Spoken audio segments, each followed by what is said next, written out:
Hello, everybody, and welcome, Anozoker, for subscribing for the grand total of 31 months. Oh, look at that. Ano's been around for almost 3 years. Can you believe that? Ano has been here for almost 3 years. One day you'll be around for 3 years there, Ano. One day. Today's not that day, but one day. I'm going into my 13th year of content creation at this point, so 3 years is kind of like, that's cute. Oh, the joke is Ano has been around for way more than 3 years. Yeah. Like a lot of the things that you have encountered or will encounter are things that either he directly created or had. Oh, you mean on the wrong channel? No, he spent most of his time on the Better channel and also hung out here occasionally. So the Better channel that you willingly killed to keep this one. Yeah.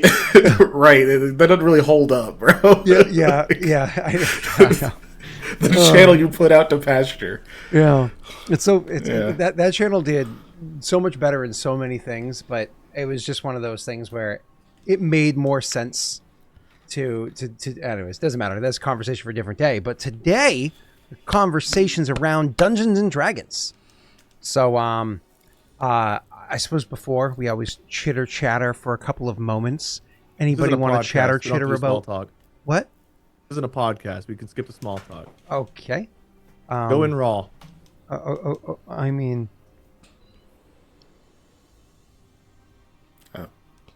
Yeah. Hi. Yeah. Guys, do you want me to go in raw? Do we make a vote? Always. Go in raw, yes or no? Is that like a... You want to throw that out in the poll? Yeah. Is that what you want to do? All right, I guess. True wants to be teased a bit, I guess. All right, well, let's go in. This just feels so... Yes? No? Just feels so what, Scott? What does it feel like? Okay, poll started. Okay. So, Keegan, you got a little sleep last night. How are you feeling? Did you close your eyes for a few minutes and have a couple sips of coffee? Maybe. I don't remember. I'll be all right, though. For half a second, I thought you were flipping me off, and then I saw your other finger tucked behind it. And I was like, I also no, thought he was flipping you off. Oh, do you want me to? It did look like that, right? Okay, cool. These, do I need, hold on, what angle was it? I don't like remember. this? Doesn't matter. It was like this? Yeah, I don't. Like this? Yeah, sure. I don't. Like something like that? Okay. You feeling better though? Did you close your eyes for a few minutes? No. It was one of those where, like, if I had gone and laid down, it would just been way worse. So I went outside. Oh, okay. Cold. Cold. Different helps, kind of energy. Oh yeah, absolutely. No, I will say that coffee naps, I know I've talked about them many times beforehand. They are a godsend.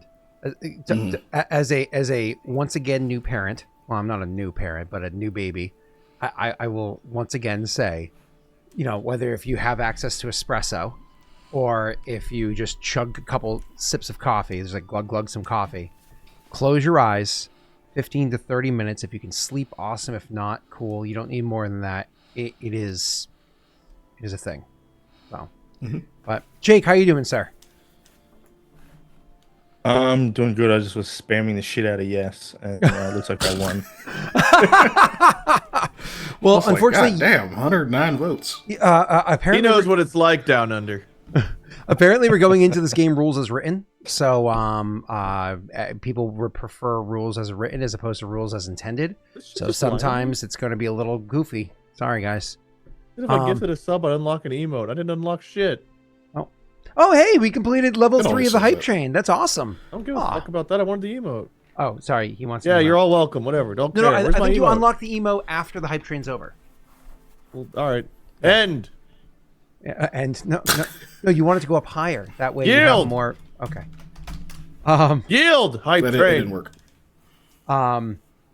Shit, what was I saying? Jake, I've been listening to season 1 of Kingmaker to catch myself up on areas where I didn't have notes written and so on and so forth. And first and foremost, As a reminder for people that have been watching a lot of Aurorum, Jake has been in more Aurorum campaigns. He's the only person that has spent, he's spent the second most time in Aurorum, and compared to me. Yeah, Ano. And like right behind. Poor Ano. Yeah. 3 years, man. Get your weight up. Come on now. His hearing Jake's personality develop was hilarious. I heard you make your first Lord of the Rings reference in one of the sessions. It was Fly You Fools. Sorry, I just got his trump carded apparently. Oh no. Probably. You know what? I'd rather have that than the Be Nice to DM. That's my least favorite one. So go ahead, do your worst. Kill Koa, man. I can take the night off. Go get some hot cocoa. Some hot cocoa. All right. Let's either way, Jake, it's just funny watching you and then watching like your relationship with like Neil and Tesh like develop over time. It was just very quickly in that campaign, you and Neil like were like, okay, we will have conversations without Valorant there, right? Like very quickly you're like, so we're gonna have these conversations when he's off doing some goodly stuff, right? And very quickly, you guys, it was just really, we're talking like session 4. God, may I just say real quick, Oh, that is small quick. hands look exceptionally grippy tonight. Big hands. Look, this is a 1 liter jar. That's a 1 liter jar. It's a big hand. Big hand. I don't like that you made a grippy reference. I dislike this. Okay. You're welcome, Roz and Cade. That's what you earned. You earned that. I have to read what you guys caused him to trigger at you, and then we have to start the session. And I have to, start the AI. Yeah. What did you? I had the opposite of that redeemed in my in my game last night. If I'm ever gonna petition anything, it's not gonna be fucking DM dice or trump cards. It's the fucking saying things to DM bullshit. I hate it. I hate talking to you. I'm going to share with you what it was. Actually, I'm just going to go ahead and throw it into spoilers for the session over in Discord. So I don't know what we're there talking and about. check it out. Once fortune to favor Regicide actually, and I threw them a birthday party, and they got all suspicious and didn't want to participate in the birthday party. Oh, yeah, that's right! Oh my god! You fortune favored, or KK is what we call it in this one. The Regicide, and they they avoided it entirely. It was a wasted. Yep. It was a wasted thing. You're like, that was a lot 100%. of points. But Regicide did that a lot. Regicide would avoid, like they would see a trump card happen, and they would run away and avoid it entirely. And then like somebody would give them something like really good, and they would somehow turn it into something bad. And then when patrons gave them a bunch of items, like a ton of items, they just sold them. Hi, baby. Hi, Gwen. Hi. You going to bed soon? Probably. What? Yes, you can. Yeah. Actually, Brittany, I was going to do that tonight before I went to bed. Yeah. That way, the fridge is more cold. All right. Cool. We're going to dive into this. We could have talked, Oh, sorry. We could have filled time. I just baby appeared in the door, and so it was cute. I was gonna say, Good. we got the fridge situation finally fixed. Oh, nice. What I did, because like I knew when everything was getting taken care of, which is today, I bought 3 cases of water, and I left them outside to turn into just 3 cases of frozen water, and that way I could put them in the fridge and make it get cold quicker, so we can start moving things up there quicker. Hey, if you could be quiet, I- I listen to Tash. Oh, sorry, Tash. Thanks. Hi, Tash. Can everyone just like Scott go and check that video out and see how much of a rig I was? How much of a What happened, dude? What do you mean? Dude, I was solid as hell in that video. I don't. Oh, like, I've been on the roids for you mean 2 you were in years. good shape? Oh yeah. Oh, I guess I will click this video. Hold on. Holy shit. I'm glad you're impressed with yourself. Give How me one much second. of a rig? I'm about to use that. Mm-hmm.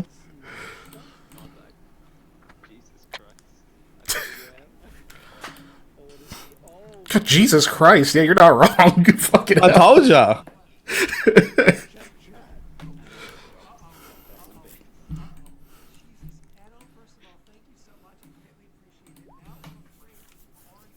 I'm not scared of you, Ano. look how black Scott's beard still was.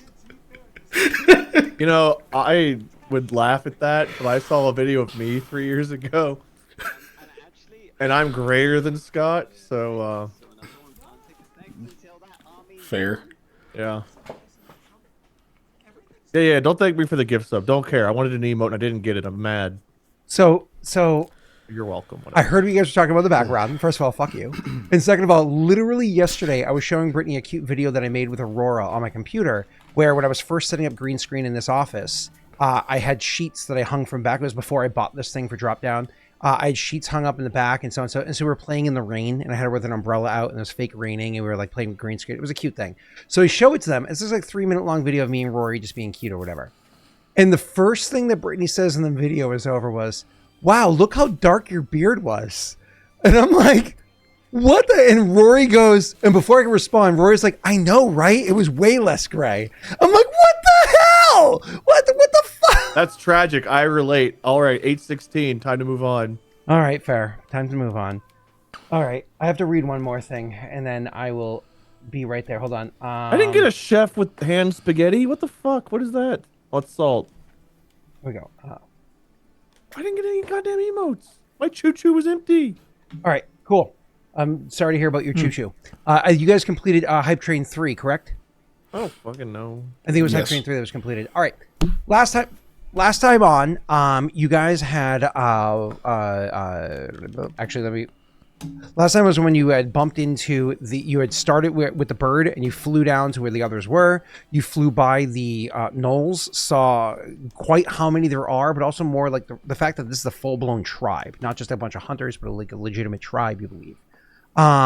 Bumped into the hobgoblins, nearly fought them. A couple of really funny moments with Aldo and the bird. Some RP, some back and forth. You got the eggs back, gave them to her, went back to the keep. When you guys went back to the keep, there was a bit of RP about how badly Koa smells and whether or not he's going to get to any. The answers are yes and no. And then that more or less kind choice. both of them, yes. And then the session ended with you guys planning on leaving soon. Sorry, and fires in the night. And then you guys are hoping to GTFO really soon. So we're going to pick up with some morning RP momentarily. There was one more funny thing I did want to point out. Rory likes to play this fun little game. It's like little cards, and there's like a billion little games. Every time you pick up a card, it's like a different game that you play. And one of them was, name the last time that you laughed out loud. Because apparently, like, it's not often that people laugh loud or whatever. And so the idea is like, you have to... And I was like, literally every Wednesday, I die laughing. Like, I have so much fun hanging out with you guys. And it was just one of those things where I was like, every Wednesday. Like, there's not a Wednesday that passes where we don't just, like, have a great time. And so I just wanted to say thank you to guys. Because it was that moment of realization as we're playing this little game. So well, it's actually TWE. What? The weight effect.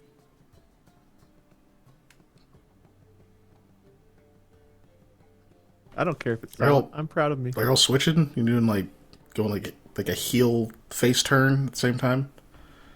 Is that... I don't need you all. I just need me. Yeah. Okay. Am I awake? Is this real? Was Scott just nice and then Wade just bombed? Is that what just happened? You're welcome. Yeesh. Yeah, that was rough. All right, back to game. So you guys wake up in the morning, and you look out there, and when you look out to see again, Mikhail, you're tired from all the studying that you did overnight, and the realization of the book and everything that you had there.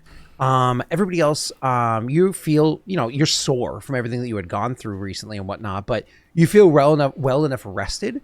You're not particularly warm, like you do have your bedrolls, but this keep is not warm. You didn't sleep in a very warm area. But you're just going to you're in the mountains. It's cold. It's windy. It's winter. You just want to get out of here. So when you join up and kind of like look out to see where things are in the morning, you can't see any fires out there anymore. But I'm sure you characters are all curious about what it is that did transpire the evening. Go ahead and roll perception checks, to glance out, and then we can fall into RP immediately afterwards. That doesn't affect this roll, but am I still fatigued? You are, yes. This is the morning that you woke up fatigued, yes. Or I was fatigued from failing the travel check before. You stayed up overnight. So I just stayed fatigued. You stayed fatigued. I was not giving. Yeah, I'm not making you exhausted. Gotcha. Okay. But anything that would make you fatigued will make you exhausted. So, anyways, cool. Anybody want to modify these? Are you all happy? But didn't he get a full night's rest? Good. He did not. He stayed up all night studying his book. Oh, okay. Yeah. Wade, just so you know, you do sound a little bit quieter. It happens to you sometimes. So you sometimes change it to fix it. But cool. Aldo, do you want to modify that? Are you happy with your 21, sir? I'm pretty happy with 21, I think. Thanks. Awesome. So you guys go out there and you're checking things out. So again, linguistics? God dang it. You sound good. Sound good enough, at least. So, if you know, we'll figure it out as we go. So, as you guys going out there and looking to see what it is that you have to, what had transpired, you guys can see that the fires, if they are there, they're not noticeable in the sunlight. Those kind of details. But it's actually Aldo who's out there and looking about. That you swear, sir, you see across the way in your sober eyes that there is, kind of like a mass of darker objects far, far away. It's too far away for you to be able to see. You don't have a telescope or anything like that to be able, or a spyglass to be able to look that kind of distance in detail. But you swear you see like just a mass of like darkness out that way that you wouldn't have seen beforehand. It could be where the plains were charred. It could be, all sorts of many different things. But it's pretty friggin' far off. And it's about where you remember the fires being. So you're pretty sure you see those details. You don't see any movements nearby, which is great news. You don't see any like gnolls prowling about or any movement nearby, which is again is good news out there. The only other thing that you see is looking down. You actually see outside of the keep, doing morning prayers. Is what's her name? Yara is outside the keep doing morning prayers, and she's not alone. She dragged what's his name, Orsk, Orsk's body out there with her to do morning prayers along his corpse. Which is probably an interesting sight for poor Aldo to see. Way too sober in the morning. All right, Era's she didn't get it from Koa. Era's brisk. You probably don't want to stay out there too long. You can go back in and fall into whatever your plans are for the day. Hey, rigor mortis is real. It keeps getting worse. It just keeps getting worse. Anyways.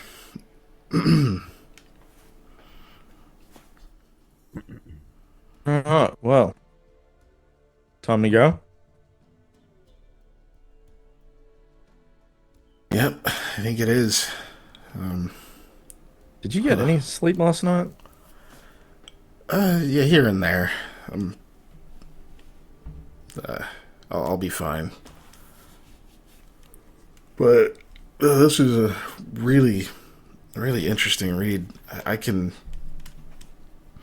actually probably kind of tell you guys about it if you want to know. It's a lot about mole alchemy.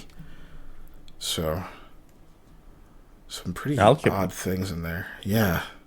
I bet you Gwen would be interested in it. Most likely, and she still needs to see the lab as well. Yeah, of course. This is probably a bit different than that, though. That lab was that guy was also obsessed with the mole, apparently, so maybe he knew something. Yeah, so either way, it's this is a heck of a find. Elliot himself may know something. I mean, his obsession with the mole and mole culture. Perhaps he's come across something or knows of I don't know, anything else to do with these. Well, speaking of Elliot, though, what is he, I guess, entitled to? Like that book, for instance. Are you handing it over to him, or are we just telling him about it? Like, what's going on here? Well, I guess that's really going to depend on the level of compensation he offers. But that's all going to be a conversation for when we're face to face with him, right? That's true. Well, perhaps we can get away with keeping the book, letting him take a look at it, but escorting him here and then Perhaps he can have an indirect conversation with the ghost. No named Possible. man. Yeah, it's possible. I mean, yeah, indirect if one of us is here for sure, or if he wants to drink blood, I guess. What? No, scratch that. I forgot. I don't know about that. Did we know about that? No, I remember. I remember now. He didn't tell us that he talked to him or that he could hear him. But yeah, he says, yeah, if one of us is here to facilitate it, he could talk with him. Though that would be a journey for the spring, right? I would hope so. Though now we do know how to get here.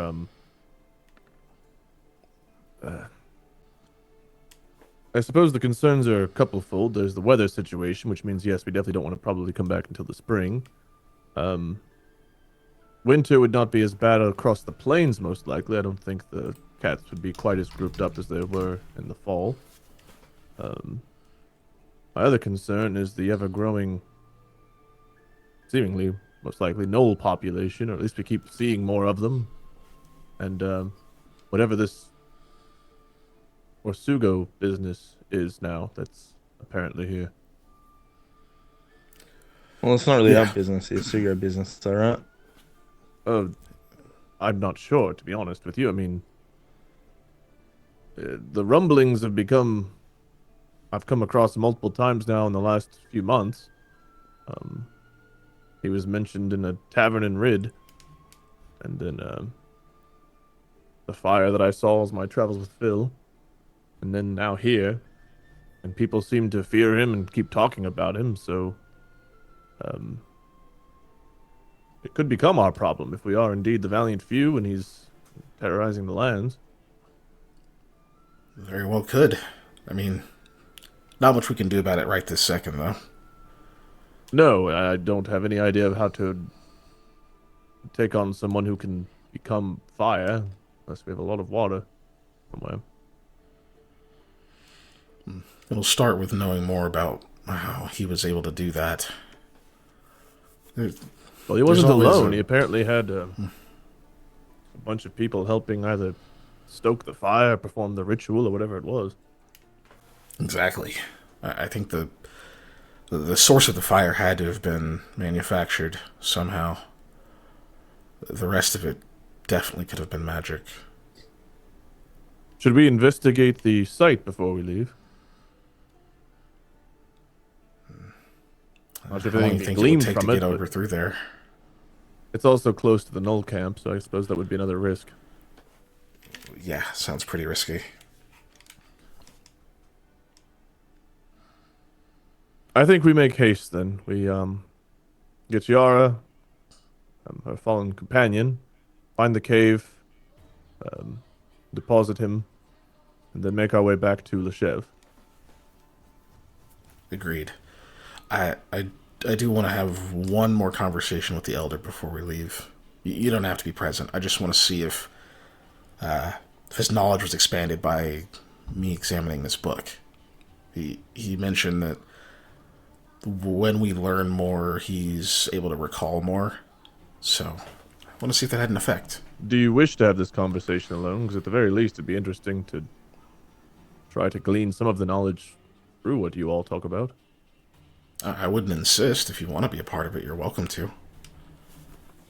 If we're the chosen few and the valiant few, then the more knowledge we have, the better, right? What's an adventure without knowing what you're getting into? All right, yeah, I'll wait for you then. So Just keep I guess the we'll get packed to technical go. jargon to a minimum so I can follow what you're saying. Unless it interferes with what you're Sure. trying to do, of course. Yeah, well, we'll play it by ear. Yes. I do consider myself intelligent, but I don't know a lot about this sort of thing. Yeah, you haven't read the book yet, that's all.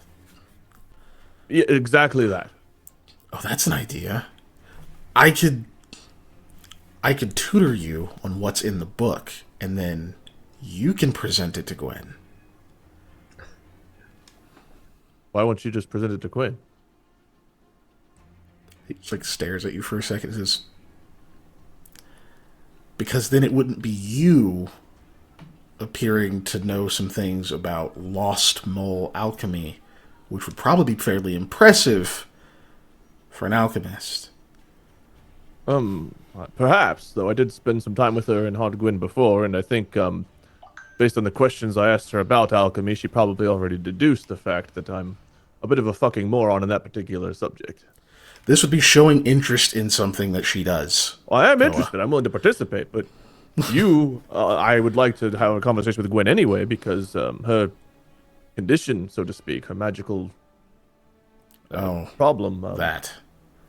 Yes, that minor Right. inconvenience is something that in the back of my mind is something I would like to perhaps heroically cure, because that is something that ails her. You know, getting to know more about Fair alchemy, enough. while fascinating for me, and also, as you said, that would look good. Curing her of that ailment would mean more. Fair enough. Yeah, I can, Ow! Aldo, what the hell are you doing? Oh, sorry. I was just amusing myself. You're gonna go talk to a guy that I can't see or hear, and something about alchemy and learning and impressing Gwen or something. You got some of the words that we said correct, yes. it shouldn't take long. Would you like to be there, Aldo? We can try to tell you what's going on. That is kind of you to offer, Koa, but no. I think I'm gonna practice this. You could use it. Thank you. The new Sure. hobby. Huh. Yeah, I knew some jugglers back at the academy. Suits you. Something to consider when we get back into town as well. I need better armor. Particularly my thighs seem to be a bit vulnerable. And while one hyena bite wasn't able to get through, the rest of them. Have you noticed that I seem to always get hurt in the thighs, arrows and bites and so on and so forth? I hadn't Perhaps thought I'm about out it, of but I shape. guess you're probably right. Do you like lead with them or something? I don't really know your style. I don't know. I could I think I need to exercise more. Perhaps I'm letting myself go a bit. Maybe my thighs are thickening up and becoming a juicier target.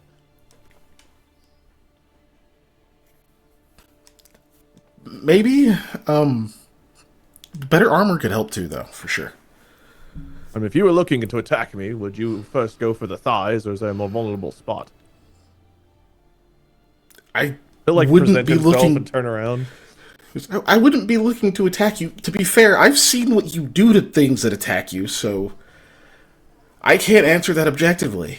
Right, and I'm asking you as one friend to another to consider the position of an enemy looking to attack me. What would you go for first? Because it always seems to be the thighs. But that's not Alright, what my fine. first thought is in combat. Perhaps I should be going for more people's thighs. Okay, so hypothetically, in a situation where it's me versus you, if I attack you, I know I better fucking kill you, so I would go for your head. Right. Perhaps some protection there as well. Good thinking. Probably. I don't Also, like that aiming for the exercise. thighs hasn't stopped me yet, so perhaps it's a stupid maneuver by our foes. Anyway, let's go have this conversation. Yeah. We'll just start heading towards the Elder. Or what he's calling the Elder. A.k.a. Old Ghost. A.k.a. Young Man, Old Man Ghost. So you guys go back in and head over that way, down to the doorway, the hallway, whatever it is. Again, there's two doors on your left, locked. One door on your right, locked, and the front of them one at the end of the hallway, which you go into and you open up. As soon as you open it up, Koa, you can see he is in the same spot he was beforehand, kind of like leaning against the wall. So as you come walking in, he leans off of the wall onto his stick instead, and says, "Oh, welcome back." Does he look any different than he No. did the first time we saw him? Okay. Not we, only you, but no. Yeah. Well, first time we encountered him and I saw him. Yeah. Okay. Oh, Yes, we've returned. he's here. Good to see you again. Be with you again. He'll say, like, eyeing Mikhail. Indeed. How much time has passed this time? It does not matter. Not much. Oh. A day, maybe. Oh. We venture out today to head back to begin the true journey, I suppose. Well, what can I help you with? We actually came across a piece of a compendium, Telvanius's compendium of the Mull Empire. It's a pretty impressive collection of information, and revealed some. He kind of remembers some of the crazy shit it talked about. There's like some very revealing factors to history, but mostly I just wanted to see if you've had any memories return since I've gone over this text. Ross, I spent all night on it. Go ahead. I spent all night on it, so I learned quite a bit. And I remember what you said before about us learning and your memory being connected. Thanks for a few moments. That name sounds familiar. Sounds... I know that name. But it's not just a memory. You said the name and emotions. Frustration. Love. I believe I knew this person. Telvanus, or at least someone with that name. Please give me details. I'll see what I can recall.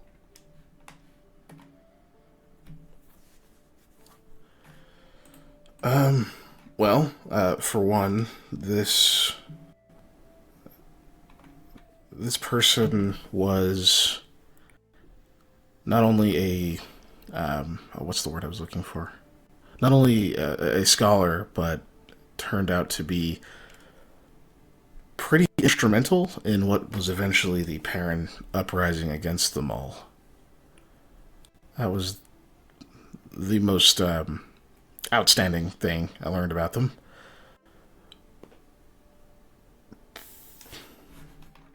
trying to think of what else to actually tell him. I would pretty much just tell him everything I did learn.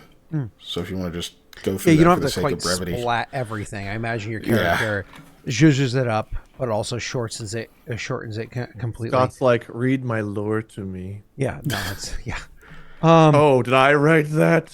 Yes, I did. I'm a good DM. What were your hands doing there for a second? Tweaking my nipples. Okay, thank you. For those that are audio with this only, context. yeah. Well, not everybody watches. I want everybody to get the full. Yeah, of course. Anyways, It was clockwise, then counterclockwise. oh, good. Oh, yeah. And now you know. We're both hands opposite or running this? It doesn't matter. All right, Keegan. That's you and Snaga. Our Lord. All right, you Keegan. I'm glad I don't go to those group meetings with you two and Scott. Keegan, if you can do me a favor and roll for me, kind of more or less it's an oratory check. I believe you have oratory. I do not. Then the equivalent on your character for telling this, trying to elicit details from him, trying to tell him the story. It would be a perform check, and potentially an untrained one, if you do not have an equivalence. Diplomacy would not be what I'm looking for. Yeah, perform. I only have strings, artistry, songwriting. I don't know if that Is it like a works. knowledge? No. This is so. Why don't you go ahead and just do it? It's a flat charisma. Just Because it wouldn't be one that you're charisma. trained in. So Yeah. you're trying to tell the story in a way that's going to okay. That's a good roll. Are you happy with your 21? I'm happy with the 21. Okay. So you're telling these details, and finally says, "Yes, I remember this, Telvanus. Yes, many details were hidden. Libraries hidden in shortened formats, but important things that could not be kept secret from the parent. To understand the alchemy would take some of their power from them. Military strategies as well. That was documented in there. And, gossip of the court. That was there as well. To sow doubt, to incite infighting, to woo. That was all there. I remember these. There was not one, but many. I can't remember. Perhaps 30 or more. Maybe less. I'm sorry. But these books, if you have them together, no. You don't need them all. The bindings of these books, there's a color to them. The filigree. I don't remember the colors. Cranberry or magenta. I will hand the book to Koa. Like, can you see it now? I do not see the book. I only see your companion, but the colors of the books, they will tell you what subject they are. If all the filigree is of one color, then all of those books are of that same subject. If You're you saying the hidden context, yes. All of the books are generally about the area, but the secret messages, so to speak, yes. Correct, yes. It is alphabetically designed for the layman reader, but to the those that are informed, the filigree. Sometimes 2 volumes in a row will be of the same color. Sometimes there could be 10 or 12 or more volumes between 2 of the same color. So that it seems random and not... I'm sure there's a pattern to how it was designed, but that's not known to me. As for this Telvanus, I know that there is more, but it is forgotten. Well, perhaps as we learn more, you'll remember. Yeah, it seems to have worked. Okay. I believe that's really all I wanted to check. Koa, unless you have other questions, I think we can let him rest. Yes, I believe it's best that we get on our way before it gets to be too late in the day. Travel safely. We will do our best. It seems Alcimia is as good a place as she can be, and yes. I can feel her happiness. I can feel it. It is good. You've done good. We did our best, and Aldo, the one you can't see or hear, was really the one that led the charge with her, so, for whatever that's worth. Well, maybe we'll see you in another keep next. They don't respond. Maybe. Farewell for now. Farewell. It's kind of Gives like a bow in the direction that Koa was facing, and then we'll leave. Cool. Cool. You guys That's it. can walk out of the room? Yeah, unless there's something else we all need to discuss, I feel like now's the time where we go start packing up and try to leave. Mm-hmm. Yep. Cool. So you're going to do just that. You're going to pack up and go get ready to start to leave, whatever it is. So as you're doing exactly that, going with the perception checks that we had earlier, Aldo, you are going to see something catches your eye. And so as you're stepping out, maybe saying goodbye to the bird or whatever it is, something catches your eye, and you can see that there is a blast of fire that happens high in the sky, maybe about the same level as to where you are, high up off the ground, maybe slightly higher or something along those range, or that range. It's hard to tell from the distance, but pretty far off. You do see a blast that happens. It's just kind of like you didn't see what was causing it originally, but there was like a large burst that took place up there. And again, it's not so large that it's like a firework that expands and expands and expands forever. But it's a big enough burst that it catches your eye, even if it seems relatively small from here. You know, if you were closer, it would be a good size. So yeah, that catches your eye. You see that and you realize, like, okay, maybe whatever was happening last night is not quite over yet. So yeah. He just as he sees this, he's kind of saying goodbye to the bird or whatever, and he says, Sammy, we're gonna lock the keep up. It'll be safer for you as well as them. And he just points to the eggs, but he says, be careful. There's something going on here. There's fire that's quite high up. I don't know if it could make its way, whatever's making it or doing it could make its way in here, but just be prepared and be careful.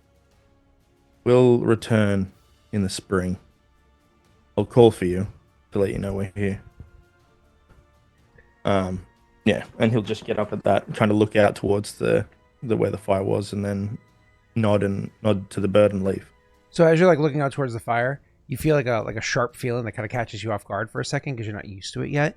But she had given you like a loving peck, you know what I mean? So it's like which is like it's uncomfortable to human flesh, right? Yeah. But it's like a loving peck she had given you. So it's like you feel this like sharp like pinch or pull like at your side. Makes you think like, oh, again, love handles, you know, like. But she gives you like a pinch or pull or whatever it is, and then you like, you know, that's when you kind of like turn to her, and she'll give you as you like turn to look at her, she actually does this cute little thing where she bumps her forehead against yours, and again, just birds have hollow bones, so it's not going to be a particularly hard bump, but she is significantly larger than you, so it's like a good, you know, nothing that hurts because it hits the crown of your head where it's, you know, hard, but yeah, you feel it or whatever, and then roll a reflex save, see if you fall off the edge.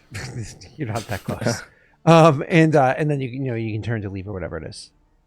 Yeah. Cool. Awesome.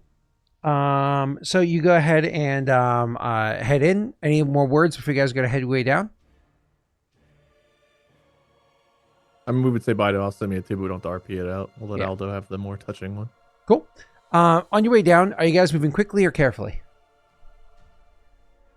Oh, with the traps? Probably Carefully. carefully. I mean, we've done it a few Yeah. times at this point, but like, It's not a fast trek, no matter how many times you've done it, if you're being careful, which is fine.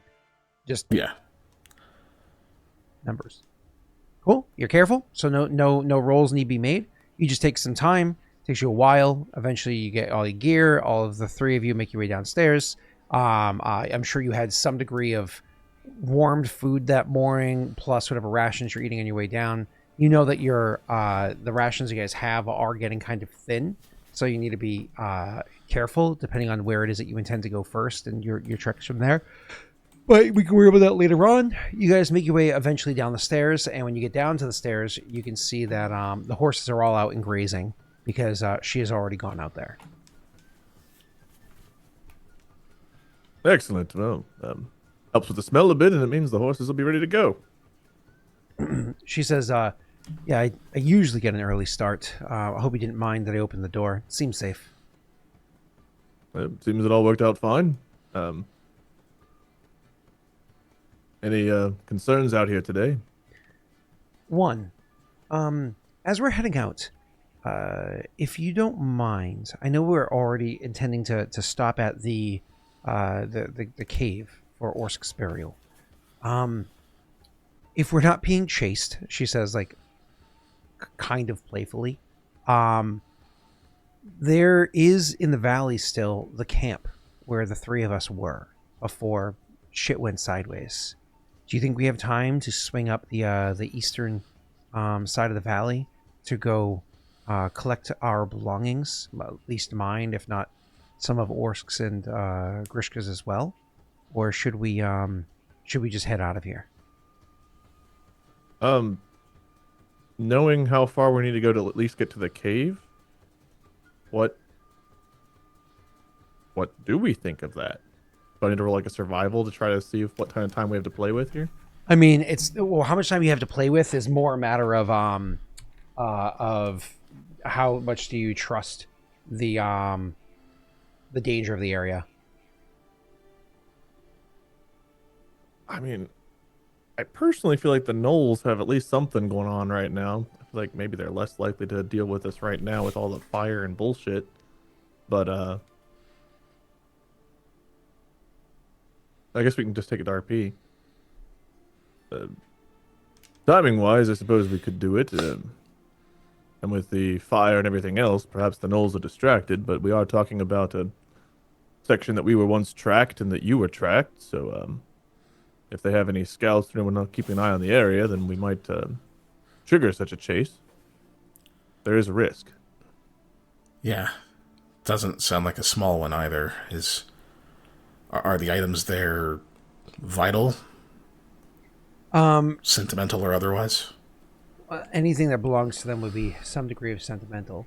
But I've been walking around with an axe designed for breaking chains. Not that it can't work in combat. I've done it before, but I'd like to have my sword. Considering there's only 3 bedrolls and there's 4 of us, it'd be nice to have mine. I can't take Koa's every night. He's gonna get cold out on his own. She says, giving him like a knowing look, like that would be sly to the others if you hadn't already said everything to them, right? And then she says, and who knows, maybe I have some more supplies there that haven't gone sour yet. We are a bit low-ish on rations, I believe, so it wouldn't be the worst idea if they do have any food left, but again, there is risk, so if we're going to do it, we need to make haste, but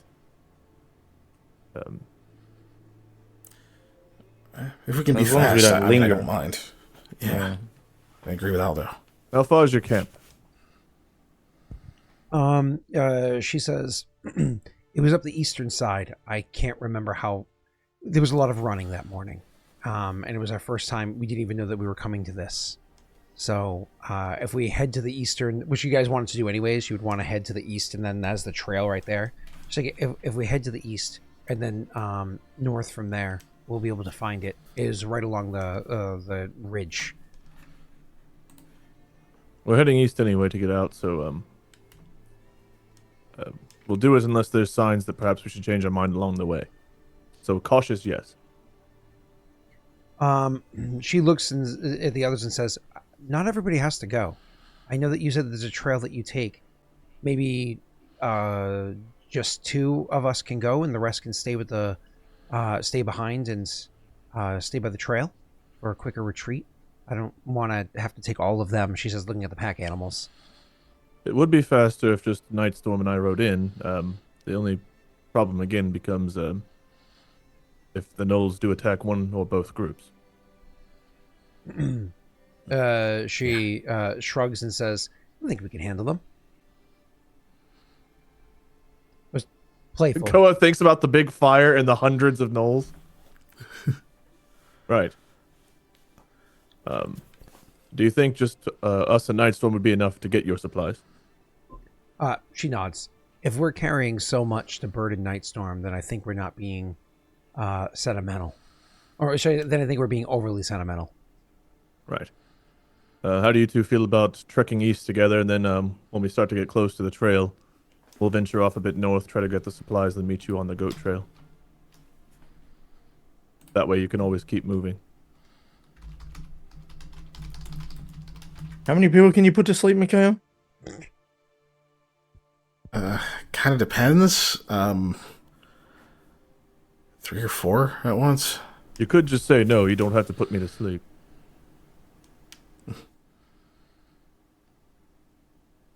You think we will be alright? What's the weather right now? Is it clear? It is clear at the moment, yes. I mean, visibility's good.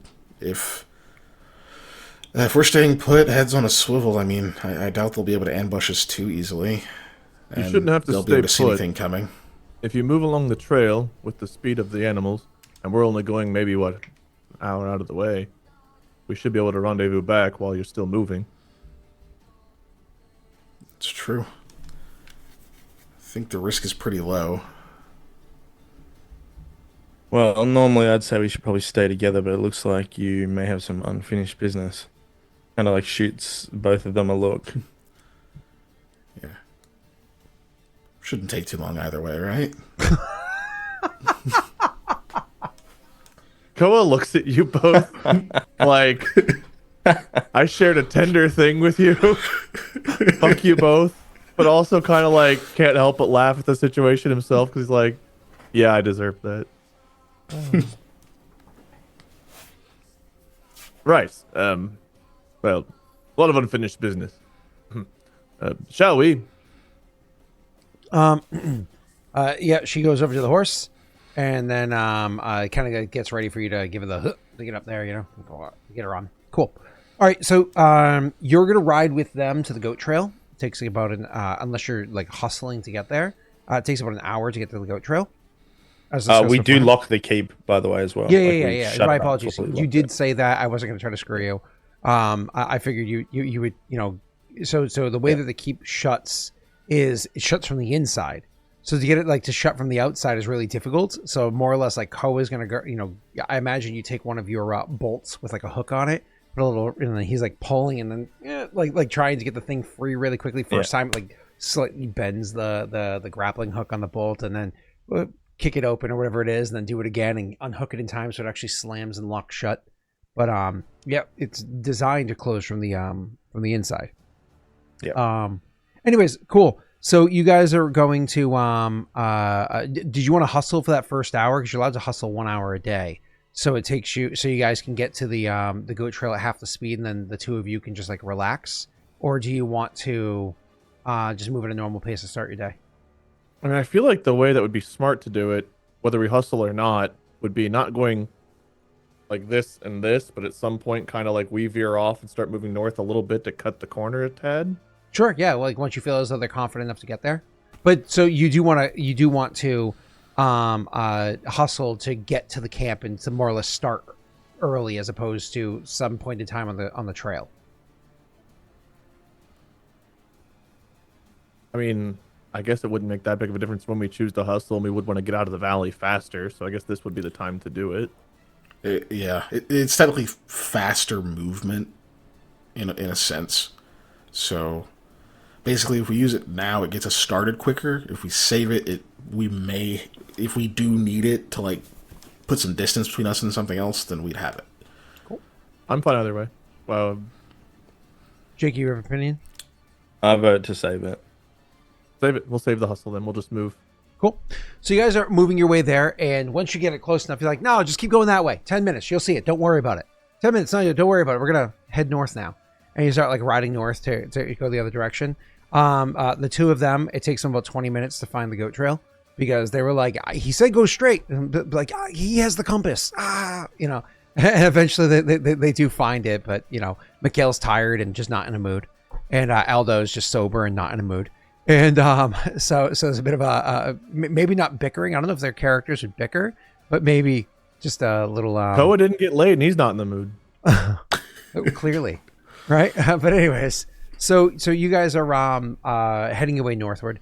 Wade, you don't have to roll a survival check. Once you're like heading that direction, she can lead you which way it is, and eventually you do get to where the camp is, and you can see the camp as it was set up. First and foremost, the camp at some point in time has been hit by the snow. Also got hit by the wind, so it was a bit difficult to find. But once you do find it and you're like digging through the snow to find the stuff that's there, you can see that unfortunately it was partially ransacked by the at the very least hyenas, if not the gnolls as well, inside the area. So a bunch of stuff is missing. But all that put together, go ahead and roll a perception check. You do get a +3 from her assisting you. You can mental math if you want.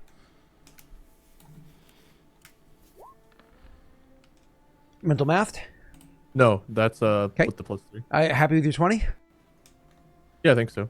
Cool. So first and foremost, she actually does. She actually is able to get her sword back, which is nice. It's a falchion, small size, granted, but it is a falchion. So she's able to collect that and a couple of other belongings that happen to be there. So as she's, going about and finding the different things that are there, she's kind of like pulling them out and getting the stuff together. She, is able to come over and finally is, has the stuff to bring over and get the pack together. And she walks over and she's like looking at the few things that she's able to take because she's not trying to burden herself or the horse or you or take too much time doing this. But you guys do search about. So she grabs her falchion. She ends up getting a sack of coins, which is nice because now she actually has something to spend when she gets back to town. Doesn't have to like survive on goodwill.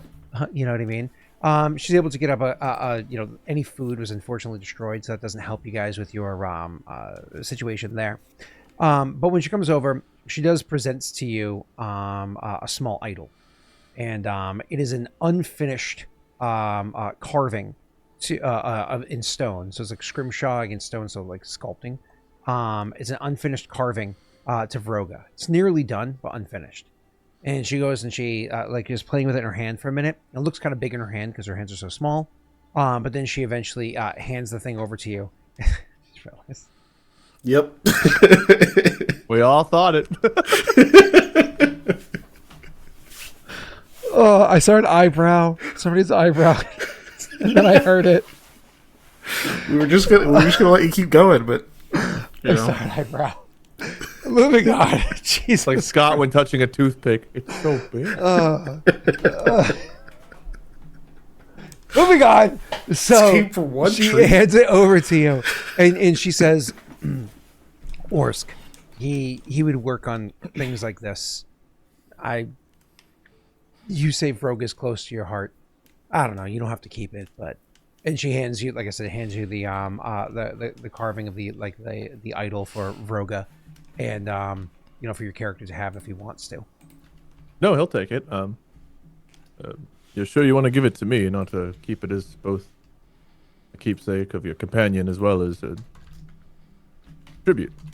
If I kept for everyone that I've lost, I think unfortunately I'd have to have 3 horses of my own to bring my stuff around. Nah, keep it. By the way, the symbol itself is a battle axe breaking chains. So because of the organization specifically they're a part of, which is called the Order of the Broken Chain, it literally is the symbol of an axe itself with like the chains coming off of it already having shattered and so on, right? So it's carved into stone. That's there, and the stone, as you're looking it over and it looks nice or whatever, you can actually see the stone that was chosen that he was like carving it out of. It's actually a chunk of stone that would have been from one of the mole ruins. By coincidence, he happened to grab that stone, and that's what he was carving with, and he was using like the built-in good night, Rory, the built-in metal that was in there to be a part of like the chain, if you will, of the broken chain. And it does make it so the carving is subpar because he can't really carve metal, right? So but you can of course make out the shape and you can see the significance or whatever, but it is that kind of stone. Go ahead, Wade.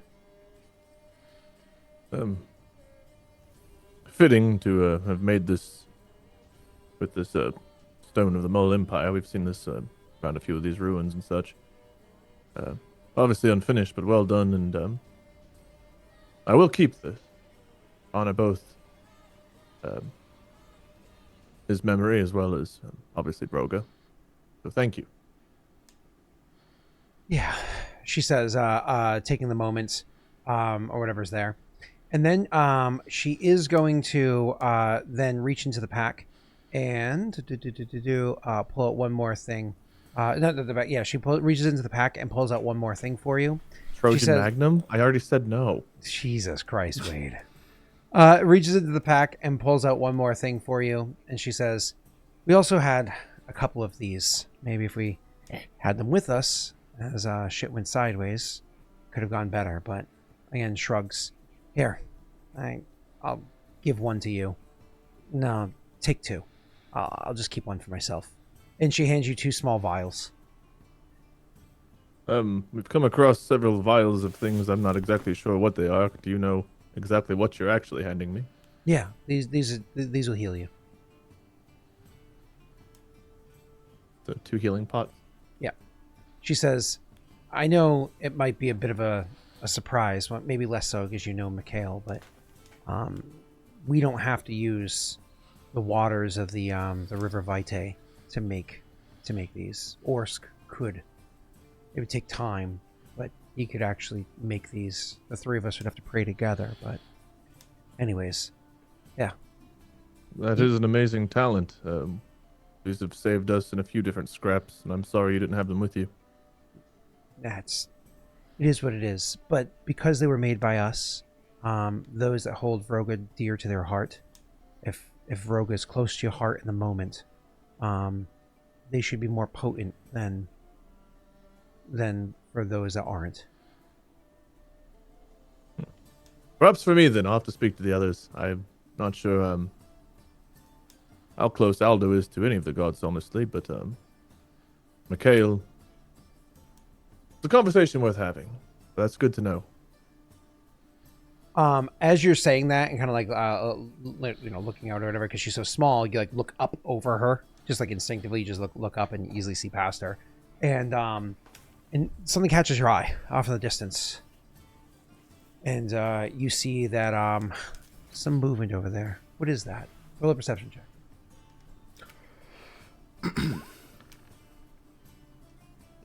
Abby?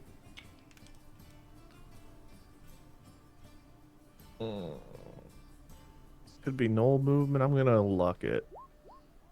15's the DC. You know for a fact that is not a few gnolls coming your way. It is quite a few gnolls. Oh, bad. Yeah. Unfortunately, you guys took too long to get here, and you've head northward, and they're heading southward. So the ones that were chasing you beforehand, whereas they may have fallen back before, they're back on the hunt again. Fortunately, you killed 2 of their hyena, but there weren't only 2 hyenas I described last session. And so it is time to GTFO. She does not see it. She's still like in the moment as you say, time to go.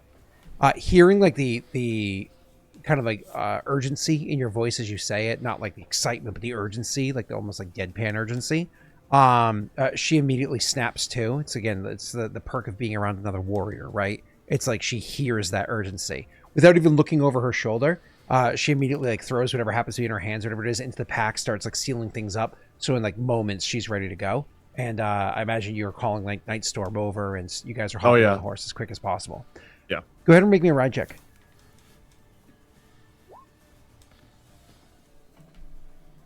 I assume you're happy with that? Yeah, 14's fine. Yeah, 14's pretty good ride. So you're not able to hop on the horse like instantly, but you do call Nightstorm over, and you do climb onto the horse and grab her to help her up.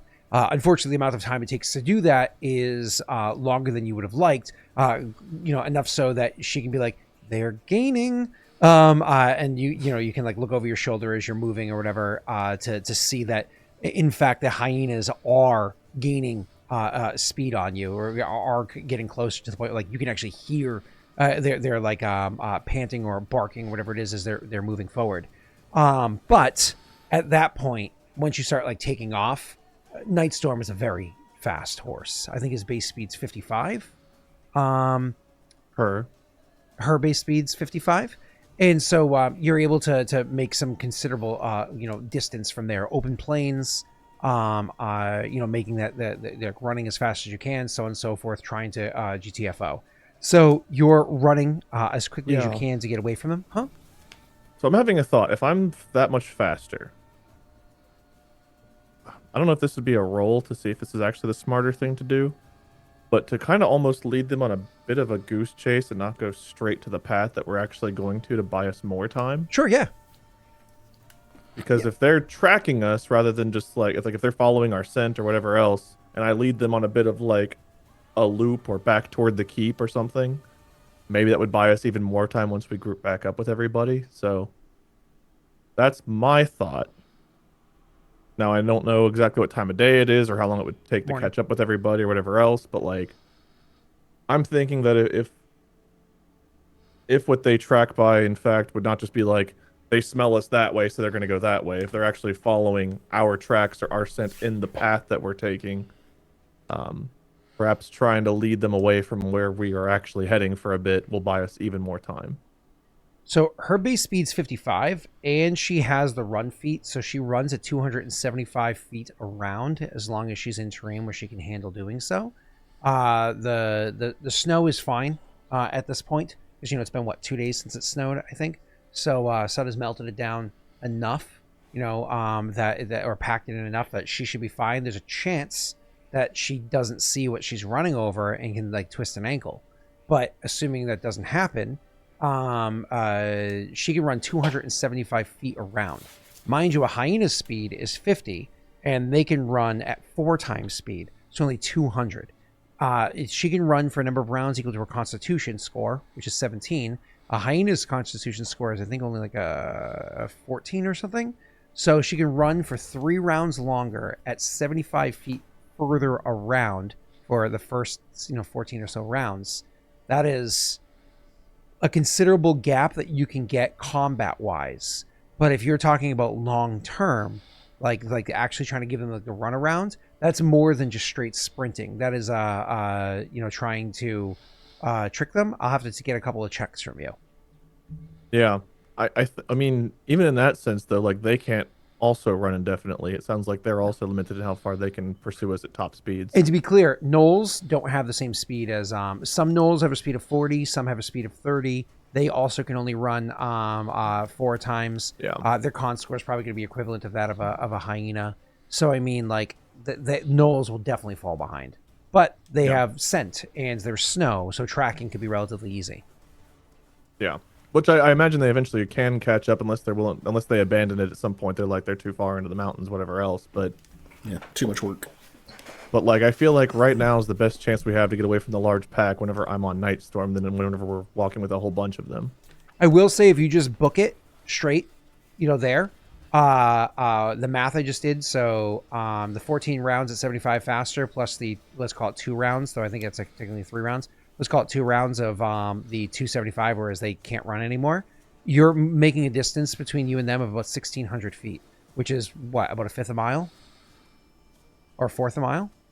What's yeah, but I imagine at that point a quarter mile back. Actually, it's more than that's a third of a mile. It's more than a quarter mile. Yeah. Yeah, it's a third. Their of a normal mile. movement speed though would still be faster than us moving with our full group, right? Sure. But now you're expecting them to leave the valley and to hunt you down the trail. They might. That's why I was thinking buying more time before I get up puts even more distance between us whenever we do regroup, because then it's they're even further out of the trail. Your call. I think I will try that. Sure. Survival check is what I need, and a ride check is what I need. Before you... Okay. I was going to say, before you do that, don't forget that you have hero point. If you want to use it before you roll, you get a +8. After, you get a +4. Or you just use luck dice and regular skill and so on and so forth. But go ahead, sir. Okay. We have 2 +3s, don't we? Oh, yeah, you have those as well. Yeah. I might use a +3 and a luck on the survival, because that was a bit of a shit roll. If you guys are okay with it. It's a little low. Cool. So a +3 is going to get to a 14. You want to luck it? I think so. You guys fucking cool luck with it. that? Let's go. I'm good with it. I don't want you to lead them. Yeah. I don't want you to lead those hyenas to us. I clicked luck and it's not popping up yet. I clicked it before and it did work, so. No, it's all good. I'm gonna have to reset the thing. Why don't you go ahead and roll your ride check while you're waiting for me to reset the API? Ooh, I don't think you need to modify that one at all, do you? I'm pretty good with that one. Yeah, I figured you were. Okay. Restart. I actually API. thought I rolled the same exact thing, because for me the dice stopped on the 6 for some reason, and then I see the 9 and the 19 off to the side, so it. It's cocked between the 9 and 19 for me. Yeah. You should be good to press luck. Okay, so 16. Cool. 16 survival, 28 ride. Yep, and she actually can assist you with survival. Again, that is not her forte. So,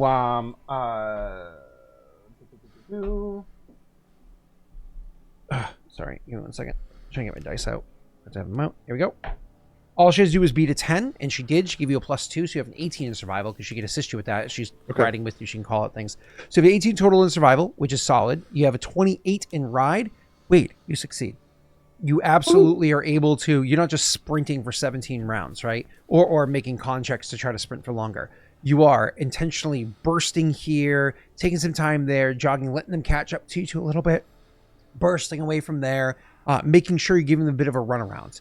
To them, they're getting a little concerned about how long you've been gone, especially since, he said 10 minutes. It's definitely been more than 10 minutes. I don't know, maybe it's been half an hour. Oh, we finally fucking found it. What is taking him so long? Like that whole thing. Oh, do you think that they were, yeah, but he doesn't last that. How you already made that joke. So anyways, that whole thing. And then all of a sudden, like, it would be one of those, I think I see, and you're like barreling into them like quickly. I'll leave it to you, Wade, as to whether you stop to talk to them or if you're calling out, let's go, as you're like riding. Like, I'll leave it to how you want to handle it. Oh, there you are. Good. We need to move. All right. Okay. What happened? The Knoll group that was tracking us, I believe they found us again toward the camp. They were moving south. I gave them a bit of a runaround to try to buy us more time. We probably are, I don't know, quarter, half a mile away from them, maybe more. Depends on how much they get caught on the bit of a loop we put them on. Good thinking. Okay. So we're going back along the So goat now- path then? Yeah. Yes, we should stick to the path and try to find the cave and so on and so forth. I'm hoping they won't go too far out of the valley, which is why I thought maybe buying you more time to get further up the trail would be good. I honestly thought you'd be a little bit further up the trail, but this is still decent. Yes. I think now we Ella hustle. just looks at Mikhail. Can I He's still just- hustle? I don't know if I can still hustle. like, Yeah, hustle is Cyanide. it's an overland travel thing. You're allowed to do it once a day for free. After that, you Okay, I didn't just automatically do that change. with the Knolls. That was something No, different. that was something else. Yep. Perhaps we move at a brisker pace, then yes, that makes sense. Yeah. Okay. You guys take to the trail and start hustling along the goat trail.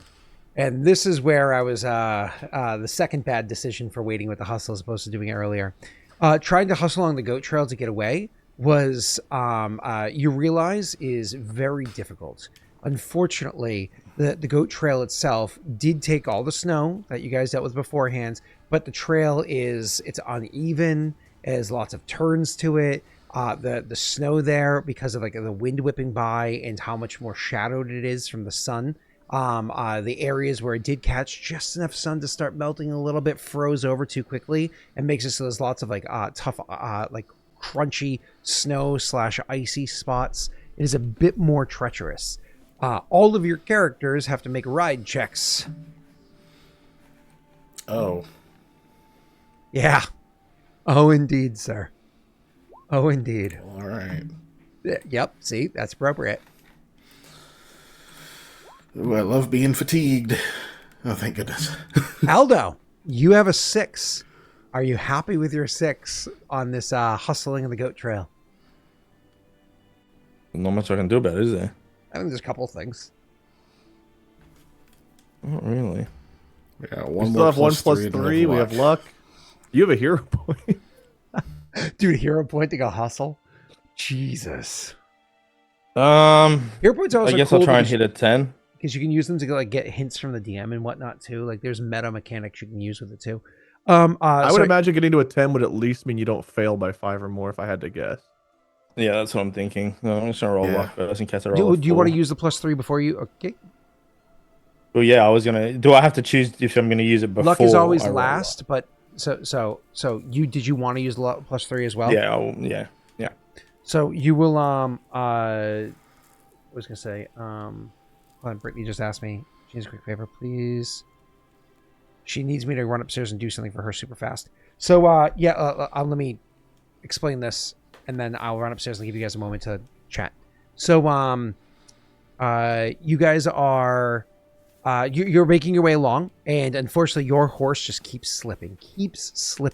It's probably because the quality of horse or whatever it is that you have. I think you're riding Simon now, right? Most of the goods were ported over. He's got the good one. Mikhail's got the. Mikhail's got the shitty one. Most of the goods were ported over to the mule, so the mule's carrying as much as possible, so the other horse can have like light goods and you on it, because it's the saddlebag horse, because you gave away the other riding horse, or however it worked out. But either way, so you're making your way along, and unfortunately your horse just keeps slipping constantly. It's just like It's moving. Maybe Mikhail's in the way because he's moving too slow. Maybe you're just in a bad mood. Whatever the case may be, you're just having a hard time. And so you keep trying to change arrangements. Ko is not an idiot. He knows how to lead people down a trail. So he's like, don't be second in line, be right behind me. No, be last in line. But you unfortunately can't get it right. And your horse does slip a few times. And at one point you seriously think the horse sprained its ankle. But Koa, hopping off of God, you didn't say it right before me. Storm Fury. Right before, damn it. I was echoing you each time, hoping that it would stick. Storm Fury. He's a good mule. Damn it. Knight's Fury. I don't know. So whatever the horse's name is, you hop on and go over and check it. It was storming at night. Storm Knight. No, that sounds wrong. Perfect. You had a 50% chance and you fucked it. The horse? Uh-oh. Wait, you just gotta start making your name in Zoom Nightstorm. Oh, don't do that. That'll confuse the AI.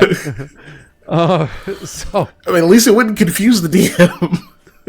So I would not like to hear the AI say how like Nightstorm and Gwen finally get it on.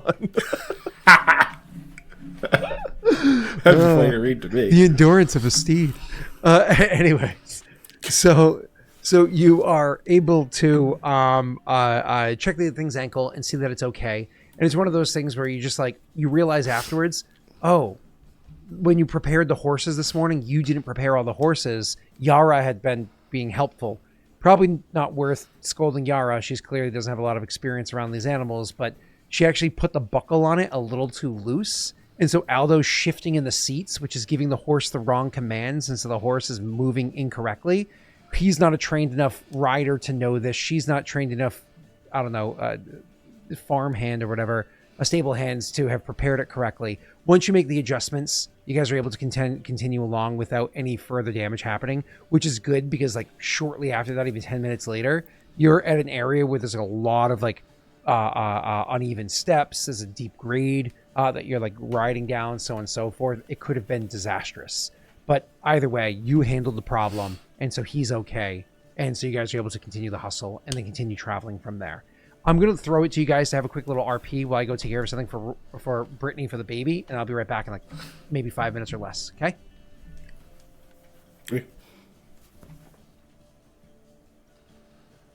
All right.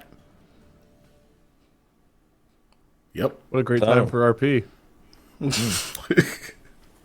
Buckle was a bit loose there, wasn't it? Yes, it seemed perhaps for some of the slippage it came a little loose. Maybe who knows? But should be taken care of now. Loose. Well, these things Do you can always happen. make them Perhaps loose it like was that? Wet. I make it loose is different than it becoming loose. Perhaps the buckle or the weathering or something. Oh, do we need to replace it? I mean, I don't want that to cause something bad to happen. Well, yes, we'll stop by the market that's just around the corner here. Perhaps we... I don't mean right now. I mean before we come back out here or something. To be honest, I'll have to take more of a look once we stop. I kind of just fixed it really quickly so we could, move. Yeah, not get eaten. We're not exactly traveling in the most ideal of conditions here. Yeah, this sucks a lot worse than when we first came up it.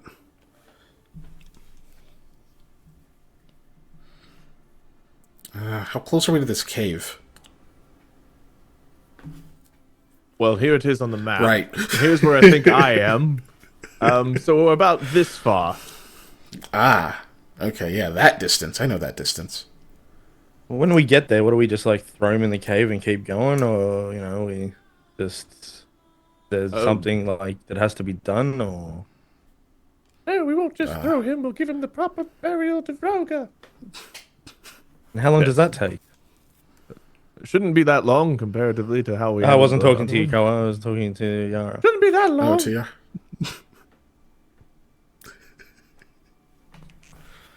Yes, I agree. I think Yara might be getting sick. Your voice, it sounds kind of weird. Weird. I think it's just her her when trying to she speak left, over the she wind. was fine, but A little bit small, so her do voice doesn't something, carry Koa? as much in the mountains. did you do something, Koa? Remember, you had that cough, and now she sounds weird. No. No. Okay. So, anyway, have you told Aldo about our conversation with the elder ghost? Aldo, did you care about that? Sure. Yeah, give me the highlights. Okay. Well, he did remember more. Apparently, the filigree on the tomes matches the content, which I already knew, but I didn't tell him, so he clearly remembered it. But he thinks there's 30 something, which is accurate, and that there's a lot more information about this Tilvanius that's hidden. It's been kind of kept in secret. And You seem to know Sylvanus. he knew him personally or something. Close Not at least. friends or enemies, lovers, something. He said the Brothers. word love. You know, I've been thinking that book you said it was about alchemy. Yeah.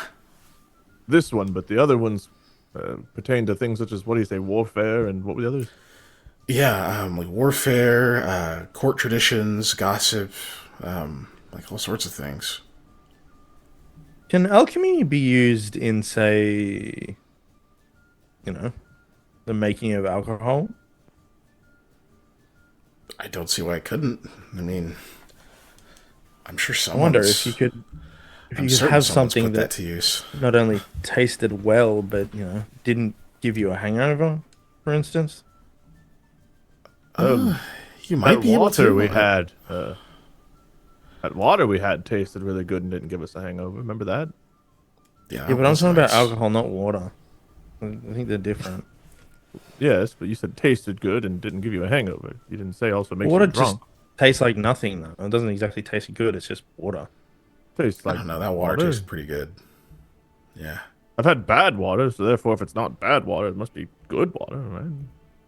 I know people have made tinctures, which are generally alcoholic brews, but they can have magical effects, much like potions, right? But, you have to be a little more careful because they're alcoholic. So, tolerance is at play. Oh, yes, but I before I don't forget, see- is Vroga in your hearts? What? Is Vroga in your heart? Are you going evangelist on us? No, but I do have some gods that I very much follow and believe in. And more to the point, I was trying to be a bit subtle, but I've got these healing potions that Yara provided. Thank you again. But they have more effect on Tiny and those. promiscuous. So, yeah, Yes, you are. that They have more effect on those that have Vroga in their hearts. Follow Vroga. So the question was, do you have Vroga close? Because if not, it might be worth just saving these for myself, because they may not have as much of an effect on healing you.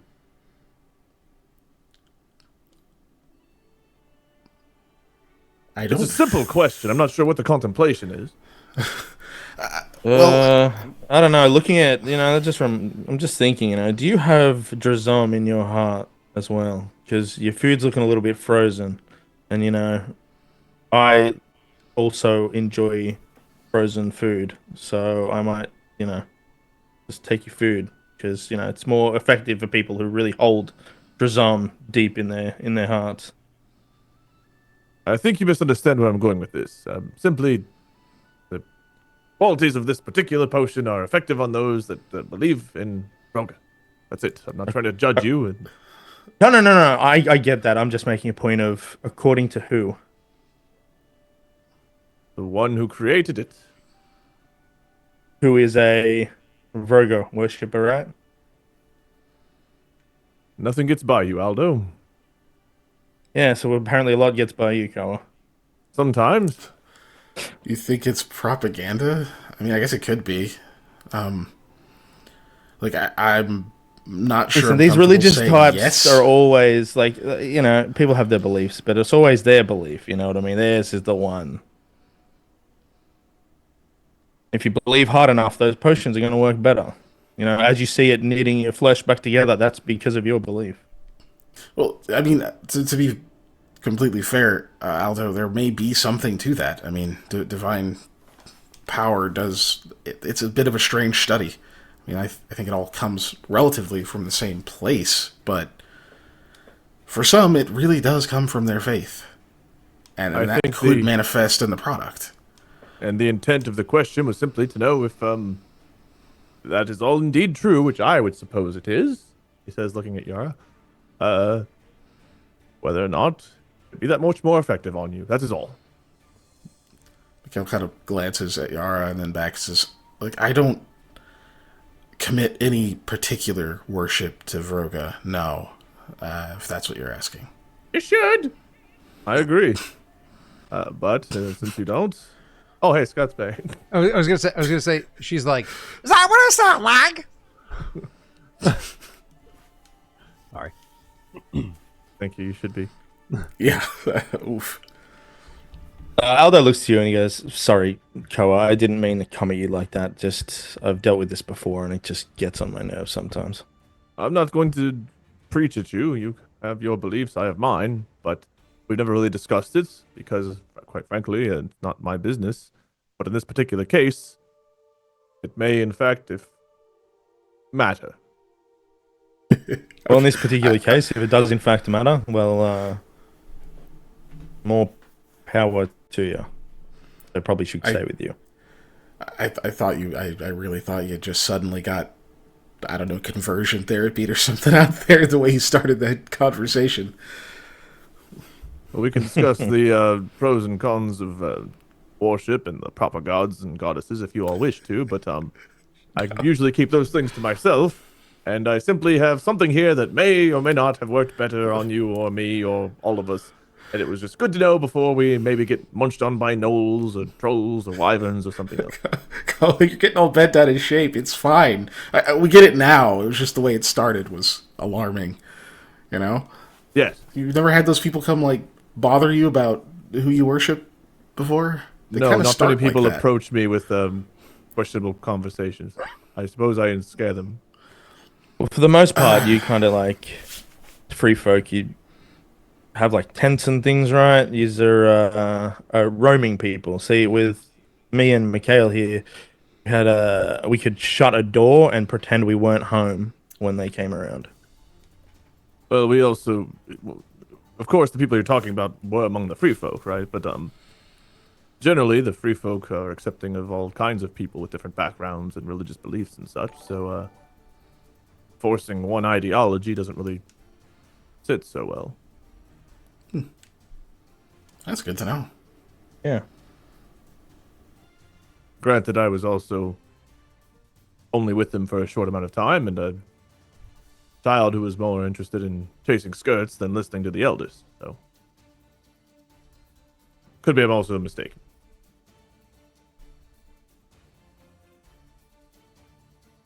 All right. Well, great talk, everyone. Good to know. Yeah, I guess you should keep the potions. It sounds like, yeah. Yes. Well, perhaps one of you should keep one just in case I need it and I'm in otherwise terrible shape. But if that's the case, then I doubt you would be in good enough shape to get to use it on me, because if I go down, then you're all right and fucked. We handled ourselves last time.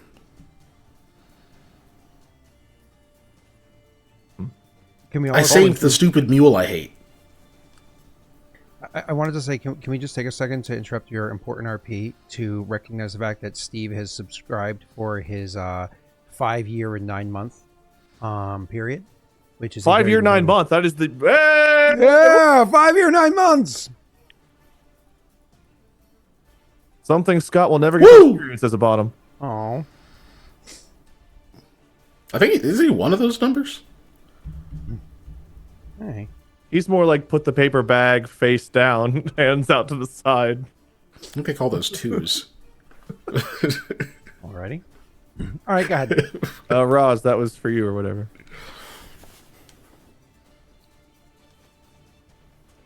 All right, well, we're getting underway. Buckles Billy, all that's fixed cute. You up. think the session's halfway done? Like we're gonna stop at the time that is advertised? That all depends on what the PCs care to do. God, I think we finished our relatively pointless RP that you forced on us. Welcome. It took us a while to get that rolling, so you're lucky we stopped now. That you left, we were like, snoochie boochies. Oh, but hey, we got there. All right.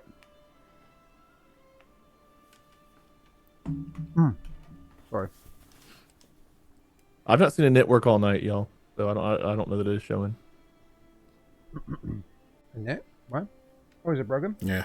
I've not seen it show anybody's a knit Russ that's says it's tried. broken. It was working earlier because people spent points earlier. I think they can spend it, but I don't think it's shown in chat anytime people have tried to show it. It's active now. Yeah, the command. Sometimes the bot resets itself, and it just has to be. I just reset it, so we're good to go. All right. So, anyways, so as you guys are traveling, Wade, go ahead and roll me. I just do me a favor, roll me 3 survival checks real quick. You know the trail. You don't need survival checks to make it through the trail, so you're going to be okay. Don't worry. Great. That was all to understand the weather. So as you're traveling through the goat trail, and as a reminder of how long this takes, normally when there wasn't snow on the ground, it took you 5 days of traveling from the start of the goat trail to where the valley was. Right. That's what it took you beforehand. This time around, you can travel a little bit faster because you know the way as opposed to trying to figure it out. So you can move with more speed as you're moving with more, kind of confidence. But the snow on the ground slows you down. So it still ends up taking that 5-day period, whereas maybe it could have only taken you 4 days or something like that otherwise, something along that path. So about 5 days later, you guys are able to come out to the entrance of the trail.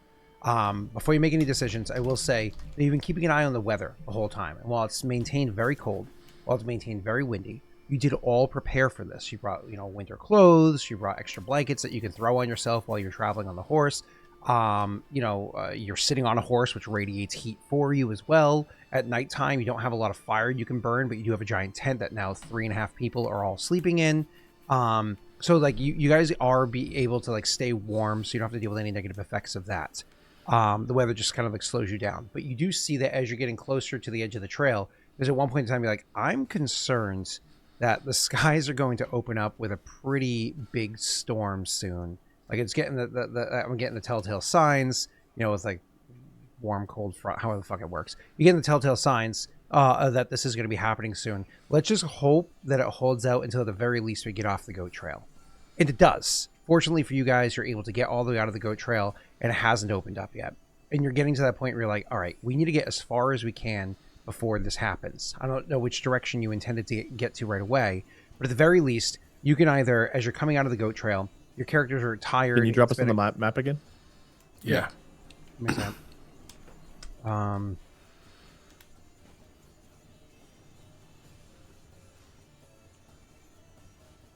So as you're coming out of the goat trail, that actually is right here. Right here is where you guys are. And so from here, usually the kind of like the cleanest path to move out from there that your characters know that it gets you out of the hills, because the hills themselves are also kind of dangerous.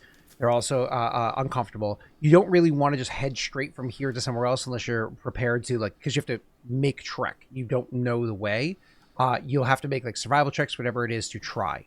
Your best bet would actually be to travel through the hills to where the gravestone, to where the cairns were beforehand, and then use that as your base to start traveling from there. So you'd want to travel from here to the cairns, and then from there to wherever it is you want to go next. That's the suggestion. It's like a surefire way. It's up to you guys if you want to do that, and moreover, where you're even going from there. I'll throw it to you. Where's the cave that we're... We entirely forgot about the cave. Because you were able to... because you had made those treks, like you, Keegan. Because you had done everything successfully with the gnolls, they weren't on your tail. Like, you'd screwed up at first, but then you were able to make all the checks afterwards to make up for the mistake of holding the hustle. You were able to break free from the gnolls. You did not have any signs of them following you along the trail, whatever it is afterwards. Wade, you were able to identify that cave. You knew it well enough to even tell the hobgoblins about it. So you were able to identify that cave, and to go there. And when you do the ritual, when you do the ritual for him there, she does something similar to what was done for Rayrin beforehand, which was she just kind of goes over, and I imagine Koa assists with this. She just buries him in rocks. He's not a particularly tall man, but he is, pretty stout. And so you guys go and collect a whole bunch of rocks, and since you're in a cave, there's lots of loose rocks that are there. There was a whole bunch piled up in one spot. That's right. And so I don't know if these other two assist, but you are able to pile up the rocks. And then it's funny because after she's done piling up the rocks, she then just like looks down at the pile of stones and says, "All right, good to go," and then goes and walks out of the cave. Like, she doesn't stop and do like this ritual, some long prayer or anything like that. It's literally piles his body with rocks and leaves. Cole will stay for a moment and just say like a couple of words like he did before. For I think of Jake's character, whose name I'm forgetting. Aldo. Grishy. Aldo. Grish. Good old Grish. Grishka. Grishka. Yeah. So Cole will say a few words before leaving, but he'll also follow suit. Yeah, Mikhail would have helped, but like when she just walks off, he's kind of like, "Is that normal for Vroga folk?" I'm assuming it's not normal just to leave them like that. No, that seems more like a her thing, as far as you know. And she did say more, or we did more for Grishka than we did for Orsk, right? You buried his body. But we You said a also couple stopped words. and said words, yeah. Mm-hmm. You impressed her. I wasn't there for that though, so Yeah. But Cole will still say something, well, even though he didn't know Orsk, he'll still say something like he did for Grishka. And then when you asked, did you ask Cole or Aldo? Who'd you ask if it was normal? Or did you just ask him? Koa. I don't know if Aldo's helped. Aldo would have helped, but it's much the same as you, Mikhail. I think it's Like more of me. an individual choice than the norm. Okay. Well, safe travels. They just kind of wave to the rocks. He's on the rocks.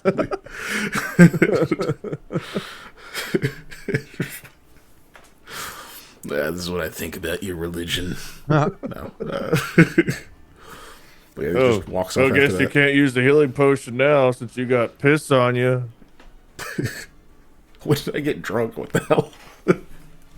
I don't know. That's how I hear Mikhail, I guess. I guess that's Mikhail. Taught me about getting laid. I'm Mikhail. Oh, I'm so smart. I'm gonna wave my wand at you. You're sleeping. I need a wand. Alright, well now I guess we're out of the trail. Oh, the thing's working again. So unless y'all want to have any more RP about that, we can fast forward to looking for the stones. Yeah, I think we're good there. Where I am. Once we find the burial site for Rayrin, I believe it was,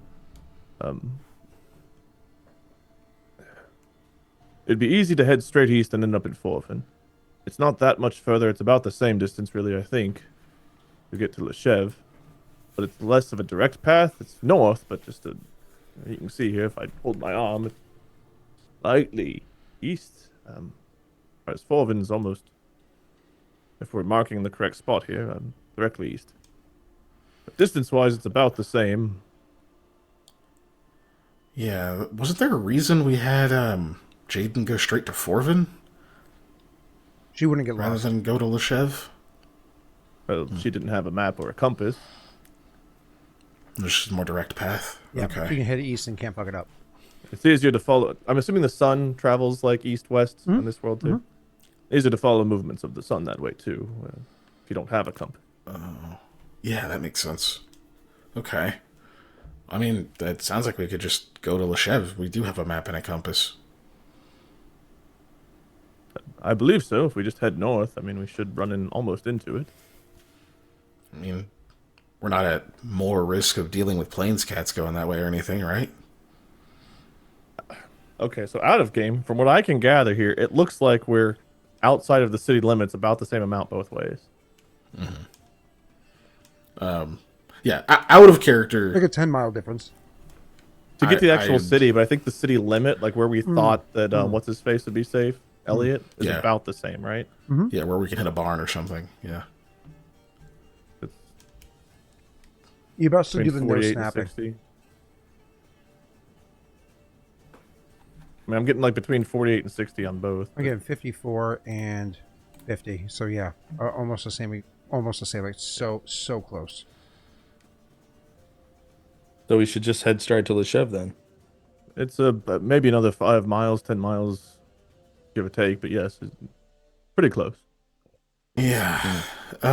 It No, will that's likely fine. involve us. Okay, so another out of game question: are we at the gravestone like early morning, or is this like middle of the day? You're not even at the gravestone yet. You're at the where the goat pass ends. The gravestone is actually still another 16 miles from you. Okay, And, what time of day is it here? Yeah, so it's Yeah, the end of before the we get day there. where Okay, so we're making you can camp get yourself here. to the gravestone, but you'd have to push yourself to do so. Pushing yourself to get all the way to the gravestone to the gravestone today, if you wanted to do that, so you can get a fresh start tomorrow, is going to be like maybe 3 hours of pushing, which you could theoretically do. You just have to make 3 Constitution checks. I Or mean, would it it's be? DC I don't know what our supplies look like. Did you take off another 3 days? I did not. not 3 days. That's 5 days of supplies. You guys are down to I think like 1 Oh. day left of supplies. You're pretty low. Sorry, I was not So paying would it attention. be Yeah, let me do that. potentially better to just hurry up, or potentially better to take an extra day and just spend that day moving toward the gravesite, but all of us hunting? Mind you, if you fail at hunting, then you just spend time not acquiring things, and it's harder to hunt in winter than it is. It's harder to scrounge because you're saying hunting, but the technique is actually for food, water, vegetation, animal, so on and so forth, right? You said that was 5 days worth of rations? Yeah, you just spent 5 days traveling to get to where you are right now. Ooh. Yeah, Okay. That means we have a ration left. So we are effectively out of food. you have 1 day of rations left when we did the math before, and you had 6 days worth. Maybe something's like this, but we did the math before him, and you had 6 days of rations for everybody. Yeah. Okay. So then we have okay, so we'll have But so we I have don't enough to get think- us through a day, and then we're kind of scrimping at Yeah. that point. I don't think we can make it 70 miles in 1 day, though. So we're still not going to be in the city in 1 day. No. But 1 day without supplies is survivable. Yeah.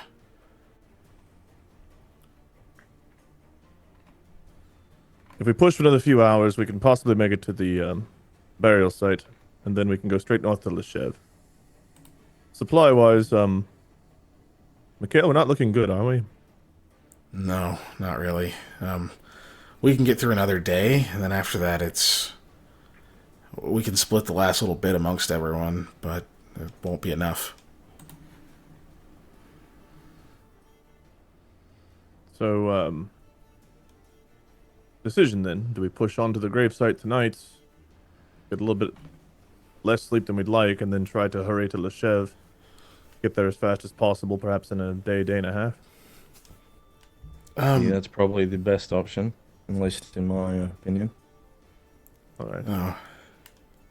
Yeah, I mean, we're gonna run out of food, so that's probably the move. Let's get as far as we can tonight, then set up camp, and then tomorrow we try to make our way as close to the city as we can. Okay. You definitely want to make 2 hours worth of work to get you there. DC's 12 and 14. Is this Constitution? Constitution check, not fortitude save. Yeah. That's not getting there.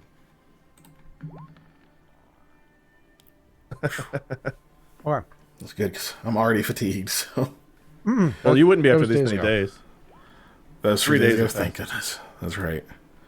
I keep forgetting you said that. so, when you fail the forced march, It's you 1d6 do and 1d6 fatigue. non-lethal damage. Go ahead and roll it, boys. Yeah. Anno, you want to hurt me? Roll a 1d6, please. What was the thing? Did they say? 12 and then 14. 12. And I haven't done my second one. Sorry. Yeah, I haven't done my second one either. Oh, Koa failed twice. I didn't realize that. Oh, I sure did. Oh, I thought each of you rolled once. Aldo is perfectly fine. Shit. Mikhail failed twice. You failed. Mikhail failed once. You I failed failed twice. once. Yeah. So. All right, so we one need- non-lethal from Anno so far. That's for the first one. All right, Snaga, you roll for me. So would I be... We traveled you for could've 5 rolled days and I lower. was missing 4 health, so I'd be full health going into these injuries? If you travel for 5 days, you'd heal 5 health points. Yeah, okay. So now I'm missing 1 non-lethal. And then what do I do for the second failed march? Another D6, and Keegan, you took yours. I did. Uh, There's 3 from Joey. Roz, you get to hurt me this time. And fatigue again. Am I fatigued or exhausted? Yeah, I think it stays fatigue, if I remember right. That's good, because that'll go away once we actually finally rest, right? Yeah, exhausted Dude. goes away after like an hour of rest. Fatigue takes like a full night's rest. All right, so I took 1 and 2. Both took 3. Nice. Okay. Who do I have that didn't roll for you guys? A lot of people. Steve, roll me a D100. All right. You guys push yourself to get to the Carns, and honestly, Koa, you are happy when you get there. It was not easy pushing to this point. You locked your jaw. You knew that this is a decision that you made, and you were going to stick to, but you were not, happy with how it turned out. The trek ended up being a bit harder than it was. Night Storm ended up being a bit more worn down than you expected, et cetera, et cetera. The whole thing is just not playing out what you're cold, so on and so forth. And then I actually failed both checks with Yara as well, and she took more than 3 damage. She's not unconscious or anything like that, but she's also like starting to gripe a bit from the discomfort, because like she has to spread her legs considerably for the fucking massive horse that you have, and she's a small sized person. She's lucky she didn't take Koa then. Guys. Go on. And she's not a trained rider like you. All this time on the horse, it's very, very uncomfortable. So she's like griping and constantly shifting around in the seat and whatnot. Very uncomfortable. It's like growing aggravation for you. Mikhail, I imagine, is also not taking it gracefully, right? So you finally see the Carns. You finally see them there. And you go like maybe up to the Carn and dismount. And then only like 100, 200 feet, whatever it is after the Carns, you have like the area where there's like a fire pit that can be set up. Thank fucking, the gods that you were able to get this far, because you just need to throw up the tent, get a fire going, and pass out. Unfortunately for you, there's still firewood here. There's piled firewood here. You don't remember if you had left this Sweet. beforehand, or maybe somebody else has noticed this place and came through, but there's snow on top of it, but you do see it. Like, oh sweet. You can get a fire going, get a tent set up. Everybody's aggravated, but you just go ahead and pass out because you're too tired, right? So luckily for you guys, pass out, you set up your camps, whatever nighttime watch routine that you want to have set up. The evening goes without a hitch. 36 is not enough, low enough to have something bad happen to you while you're all fatigued. So in the morning, you're able to wake up, and then during your breakfast, because like in the morning you wake up without the fatigue, but you do have the damage on you still. So, during breakfast, you, that hour or whatever it is, setting up, getting ready to leave, you heal the first 2 health points or whatever it is. And during the actual first hour of travel, like a half an hour in or whatever it is, the rest of your wounds on you, just kind of like the soreness kind of like works its way off as you're making your way along the trek. But from here, you guys are in fact at the spot, and we're choosing what to just head to Lechev directly, or We're going straight north, I think. okay. Yeah. So here's an important thing to note: the way the starvation rules work is that you can go 1 full day, without any food, and you'll be okay.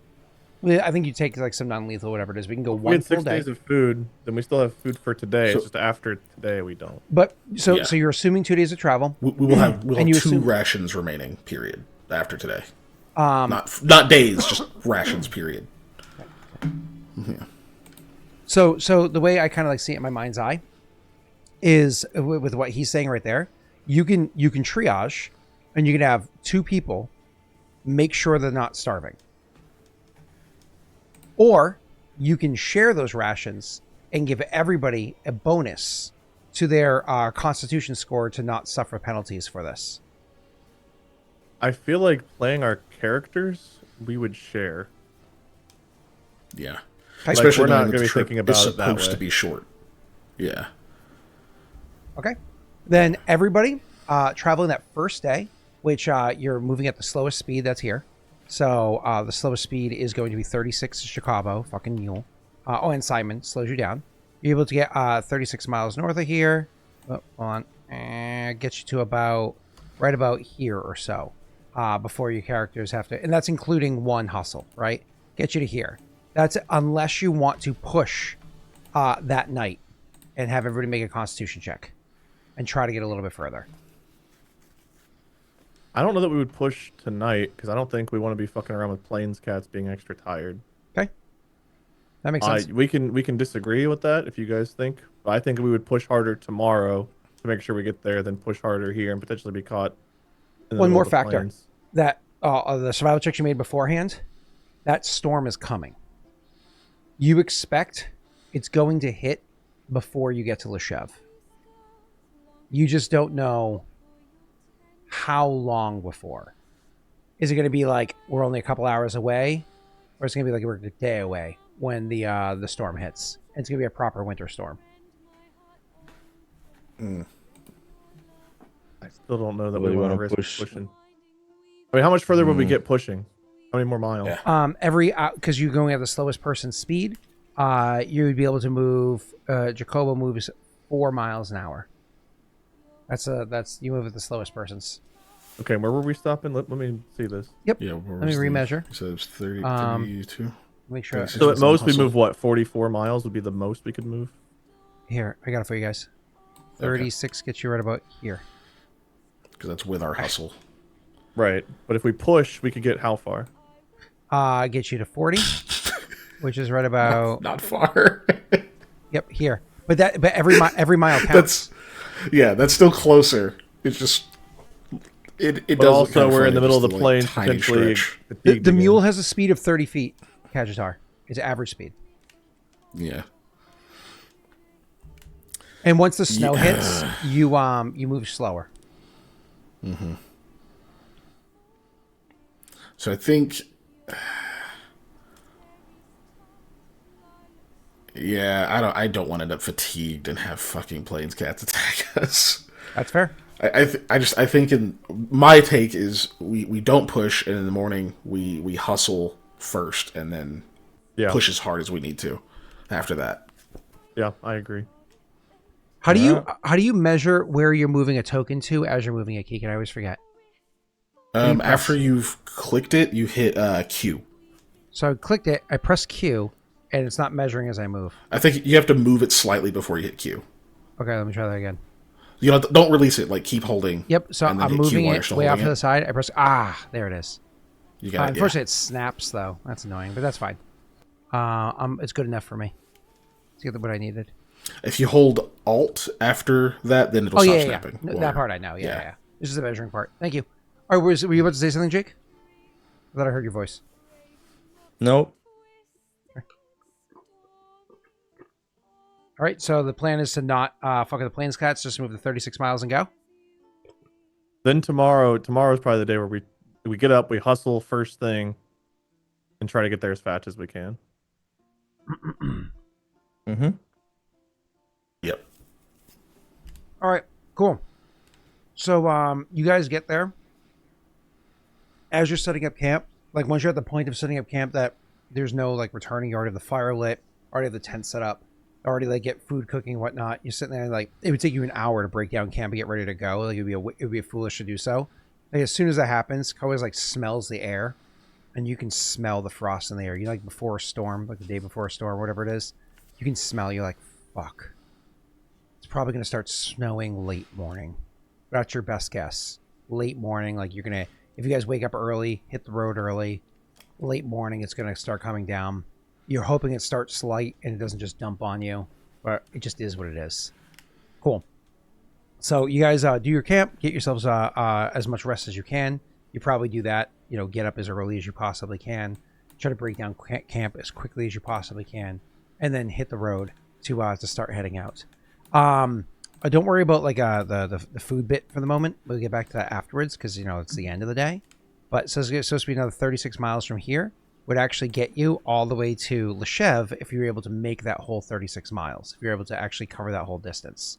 Unfortunately, once you get up, you start moving. You guys are I don't know whether or not you shared with them. I assume you did about the weather, but you're literally on the road for an hour 15 minutes. Do we move any faster once we get to roads? You're not on. Well, yes, roads. So when you're on planes, you actually move at 3/4 speed to 1 speed, depending on the scenario.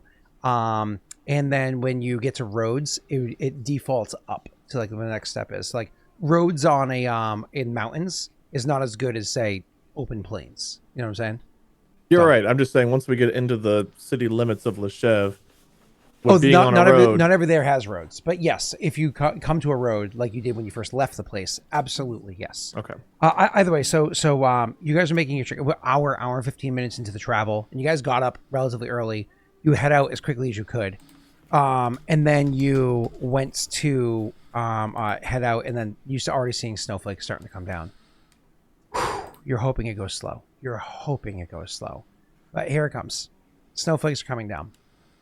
You're not even halfway through your day's travel, and it's starting to come down fast. You've of course already did the hustle early in the day. It's starting to come down harder, much harder. It's dumping on you guys, and so you're gonna have to move significantly slower. Half of 36 is 18, so you get literally you're not even seeing the first farmhouse when all of a sudden it starts really coming down on you guys. At this point, Wade, go ahead and make me a survival check. And everybody can make me perception checks.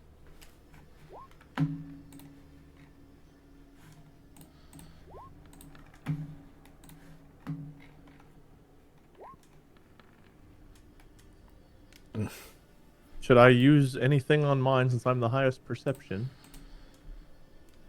Oh god, a 12? I don't know. I feel like you should save them because... Yeah. Okay. So good survival, shit perceptions. Good for you. You have a +2 circumstance to avoid getting lost, which is great. So it's actually a 24. So the bad news is with a low perception like that, you guys aren't going to be able to see any houses. Legitimately, just as the snow comes down, as it's daytime, and certainly as the night falls, because dark comes early in the winter, you don't even see any houses. Not even one. You don't even see lights off in the distance around you. You're talking about hitting roads. You don't even know whether or not you found roads. So certainly not seeing houses off the roads. You just are, it's a blizzard around you. The wind is whipping. It is awful. The whole thing is just absolutely fucking horrible to be in. We'll deal with that in 1 second. You don't see any houses. So there's no place where you can ask for shelter to get through the storm. That being said though, Koa has his compass out. He's occasionally looking at it or having what's her name hold it with his cloak thrown over the two of you. Having her glancing at it and making sure the needle's pointing the same direction. She's keeping it close to her chest or maybe on your chest between the two of you, whatever it is, to keep it warm so the metal doesn't stick or nothing stupid, right? And you're confident in your direction. If you just push through, you have the grit to get through, you believe you can get all the way there. But you're moving at a much slower speed. So you already moved 18. You're only able to get to about here when finally everybody's getting to that point where you're starting to get tired. It's at this point what I need you to do is, because you guys shared rations today, I need from everybody a constitution check. Hold on. It's a DC 10, and you all have an additional +2, mental math, because you shared the rations. Okay. The other thing I need is, because of the cold, everybody has to make saves against the cold, but those are fortitude saves. I'm going to actually have to require from you guys 2 fortitude saves because of how long it takes for you to get that cold, and then it's really settling into you as you're getting wet and whatnot. Mikhail, you have spells. You've used it beforehand. Prestidigitation to dry. How many times can you cast that a day? 6. Fuck me. Oh, damn. You only have to make 1 fortitude save instead of 2, and everybody gets a +4 to it. Okay. You can mental math Okay, that. so 1 con save, 1 fort save, con +2, fort +4. Yes. Okay. And that's because he can keep you all dry. Let's mark all those off just to be thorough. Okay. I'm going to tell you the repercussions before you choose what you're doing. If you fail the con check for being hungry, wrong one. If you fail the con check for being hungry, starvation, you take 1d6 points of non-lethal damage. A character who is taking non-lethal damage from lack of food or water are fatigue. So you become fatigue and you take 1d6 non-lethal damage. And I'm saying this because only Aldo failed by 2. Aldo, are you just taking the 1d6? You're currently at full health. Yeah, probably. Okay. 17 chat, roll a d6, first person. With the cold, I think everybody passed. Hold on. The DC's 15. I didn't tell you that before. I didn't add any of my stuff in, so I'm at 24 and 22. It was only 1 fortitude save. Yeah. I mean, con Wade. and yeah. Yeah, you passed everything, Wade. You also did, Keegan. Aldo, it was a DC 15. You got a 16. Yep. So you're good. You don't have to deal with that. You actually passed. Character who has... Yep, you're good. So no negative exposure. So you guys are good there. But this is where you've gotten to. At this point, you're now moving at significantly slower speeds. So instead of per hour traveling, what's that? The slowest person's 30 feet. So instead of traveling 3 miles an hour, you guys are down to moving at half speeds right now, which is only about what was I saying before? 3 miles an hour, right? Let me just make sure I'm not. You said 4 before. It's 4. You're right. It is 4 for Chicago. My apologies. Which is the speed of... That means his movement speed is actually 40, not 30. I was wrong about that. So you're moving at only 2 miles an hour at this point, trying to get to Leshev. The closer you get to it, the more likely you are to find a place where you can take shelter. In the meta, you guys are, let's call it 8 miles away from being in Leshev proper. But the closer you get, the more likely you are to finding a house. I assume you want to push, as opposed to try to hunker down in these elements as bad as they are.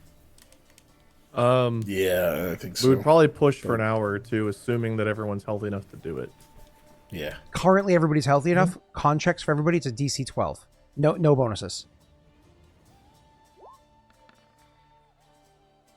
Okay, pass. Hey. Cool. You guys are going well. It's no problems. You're able to do that first. Is Yara doing okay? Because that would also affect how we handle this. Did you roll a perception check for her to see if we found houses? I rolled for her for everything. I'm just rolling her Okay. damage right now. The only thing I hadn't rolled yet. Yeah, because you're about to pull some shit like we wouldn't also be caring about her on the way. Yara's conscious. She's talking. She's shivering, but she's conscious. Okay. Because let's be clear, when he was casting prestidigitation, he was doing it on the 3 of you, because your cloak, she's under as well, but she's still, of course, getting wet. Jesus Christ, boys, don't do it. So, anyways, you're I said nothing. You're continuing on. Continuing on the extra hour to travel the 2 miles or whatever it is. And at this point, you guys can go ahead and roll me perception checks.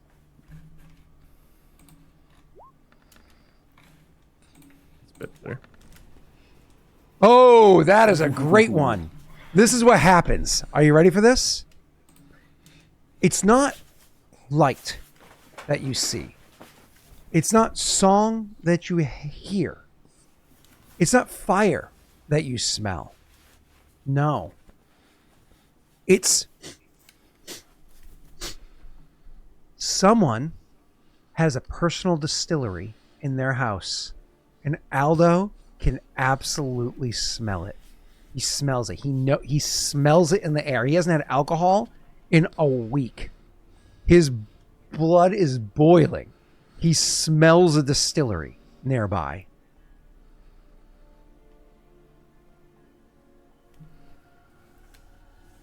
Who's that? It's a smell in the wind. Fucking Homemade snow? I don't whiskey? know. Hang on a second. You can't smell anything? Nothing at all. What are you saying? Smell? No. Yeah. Aldo smells something. This way. And without really asking, he kind of just like leads you in the direction of his nose. I'm pretty sure this is... Fuck it all, I guess. We're going this way now. Yeah, we follow. We're no more than 2 to 10 miles away from... Maybe 15, maybe 1. The Chev is that way, though. I'm certain of it. Just see a house? Kind of. I don't... Just... I have... Just this way.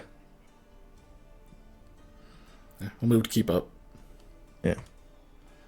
Scott, we follow his nose, wherever it goes. Oh, Jesus, no. You guys veer off, and it's one of those things where, like, Yara wasn't really listening or paying attention. And when you guys are veering off, she feels like the horse, like, turn, like, a solid, like, 70 degrees, whatever it is. She's like, decided to set camp? Aldo... Yes. Aldo found a spot, I think. Okay. And so she, is like shivering or whatever it is as you guys are following off. Aldo, you follow your nose wherever it goes to a place of booze. That's all I got. So you are following along, and eventually you guys do see through the blizzard that you're in, and everybody's like ears are stinging, your shoulders, you're shivering, everybody's uncomfortable, you're wet again, etc., etc. As you're making your way through there, you eventually do see there is a faint light. And at first you think it's off in the distance, but then you realize this blizzard's so strong. No, it's only like 20 feet away. You move up like the 10 feet and you're at the house. You can now literally see a building in front of you. Like, oh shit, there's a building in front of you. That because it was dark out, the snow going. You didn't really see it until all of a sudden you're there. And so it's a matter of like, what is this building? As you get closer and start searching around, you realize it is in fact a barn that's there. I don't know if you go looking around for where the house that this barn belongs to is, or if you just say fuck it and go over and open up the barn door and go in. I think Koa would approach the house. If everyone else wants to go in, Koa would definitely go up to the house and try to, like, speak with them at the very least. I don't know what you guys would do, but he wouldn't just... Dude, listen. If there's a girl here to, like, buy him some time to run away, but you picked the wrong house, and someone wakes up and you're in their barn, you don't want... That's not a good wake up. So the two of you, are you just going to go in and you're going to ride to the front of the house with him? Mikhail will go to the house. We should go to the house. Okay.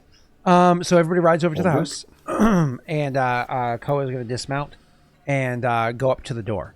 So, you dismount or whatever it is, you make your way over to the door, trying to get as up to as much as possible. When you get up to the door, because it's dark, it's later, there's no lights on inside the house. There's nobody there, but I assume you still give like a hearty like palm on the door. Oh yeah. Okay. So you go knock. Roll me a perception check, Wade. As you're standing there waiting and kind of like, rocking back and forth, like, shivering, keeping your arms tight, keeping your cloak pulled close around you, whatever it is, trying to, hold to the situation. You eventually do see, no, you're wrong. There is a light in there. You can see it underneath the door. Like, you just kind of like, you can see it like peeking out underneath the door. There must be a fireplace or something like that going because the light is dancing a little bit beneath your, the door frame that's there. You just have to move a little bit of the snow to notice it. Anyways, nobody answers. So you give like another heavy, like, knock. And nobody answers the second time. Do you like knock a third time? Do you just try the door? Do you walk away? What's like, because you could totally knock a third time and just give it one more chance. Is anyone home? You call that out. A few more moments pass, And just as you're like deciding to do call it again, walk away, just open it, whatever it is, like literally as you're like making the decision and committing to that action, the door opens up slightly, and you can see somebody's inside there. And what is it? Somebody's inside there, and they're like looking, a little frantic through the doorway to see like who the fuck is there on the other side. And they're like, no one's here. Go, you're not welcome. Please, if you just a moment of your time. Mikhail hops off his horse. They are. You didn't hear any. So like Keegan, you can't really hear conversation because of the wind howling. But I would say that you can see like his attention has focused. He's like squinting, looking after Koa specifically. Oh, I thought we were all three at the door. You guys hung back. No, they stayed on the horses. Yeah. So you're up there. You say just a moment of your time. They squint their eyes at you. And with your perception check from before, you actually notice enough light is dancing on the inside that you see a glint off of something metal in their hands. Maybe it's a dagger. They like armed themselves as they came over to the door. They don't say anything. Their eyes narrow at you. Feel free to push on if you want. We just we're hoping to maybe sleep in your barn for the night. We've traveled long from the mountains to the west. The weather's horrible. We're not going to make it to Le Chef tonight, and we're not faring too well. They look you. They open the door another like a half inch or so, and they look you up and down, and then see Mikhail approaching as well, and they go, "You'll not rob me and mine. No, away!" And they go to shut the door. I don't know if you try to put your foot in the way or to stop it or. If I wouldn't try to stop them because I don't want to be aggressive, but yep. I would just keep yelling. That's not aggressive. Excuse me. That is the default move for a police officer, and police officers are not aggressive. They're just making sure that they can continue to engage in the scenario so they can acquire the Ko is not a police outcome. Officer, nor does he have any authority here, nor is he an asshole. So we're not going to put the foot in the door for whatever reasoning you want to put. If we intended to rob you, we would not have knocked. You can, at this point, Wade, roll a diplomacy. You're raising your voice, and I imagine there's an urgency to you just because you're literally that was freezing. More flavor if they were closing the door, but you're welcome to roll a diplomacy or an intimidate. I will accept either. He's trying to be diplomatic. I won't argue intimidate on this one. I would love to intimidate, but that's not what he's doing. Okay. Are you happy with your 9? No, but I'm not sure I'm going to get to a number I will be happy with. So that's the number I've got right now. Okay. So, yep, you say that, and they say, sorry, and slam the door. Do I get there? Yep. You're pushing through the snow. You get up there. Don't be surprised to maybe find us in your barn in the morning then. It's that or death. Did you talk to someone? Yes, they weren't the very welcoming type. They said sorry and to leave and not to rob them. Fuck. Yeah, it probably should have been me up here. What are you saying? You're scary. Let's just use the barn. We'll deal with it later. See you in the morning.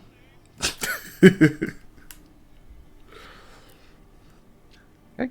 You guys They walk away. don't say anything back to that. They're just like, they're in the barn. We're going to the barn. Yeah. Cool. So you guys are going to make your way over to the barn.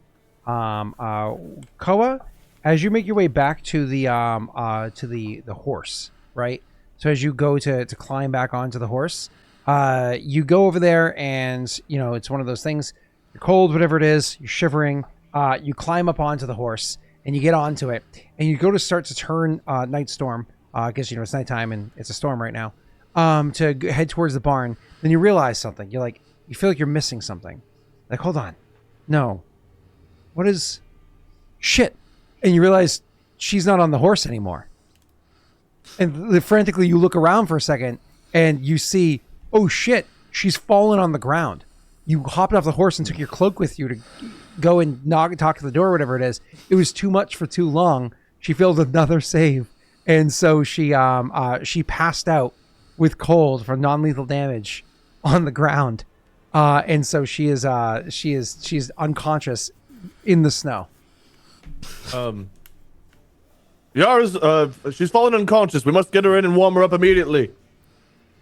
Mikhail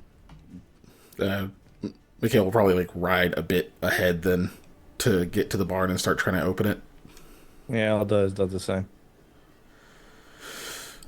Fucking misers. Would cost them nothing to open the goddamn barn, but no. Ko is selfish. Yeah, I'm sorry I chose us living over dying. Ko was gonna like light a torch and like try to carry her over there, but keep like some fire near her just so she's not continuing to get colder. As we head to the barn. Okay. So you scoop her up easily and lead Nightstorm over to the barn. When you guys get over to the barn doors and try to open them, of course they are not easily opened. You know, it's one of those things where you're like, shit, what's the setup here? Why are they? Is it locked? Is it seriously locked? The barn doors are. Oh, hold on. There's like a little door. You know how barn doors sometimes have a little like door inside of it. You go over and lift the latch, and oh, thank God, that thing opens up easily. So who opens up the door and goes in first? Mikhail, I think, right? Cool. Mikhail opens up the door. Yeah. He goes in first. Couple things happen. One, there's light inside there, so it takes your eyes a moment to adjust. Two, you get blasted with warmth. Blasted with warmth. As I said, there's a distillery in here. Distillery means there's an active fire to distill. So there's fire burning, and then it's making some warmth inside there. And then three, you hear the doors open. Fuck! As someone's surprised by you coming to walk in. And then as you're like blinking away, that like you're dazzled, if you will, as you're blinking away the light, you see that there are two people inside there. They, human maybe. They don't look old at all. Late teens, maybe early 20s.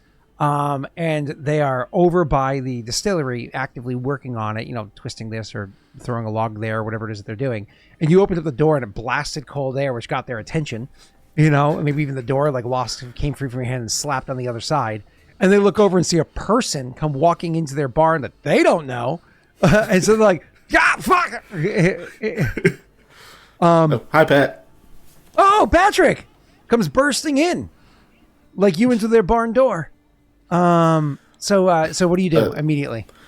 So he kind of like puts a hand up as he's like pushing like the door open and making his way, and says, he's like, "Hey, no trouble. We're just trying not to die in the cold. Stay out of the way." You have a -10 to this. Go ahead and roll a snap diplomacy. Oh, boy. You don't need to apply the -10 if you don't want. We can mental. Up to you. Okay, we can just mental it then. Where the hell is... There it is. Okay, great. It's with a -10. I didn't include the -10 in there, so that's a 12. Yeah. So Are you that's gonna a keep 12. the 12, or do you want to luck it? I don't know what we're trying to hit. I would just mean that's a good start. It is a good start. Fuck. In different techniques, Yeah, it starts at 15. Mm-hmm. I forgot how many we have. I think like 7. Yeah. What do you think, Jake? Luck? So it's a 12. Higher than a 12. Yeah, it's 12. I mean, yeah. Go ahead. I think so. 50-50 or 15. Oh, there you go. There we go. Okay, that's great better. news I feel for way you. better about that. These are just overall friendly people, and so you beat it by 5, and so they actually become helpful. You see, we're just trying not to freeze, and so there's like a moment where they freeze, and then all of a sudden one of them goes, "Oh my God, you were traveling in this?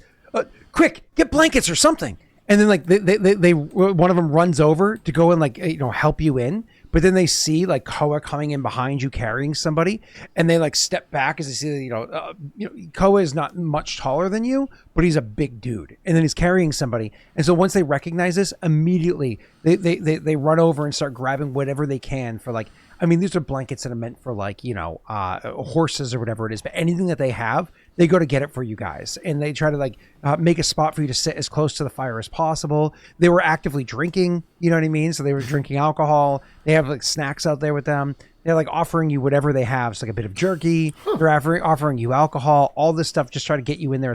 You're like, we have horses out there. Like, get them in here. But like, our what is it? We had 3 horses, but 2 of them died in the last summer from, you know, they mentioned something that came through the area. But like, we got to open stables, you know, so you let the horses in. They have 3 open stables. I think you guys have 4 with you.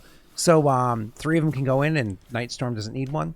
Like, so whatever the case may be. And they start immediately trying to like help you guys out as much as possible, you know. And then once you guys come in, you know, swapping stories and, oh, the person inside the house, we're like, yep, that's Pop. Ain't been the same since Mom died, you know, like, and that's just clearly these are like the sons of whoever owns the house, and they just are out here distilling. This is like their plan. They're gonna make it. They're gonna make their own, you know, liquor. They're gonna sell it. They're gonna make it rich in Leshev. Like, it's like this whole thing that they have going on, and it's just, it ends up becoming like this like really fun, friendly time that you're able to have with them. That all being said. They're cannibals. Okay. Was that? Is it they're cannibals? Okay. Yeah, that was the No. But yes. Yeah, they'll betray. Listen, Scott has not introduced a person yet that won't betray us or let us down. So. What's your name? Jake. How does Aldo handle the situation? Well, I don't know. He has the food and he overindulges in the local swill. If they'll give it to him. Say that one more time. Yeah, he'll get drunk if he can. Oh, you can. And they offer you their stuff. As for how good it is, who in chat? Ooh, Kiris. You are representing how good these random NPCs' alcohol is. What's their craft check? Go ahead and roll a D20, Kiris. We'll see if they're making it out of the hood with this one. Do they have a modifier? Yeah. But the D20 is the you know, mid. You know, it's mid. It's okay. It's one of those things where, like, to you guys in the moment, something to warm your chest as you're drinking it, as it burns and goes down. By the way, if you rolled really low, it could have been poisonous. As it burns your chest as it goes down, and or whatever it is, like, it is definitely not good stuff. But it's not horrible either. It's you know, mid. It tastes like it was made in some local town by some local brewer, distiller, whatever it is. And yeah, we take mid. Of it. Look, on a scale of like people's homemade shit, like mid's kind of on the better end, right? You know. Yeah, mid is, yeah, sure. But I mean, even mid within this context, you know. So, but either way. So you guys are drinking. You guys have some jerky, not a ton of food, but certainly enough to stave off any concerns of starvation, whatever it is. And you have a warm night. You're all able to start, you know, kind of like the resting, healing effects, whatever it is that you need to do, so on and so forth. So you're able to, you don't have any prestidigitation left, but you're able to, you know, strip down to whatever, you know, undergarments or whatever, wrap yourselves up in horse blankets, and to let your clothes kind of like, you know, hang over near the distillery. So it's adding extra steam. So with the steam coming off all of your clothes or whatever it is, it, you know, makes the place a bit more humid or whatever inside here, but whatever, it's all good. And you have a fun night. I don't think we need to harp on this any further, beyond saying that you do find a hot place to rest. Does Yara wake up after a bit, or not until morning? Like, she'll like stir. Okay. I would say she'll stir and kind of like say stuff like in her, like, you know, weary state, but otherwise doesn't properly wake up till morning. Okay, but if we check on her, she's breathing and is okay. Yes. Mm-hmm. You guys. I do want to point out that Aldo does like overindulge to the point of like blackout drunkenness, Scott. So just let him know. Shit. Oh no. There's probably a point where he's like a few in that Mikhail will be like, "You good, Aldo? That's a lot after kind of a long break, you know."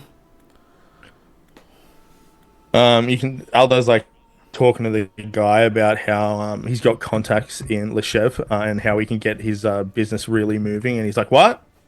Oh yeah, no, it's good. It's good, Mikhail. Yeah." All right, just stay hydrated, right? I don't think you have any of that Yeah. other stuff you bought. What did I buy? The stuff to help with the hangover. Oh yeah, we still have that. No. Oh Yeah. So Okay. just be careful. yeah. Mikhail, Fox. He can help us with this. Oh, with their operation. Yeah, that's the one. Yeah, he might be interested. Maybe. I mean, he's Is an enterprising guy. Is this just us, or is this with them too? This is with them. This is because he was talking to them. So I imagine because they were already drinking beforehand, they were already tipsy beforehand.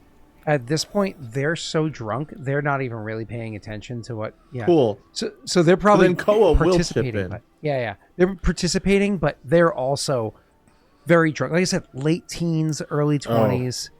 So they're like talking over me anyway. Now, hold on. Late teens, early 20s is a bit old. No. Oh. Sure way. Yeah. So, like, all these adults I'm always surrounded with, like, this was someone my age. Yeah, like you're 18 and a having your half other now. friends. No. Anyways, continue. You were saying something. Go ahead, Wade. Yes, if we do get Fox involved, perhaps he can help make it taste a bit better, even. We'll take another sip, like, swish it in his mouth and, like, gulp it down. Yeah, we can get it provided to the steel you signed in. The one, that one. Oh, there are certainly places that could use an upgrade. Yeah, there's a few. Yes. Couple of them. I think our friends here are a bit gone now. Yeah. What? He looks over at the guy. He's probably like, Cole looked directly at Mikhail. I think our friends are a bit gone now. Yeah, I'd agree. We really should get some rest too. I mean, there's a long trek. And we still have a bit to go. Gentlemen, hello. Gentlemen, you're gentlemen. Indeed. How far is Le Chev from here? Chef, not far at all. Like, maybe a 2-hour walk. Walk, ride the horses. The horses died because you didn't take care of them. That wasn't me that didn't take care of them. You fed them rotted oats. Your mom's a rotted oats. My mom's your mom. And isn't your mom dead? Aldo says. Whoa. Why would you bring that up? And then the other one just starts sobbing. Where's my mommy? Mikhail's like scooting away now. just into the cold dark just to get the fuck away from that conversation.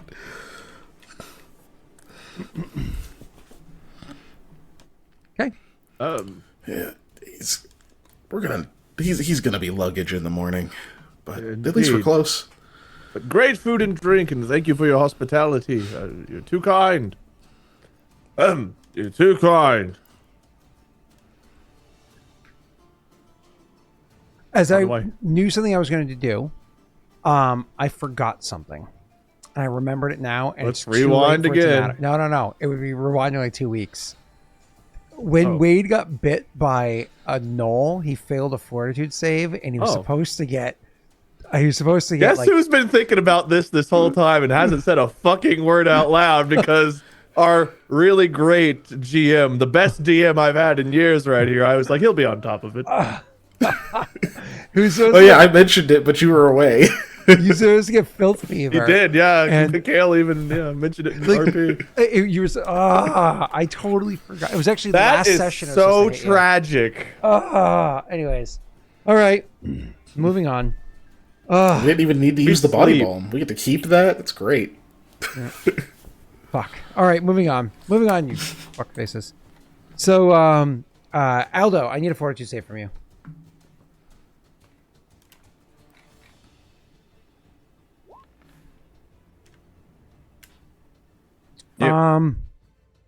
Okay.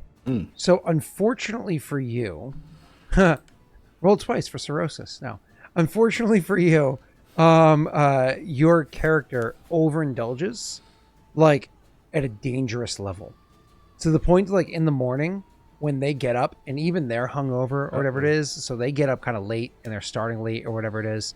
When finally they're doing, kind of like moving about, like, oh, check on Aldo, see if he's okay. And so you go over to like check on Aldo, and it's one of those things like, hey, Aldo, time to get up. Like the third time you go over there, you like actually give him the kick, and like you give him like a nudge or whatever with your foot, same way as you've done beforehand. It's like friendly, not overly hard. But when you nudge him on the side, you actually hear like a weird gurgle noise, and then you realize he's like literally vomiting in his mouth because if you nudged him on the side while he's still passed out, and you're like, oh shit, and, like roll him to the side quickly to like help him, and he's like that he might respond, but like they're not words. He's not coherent. He's not conscious. He absolutely. We lost Wade. I thought he was just holding that face intentionally for a long period of time. I didn't think he was. I thought he was like that's so intense. I was like, oh shit. I thought he was just like, oh no.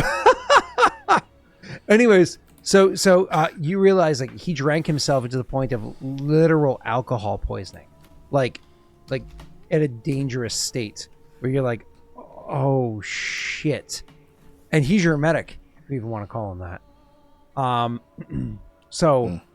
Right now, what's your face? Aldo, the situation that you're dealing with is you have a -4 to your constitution.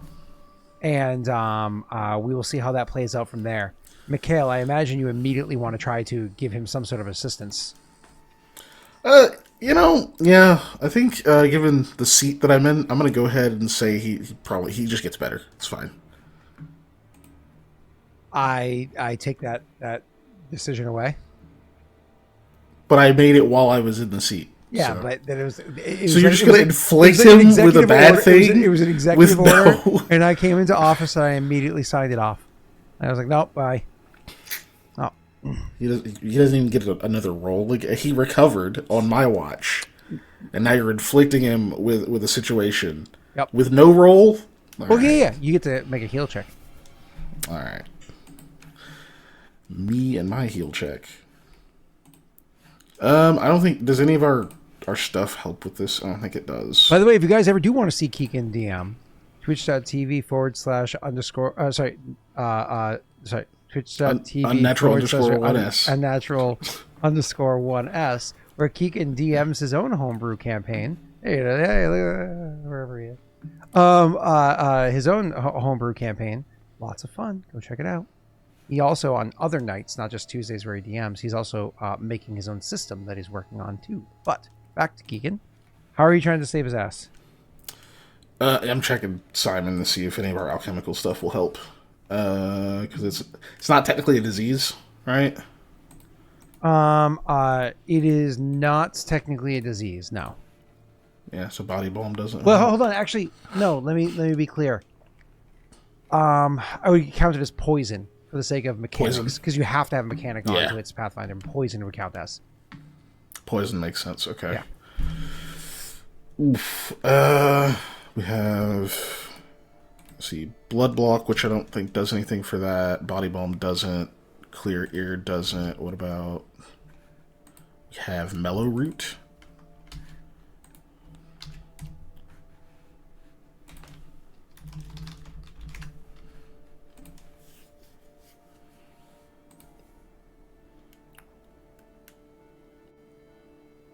Oh, no, that just makes you brave. Okay, yeah, I don't think we have anything. Okay, then you just roll a heal check, and Koa can give you an assist. Wade's going to rejoin eventually. I'm sure he's just resetting his router or whatever he's doing. I can roll his assistance, because I think you have a one higher check than him, or maybe you guys are the same. His heal... At this point, we're the same. Yeah, his heal's a 0, so I'll roll for him to assist. I have to open roll for him. He passes. He gives you a +2. So you get to roll. I don't know if you want to do anything with this. No, I'm just going to have to roll it. Okay. Heal. I did not put the +2 on there. Okay. So unfortunately, you're at a 12. Anything you want to do to modify that?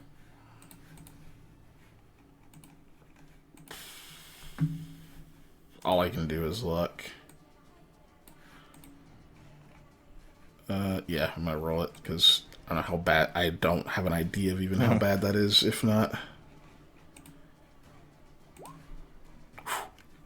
Okay, good. You get the idea quickly to go ahead and try to get something to absorb as much alcohol as possible from him. I mean, luckily for you guys, you literally have charcoal and chalk and ash, all sorts of things that are fucking horrible, but will help to absorb as much as possible. You throw enough of that inside of his body, and then, or whichever is appropriate inside of his body, and some water. It'll not just absorb, but he'll also be able to puke it up too, and to really help the situation. Unfortunately, what you end up doing to just try to get him to be okay takes the better part of today. Oh God, you don't even think you're going to be able to travel today. But on the flip side, honestly, outside is pretty terrible anyways. That storm left huge snowdrifts and lots of snow piled up outside. And you're not sure how much travel you would have been able to do anyways. Now, you're not going to have plows coming by and clearing the roads, but at least, the farmers, sons will be, digging out whatever area around the house and walkways or whatever it is that are there. And fortunately for you guys, once they explain to their father, who you guys are, the heroes of Leshev, he becomes a lot more courteous to the four of you, and is more than willing to extend his comforts to you guys. He lets the three of you know if you have to spend another night or two in the barn, you're more than welcome to do so. And while he is torn up by his wife having passed away, he also offers more than once, way more than once, for Yara to stay at the house if she'd like to. But either way, you guys are able to spend the day there, thank goodness. And it does give him a chance to go ahead and roll another fortitude save. Roll for me, Jake. I still have the -4. You have a -4 to your Con. Right? Yes, you do. It does not go up or down yet. Yes. All right. Okay. Oof. So the next day, when you wake up, you're finally starting to feel a bit better. Like when they give you food, you don't just hurl it up. When they give you water, you don't hurl up most of it. You know what I mean? Like you're able to keep things down better. You heal 1 point of constitution, and you're actually able to kind of like be up and about. And you realize that maybe you made a bad decision. That alcohol was not distilled enough. It was not good enough quality to consume that much. I mean, as a reminder, when you make alcohol, there are 3 types of alcohols that get created. All of them are poisonous, but 2 of them are deadly. And you distill out the non-deadly one, or at least the less deadly one, for you to drink. And this wasn't fully distilled, and you consumed way too much of it. Your character's lucky he didn't go blind or die, but he is he's hurting, unfortunately. You spend a whole day resting, which is nice because it gives Yara a chance to like properly like recover to the point where when she's ready to leave, she's actually pretty much fully recovered for you guys are able to leave 2 days later, assuming you want to hit the road 2 days later.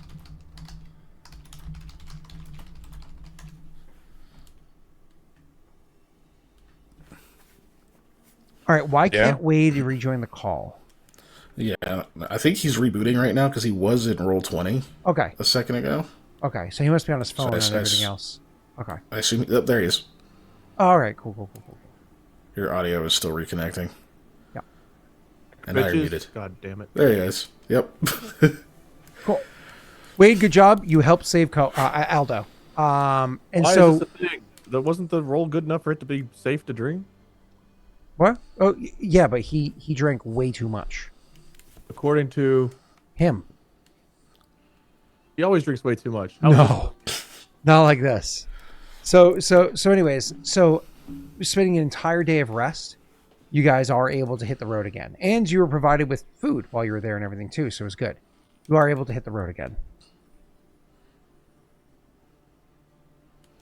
I just want to know who in chat paid you to make sure we didn't get to Leshev before 11 o'clock. I'm not going to answer any accusational questions, but I will say is this. Kyrus Demon, If you would like to go ahead and name the 3 NPCs, you're welcome to do so. That's Just crazy. make sure they're not goofy names. But I don't know. That one bandit had a pretty good name. moving on. So Morgan Solo, whatever the fuck. Gurgax or something. Fucking it's in the world end roll, but back to the game. So you guys spent one day of Gargalith or resting. something? Gargalith. Yeah. Yeah, that was it. Gargalith. That was the one. Wade, did you want to only spend the one day of resting, or did you want to stay a whole second day of resting here? I think as soon as Yara and Aldo are good to go, it's like we're like 10 miles away. We'd head out. Okay. Yeah, as long as the weather's not still fucking. Yeah, awful. unless it's like some horrible. Yeah, like exactly. What, It's unfortunately it's still bitter windy. It's still cold, but you're dry. You're fed. You're coming from warmth, and it's actually from here. I think it's only 6 miles from here. So like it'll take you a few hours to get there because of how deep the snow is and the fact that the roads to Leshev aren't properly cleared yet. Because it takes some time for people traveling along them to clear it, to pack it down or whatever, right? But you And I will was be able to trying get there say, today. In chat, Koa would pay them for their hospitality. I don't know what the right amount is for something like this. Is this like a few copper? Is this like a silver piece would be nice? They or- expect nothing. If you gave them like a silver or two, that's like well over and beyond, and whatever. He would give them a silver or two, and then like maybe request a couple of supplies for the road just in case they get caught up, so they have a little bit of food to travel with. Yeah. That's how you would justify. Be like, listen, take the silver. You've been more than generous. If you insist on not taking it, just give us a little bit more food for our travels. We'll call it even or something. Yeah. And when you do that, they're like, oh, sure, yeah. But like, don't worry, we got loads of horse jerky you can have. I'm sure we've eaten worse. Maybe your character won't- doesn't they won't remember waste because he the was horse. really drunk. You and Mikhail can go ahead and roll intelligence check. As long as it's not their mom we're eating. I mean, Horse Mikhail. jerky. Sounds great. Yeah, Mikhail remembers, as maybe Koa comes back and he's talking about, oh, they gave us some more horse jerky. Mikhail's like, wait, weren't those the horses that died of disease? Yeah. Because what did they say those horses died of? What disease? It's not transmittable to humans, is it?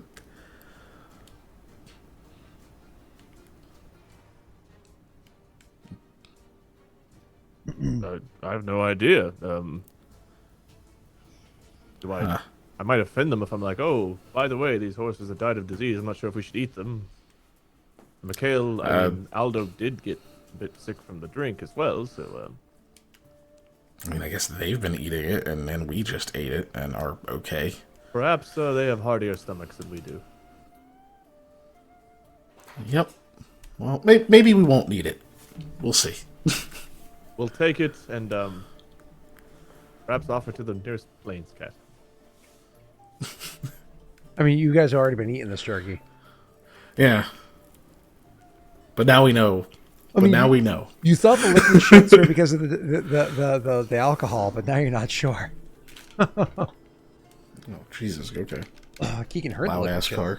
So We so really anyways, just want to get to Leshev, and Scott's like, what if I There's a loud ass car outside. barrier after barrier? no, I told you I was rolling for the weather in advance. So, but prior to the session. So, anyways, you guys are able to make the rest of the way to get there. No checks need to be made. You know the way there. Like I said, it's only about 6 miles away. Even moving at the much slower speed that you are right now, it takes you guys, I think, about 3 hours or so to get there. And it takes 3 hours for you guys to get there. And eventually you do get to Leshev.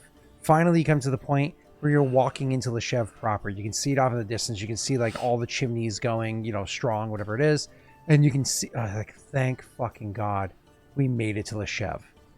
Where is the first? Oh, by the way, Aldo, you are not feeling good. What's your normal con score? Is it a 12? 10. Oh, it's a normal 10? He's down to a 7? Yeah. You are not feeling good. Oh, Steve, that was very nice of you to give to Tish. You are not feeling good. But you get to Leshev. Where do you guys go first? Where's your first location you're trying to head to? With Yara, of course. I assume going to find Elliot. Mm-hmm. Yeah, I don't know how's she doing. Yara, much better now. She's fine now. Yeah. She's effectively back to normal. Okay. Well, let's RP as we get into town, I suppose. Right? Sure, sounds great. Sure. Oh, finally here. What should we do first? Find a place to sleep? Go to our place. We have a place. Yeah, we do. It's what time of day is it? It is because it took you, what did I say, 3 hours to get here. Plus, you probably would have had a late start because you were dragging ass to leave the barn. Probably around 1 or so, so afternoon. But because it's winter time, the sun's already well past its peak. Yeah. And is the weather still ass? Oh yeah, it's windy and bitter. It's completely terrible. Okay. Yeah, you're all bundled up. Yeah, let's maybe we should check out our place first. Get all our crap settled down and then figure out where the hell Elliot is. Not to throw a wrench, but I would love a proper meal and something water. Let's say looking like in Aldo's direction. Fresh water. A hot meal. I mean, if this is right as we're getting into town, yeah, but don't you want to have a place to drop off all this stuff we're lugging around first? Yes. We Get drop out your off our armor. stuff, get a proper meal, find Elliot. Oh, Find Elliot. Can we send someone to find Elliot and have him just meet us while we're eating? Do we have Maybe. that power? You're the hero of the show. I'm sure you can ask somebody to do it. We are the Valiant Few. we are indeed. He like grins. And as Mikhail pointed out the other night, perhaps I'm not the one who should be approaching people because I'm scary. Well, it's the middle of a winter storm. It was dark. You have a great sword on your back. I still do. It's still a storm. Yeah. Well, it's not the middle of the night. Oh, I'm less terrifying in the day. Be careful, Aldo. When the moon comes up, scary. Aldo's just deadpan. See you. Just fucking He just smiles at you, then he like drops the smile when he looks in Mikhail's direction and like turns. So easily offended. All right. Look, yeah, let's get this crap dropped off and then get something to eat, and I guess we'll see if we can send word to Elliot. Yeah, I think that's probably the best course of action. So you head to the I would Broken agree. Shield, I think it's called, Yara, right? We're drop gonna our go stuff to our off place first. Oh, sorry, my Yeah. apologies. So you get to We've your never place. been to our property. Yeah. What were you going to say to Yara? So what? Ask her what her plan is, since we're in civilization again. Okay. She says, I'm not sure yet, but I liked your plan of hunkering down in Haudh-Gwenn. At the very least, I'm sure I can find some work there. All right. Well, I guess you're with us for now. And you guys will head over to your estate. And it's one of those things where as you approach it, beforehand, it was just a place that you had visited. And this is the second time you've gone to it since, it became yours. But as you're, riding up to it in the middle of the winter, you hadn't seen it. And, God, it's been, 2 months or whatever at this point? Or close to. It's one of those things where, as you approach, you're realizing, wow, this is ours. This property. It's not small. It's not terrible. It needs work or whatever it is, but it is, in fact, ours. That's very exciting. Then you're going along the roads or whatever it is to get there, and it's not in a bad part of town either. It's one of the nicer parts of town because it belonged to one of the former counselors, right?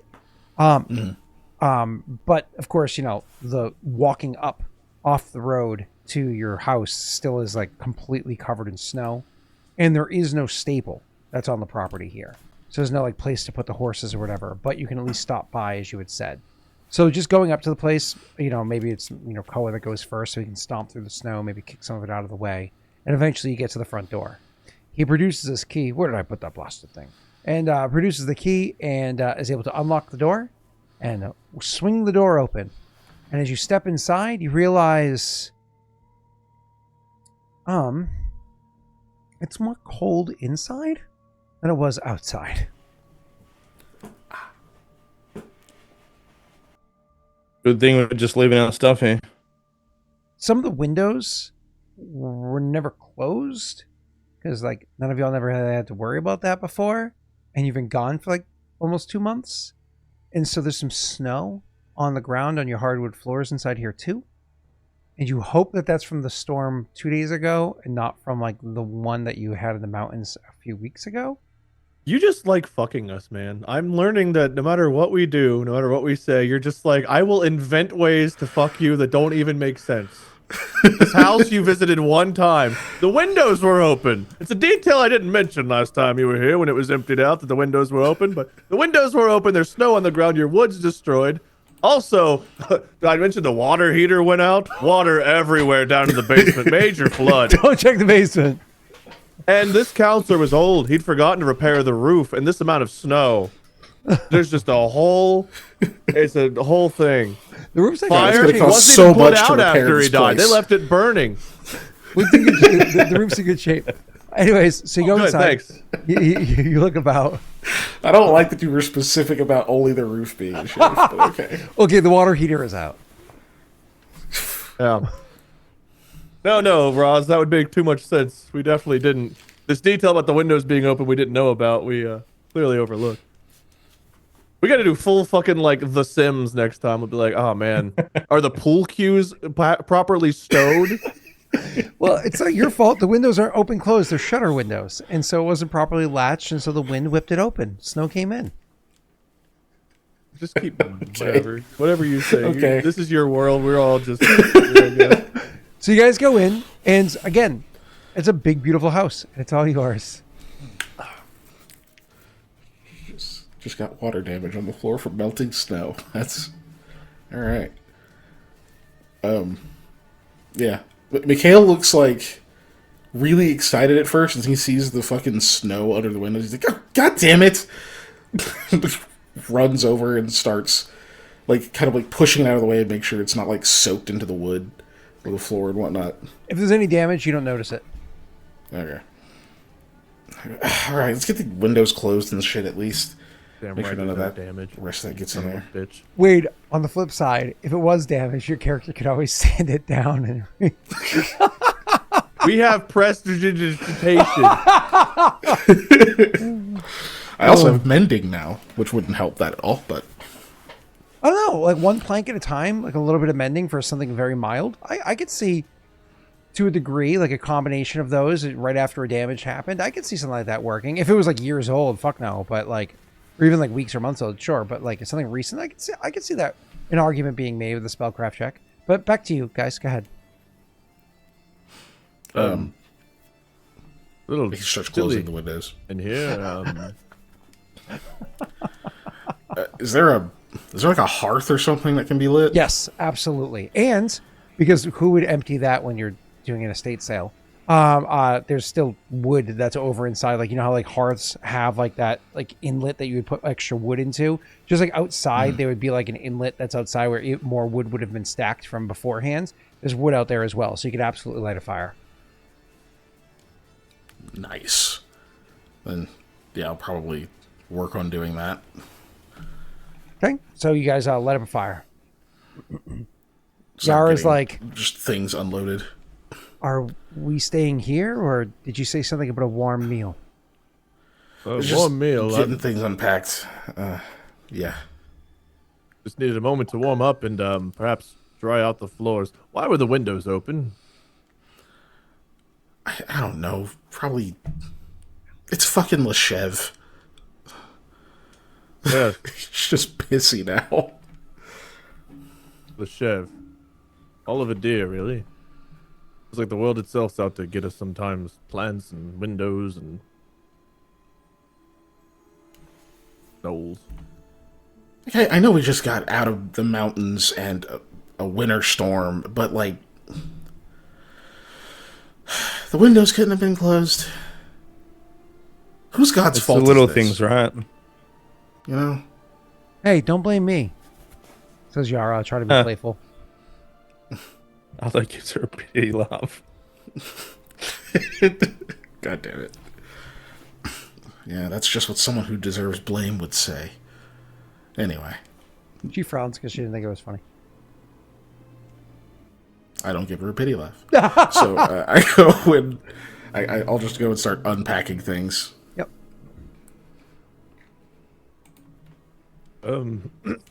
We still have to make a decision as about to what exactly we're telling Elliot. All of it, I imagine, but is there anything we should leave out? I don't think so. I mean, in my experience, it's a lot easier to not keep secrets than it is to do so, especially when you don't need to. I don't disagree. My just, you know, experience. with everything with the slavers, then we've had to keep some things to ourselves, so just thought I'd make sure. Yeah, it made more sense then. I'm not seeing much of an advantage to it with Elliot. I think we can tell him everything. We can show him everything. I hope he understands he's not fully entitled to own everything we discovered. I think that was already discussed. I would Well, imagine not. he funded the trip, but he hasn't paid us yet. Correct. Well, whatever So we we'll do, put pressure on can we do it over at the Stolen Shield? Yes, but Yeah. do us a favor and stick with water, perhaps, today. Yeah, you got to take it easy, man. That was scary. You look worse off than you did in the mountains. Yeah, well, I suppose I can acquiesce today. Seriously though, you weren't breathing for a second. It was pretty bad. Is that the first Well, I time don't you drank remember in a while? Yeah, well, we ran out at the keep. I had Is that like why one thing, your and wine sack was on the ground? You ran out and got mad and threw it? I don't know, probably. Well, perhaps easing back in. Yeah, one bottle at a time, eh? He like elbows you. A shared Starting one. next Yeah. week.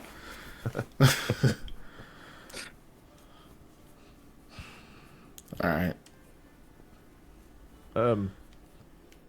We also did say that while we were here, we would put in a word for the hobgoblins and I guess the Wadukan family.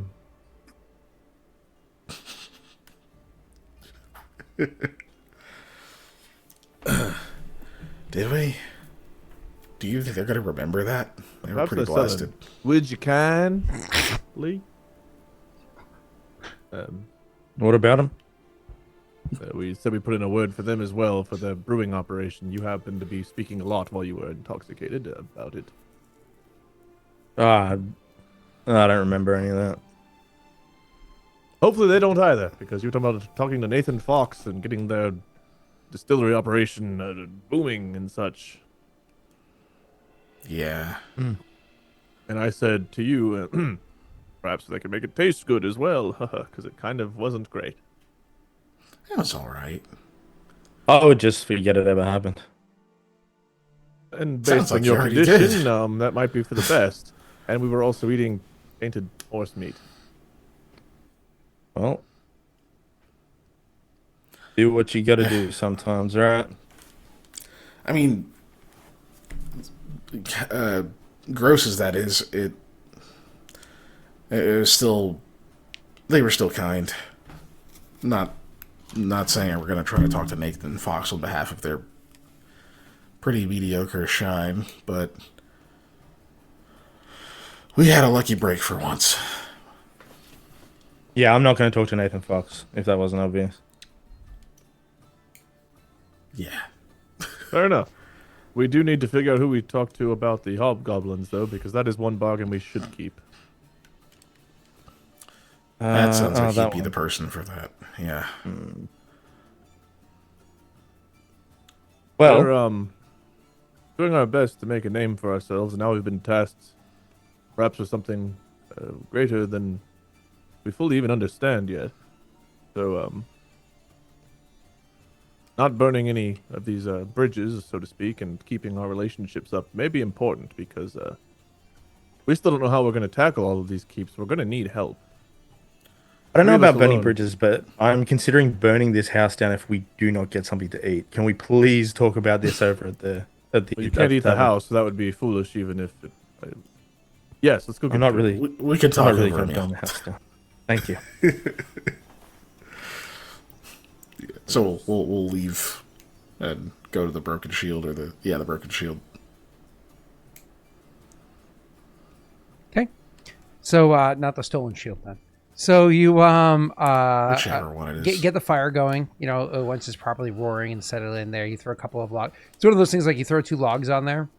When you're getting ready to leave, then you stop for a second, and you just like put 2 more logs on top as well, just to make sure that fire is really going. You want to come back and not have it be out, right? It's like maybe after you're done with the broken shield before you go somewhere else. God, swing by I and get some more. don't think anyone in the history of anyone ever leaves their house with a fire going bigger when it's unattended. There are ways to do fires where it's safe, and you put the thing in front of it, the grate, so it doesn't spit Well, out. I'm gonna make I'm not sure gonna burn it's down your house. safe. I'm not going to You're burn right, down. Wade. I promise should have you I won't burn asked. down your house. There is I shouldn't no have world in which assumed I'm this going would to have allow him made to be sense. like, yeah, you guys throw 2 more logs on the fire with your wood floors. What you didn't realize is some of that wet on the ground wasn't from snow melting; it was kerosene. Yeah, it turns out the previous counselor just dripped beer all over the boards, really adding to their flammability as it dried. Well, luckily, the first thing that dries off of beer is going to be the alcohol. You are exactly the type of DM that would give us a house just to fucking burn it down 2 sessions later. I don't intend to burn it down with. Listen, if I wanted to burn down your house, I have the dignity to do it with a Rasugo. Okay, like, come on, let's be honest. Also, these names, man, I'm feeling real southern vibes. Rowan Shea Widgekind, get down here. That's the only way I can read that one in my head. Arvid. Sylvius Armel. The fact that they all have middle names is not helping. It's Arvid Vettel. Oh, Paw say.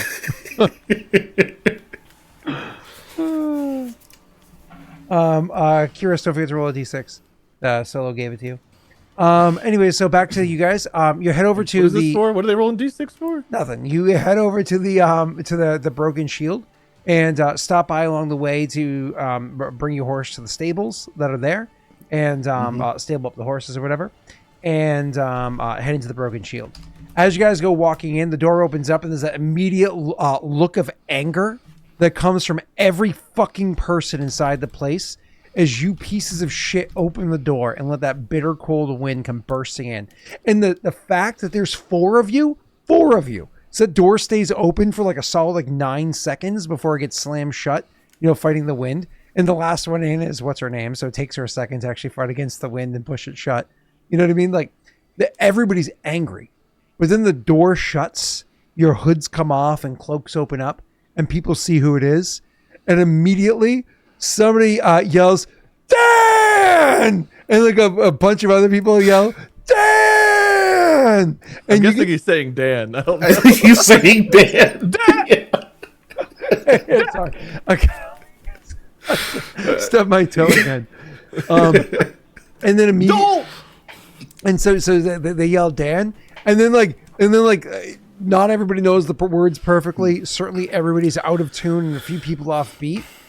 But the whole bar starts singing Dan Dan Dan as you guys are in there. Like, so you guys come walking in, and almost immediately that's the song that kicks up in your absence.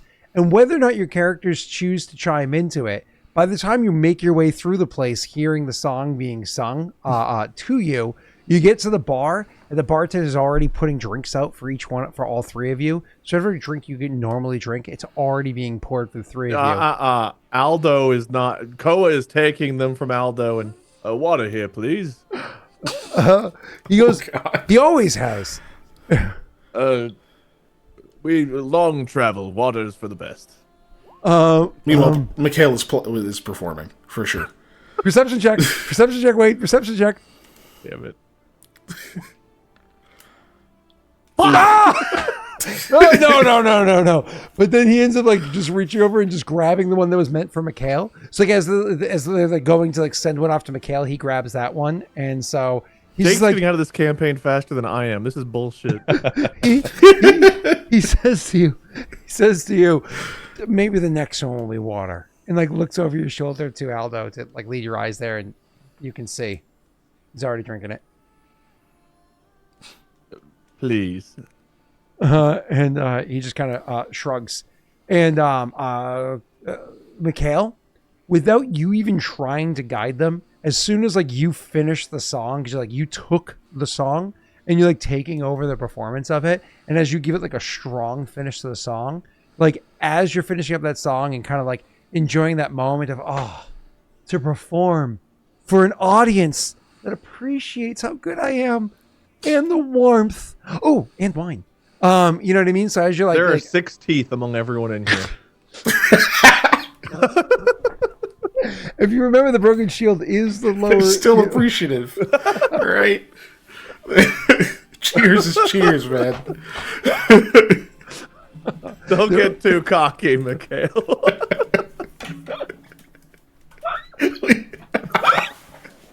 Hey, listen, all right. Fame does not subtract based on number of teeth. All right. And Shay, what are you doing here? Listen. Keegan's from Oklahoma. He's gotta defend his neighbors, you know? Like, I get it. Don't get your brothers. They out there doing the shine again. Aldo's finishing his drink. He sees the cup just says "Widgekind" across the front. Hit them with my shoe so they know it's from me. They import it from them. Jake, you gotta give us a good bogan. Bogan's not PG. Let's put it that way. Nice. That's fair. Hey, look at that. Somebody redeemed the thing. Okay, back to the game. So while this is happening, so as you're like enjoying the moment, the strong finish, you're stopping to take that sip of wine that was delivered before you, and literally as you're taking that sip of the wine, no, you can't. It can't be. Seriously? They're working through the first verse, like legitimately. It's like a moment of awe. Like you don't even pick up your lute and immediately start playing. And the other two are kind of surprised to hear a song. Wait, did that line just end with the phrase "Valiant Few"? And then they're literally singing your other song. You might as well roll a perform check to see how well you're able to capture this moment. Can I aid? Do you know the words? I do. I don't know if Koa does. Go ahead and roll. You can roll a perform to aid. Does Aldo aid? Oh, 100%. Oh, I'm aiding. Koa gives you a drumming. -2. And Aldo gives you back that negative. So you're rolling without their assistance. All right. I'm drumming Here while goes. trying to keep Aldo from drinking. It's not working out well. Nice. These are always the checks I'm always nervous about. No, that is awesome. So I assume you're happy you're 22. You don't want to look at it or anything like that. Wait. 22's We leveled, and I've noticed there's no skill point in perform from Koa. Still not one. I haven't had a chance to practice, so it didn't feel right. I don't know Not about the guys that. yet. We're not the guys yet. Hey, Maybe level 3. just because there's not a skill point doesn't mean there's not heart. It just means there's not skill. Yeah. Like that's. Koa's good at a lot of things. This is not one. Listen, I just don't think you committed to the band. That's all I'm going to say. I even put an extra skill point in perform dance. You know what I mean? But Damn. that's maybe I'm commitment, just dude. slightly more committed than you, I guess. We'll see. I'm drumming my heart out with that 4. Now, did I accidentally smash a glass, spill it all over myself, quit drumming for a moment, probably spilled on someone else? Yes. Well, But there was heart in my failure. I'll never say you don't have heart. Thank you. I learned from the replacements with Keanu Reeves. Gotta have heart. Glad. because Keanu Reeves in any drama role is so good acting. The So football much movie. fun. It's where they're replacing the football. I team. know what it is. Keanu Reeves is a terrible actor when he has to say lines. Like he's great in The Matrix because he doesn't really talk. How I feel about your DM John Wick? file, but here you are. John Wick Yeah. because he doesn't really talk. Where he more or less invented a new way of reloading a gun, which is funny. But anyways, back to game. You guys are playing the song and you do a fantastic job. And actually, Aldo, Thank you. having a drink and going into it, does a really good job of, as Koa is drumming way off beat and definitely got the chorus mixed up. Aldo goes over to him and Aldo's like, yeah, like taps him on the shoulder and gets his attention enough that he stops drumming off beat. And he's like, holding up the mug or whatever and cheers to him. And now Koa is a little too distracted with how quickly Aldo's drinking that mug to really be singing the song wrong too. And He's unfortunately, also Aldo trying actually to teach saved the Yara day. the song. Huh? So he's like, this is how you do it. He's showing Yara incorrectly how to do it. Oh, he's like, this is how you do it. He's not doing the singing. Oh, okay. He's showing her how to drum off beat. Oh, okay. What you do is you hit stuff. Periodically. So anyways, you you guys have a great time. You get to the place, and even though it wasn't your intention, you walk in, people are angry at you, immediately cheer, you get served drinks, and then like while you're performing this other song, one of the barmaids comes over and serves you each another drink, which is great. I don't know that Koa has more than one after everything else. I think he stops at the one. He'll sip at it, but he's not drinking more than. We have to go meet with Elliot and other stuff after this. He's gonna stay responsible. So you go, I do drink it because my first one was water for some reason. So No, I was gonna say. So the second one, Aldo grabs his mug, right? Because it was brought over, but the bartender's got your back, and so you get your mug, and you go to take one sip. You're like, oh, I gotta nurse this. So you take a few minutes before you even sip it, right? By the time you finally grab your first sip off of a Koei sip, you're like, oh, this tastes terrible. You take like another small sip, and realize this is watered down. The motherfucker switched mugs on me. As you got the one that's like I'm more 3/4 appreciative water. that the bartender actually tried to give him water. Yeah, like very watered down beer. Yeah. Tried to trick him, but it's on you. And either way, Noah's mad. So he's just like, fuck it. If he fucking dies of alcohol poison, at least we're in the shiv. We'll have to drag his ass back. so dropping it into RP, you'll actually have Yara is going to lean over and be like, "So, they like you guys around here." Oh yes, as I said, we kind of helped got the bandits up here before we worked on the slaver thing, and heroes of the Chev, and so on and so forth. So, not to mention, have you heard Mikhail perform? I mean, very good. We as a group are very good, but he is exceptional. Lyric writing, maybe Aldo more so, but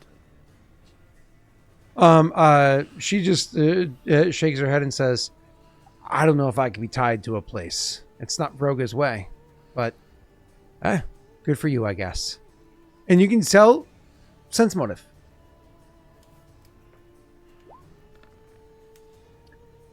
It was kind of like a backhanded compliment. Like there's almost like a bit of bitterness to it, right? jealousy, bitterness, or just Absolutely jealousy, bitterness. Because like, don't get me wrong, you guys have absolutely done good things, and good things should be rewarded.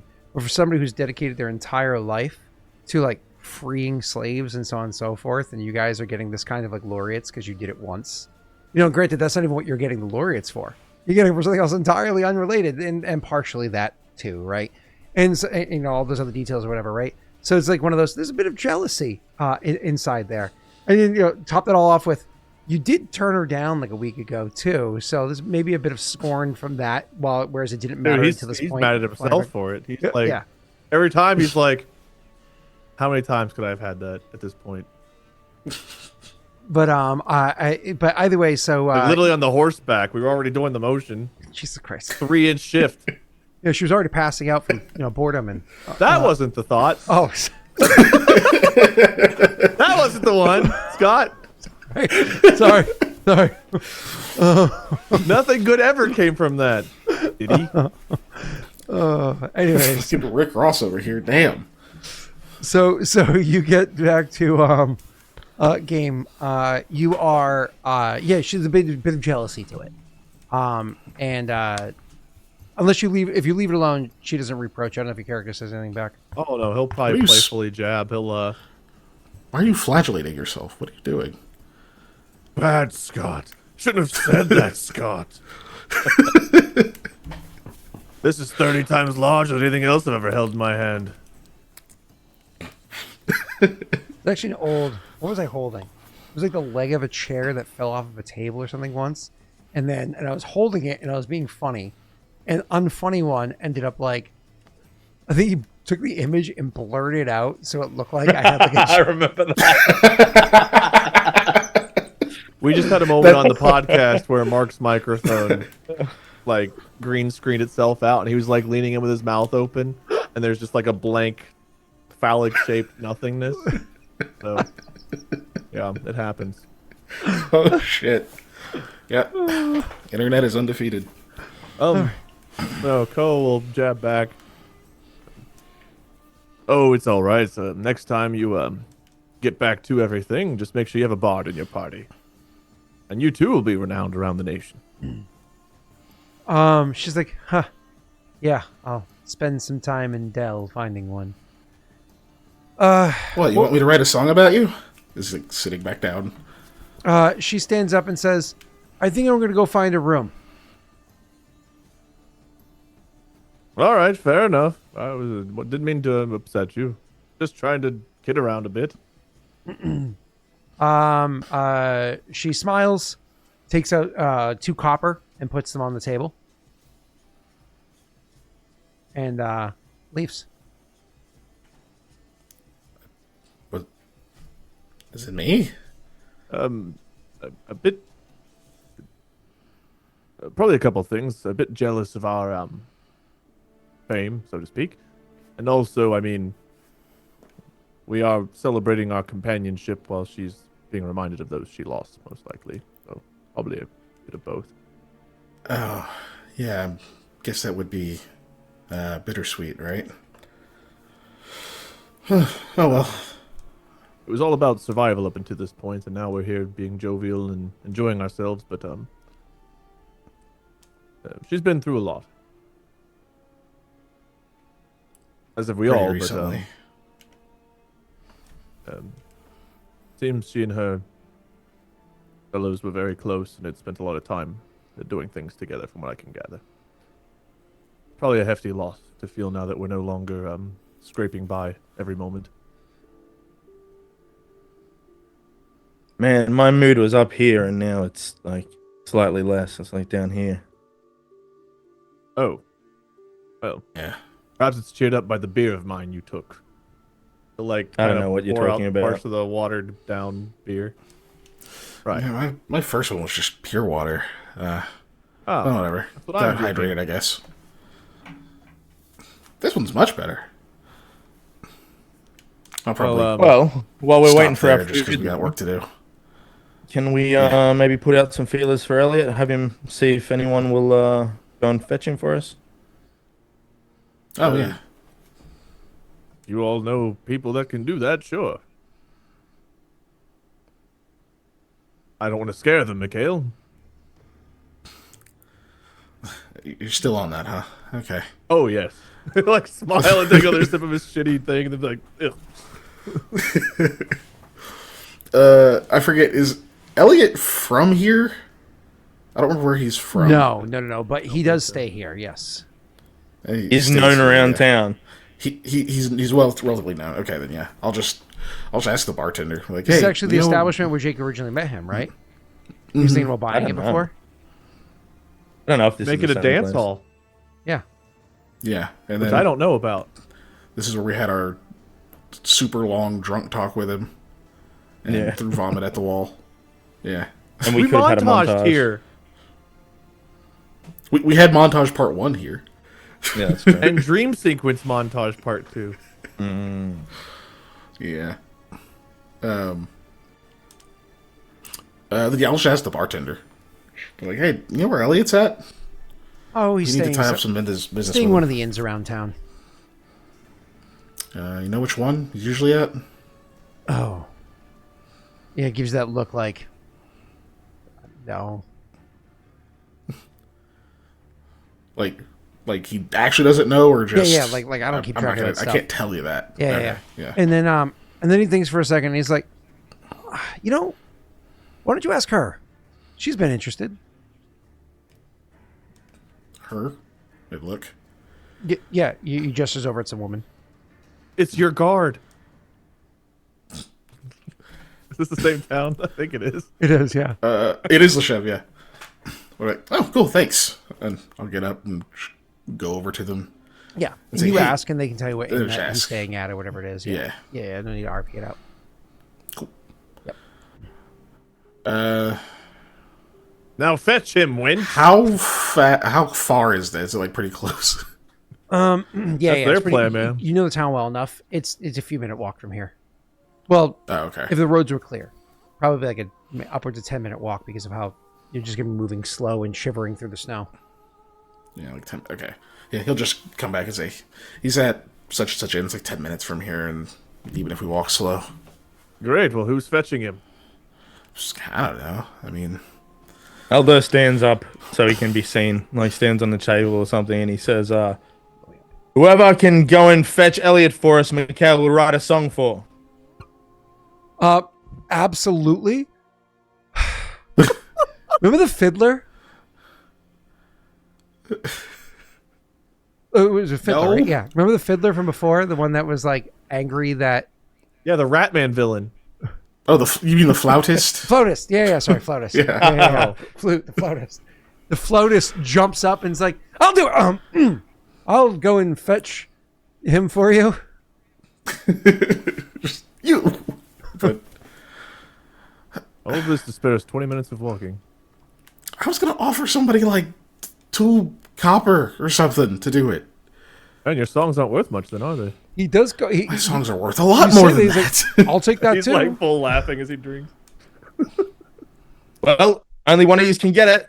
So, it's one of those things with the flautist that moves with vigor and actually shoulders somebody out of the way that's coming into the door as though they were racing him out the door to go out there. Doesn't even put his travel cloak on. He's dead.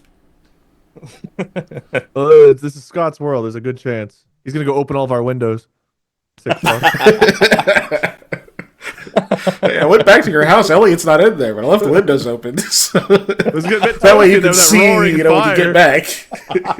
Yeah, I went ahead and put that out. Like, yeah, that's dangerous. Why'd you guys leave a line of logs leading to the wood floor? Yeah, it's a kind of weird metal grate in front of it. I didn't want that to, like, block the heat coming out. So I tossed that in the snow. Left the door open, too, to save you time when you get back. Unfortunately, the person coming in the door was another counselor who's also now dead. All right, what we got? 20. There's a bunch of guys leaving with your stuff. Are you guys moving? Some like 45 minutes or so later on, unless there's an important RP that happens, he'll return with Elliot. Okay, and he comes over, and when Elliot comes in, you can see he's very cold as he comes in with Elliot, and he comes in, and as soon as Elliot like gets his cloak off, and so he like makes sure it's seen that Elliot's here. And a couple of people are like, because I know Elliot or whatever from this place, and they're happy to see him. And Elliot will head to the bar before heading to you guys to get his drink, which is already being poured for him. He walks up to you guys. He says, "There is no way in hell Elliot, as obsessed as he is, would go get the drink first. This man would be like all nerding up." Elliot goes and gets his drink first. It's cold out. I don't believe you. It's cold out. It's freezing out. Can we start a chant of Dancing Man and see if we can get him to dance? Okay, well, we'll do that in a second. So you want to do that as he's walking to the bar? Yeah. Yeah, that's a good. I think it's just a raw charisma check, isn't it? Like, can you Something like that, yeah. I don't know. You could. I mean, he has oratory. That kind of helps. Oh, he has I do have oratory? oratory. Okay, Yeah, oratory. that's I'll take. his Oratory. oratory. I'll take oratory.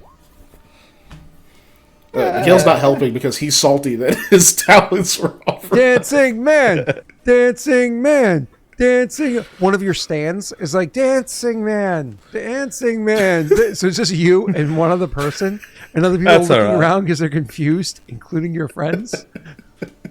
You stop. The other person continues dancing. Koa will turn to Mikhail. 2 copper. It's honestly better than if it worked. 2 copper if you could fix this for him. That's the price of a song. The guy comes over and interrupts. Koa, did I hurt you? He comes over and interrupts the bet and says, so I went and got Elliot. I will leave some notes for you for the request. Great. What's your name? Of course. And your name. You met him before. Yeah. Yeah, so you have. I'm pretending I didn't. Not to him. They don't need to fucking know I know this guy. Oh, you say your name, Yeah. and he's like he stops, like he keeps shivering, but stops like rubbing his arms and looks at you like the fuck, and he just turns and storms back over to the bar to wherever his drink was sitting there, and he's upset to find out somebody else finished it, probably Aldo, while he was gone. He's probably cold. I'll be right back. I'll just go over to him. Okay. I'll just go like, I know your name. People don't like Del here. Frowns and says, "Make it an epic." Plays a flute. For a flute? Jazz flute? I have strong lungs. Just keep insulting this guy. Okay, like an actual epic? Like you want it to span generations? Multiple movements? Thinks for a second, realizes how stupid the request was, and says, "Just make it something moving, and I can intermit it with singing as well. I can sing." He says, like as though you said he can't. So you're going to sing and play the flute. This is just for you. Intermittently, and of course. Okay. Unless Leave you're your asking notes. for me to join you, in which case I understand, I get it.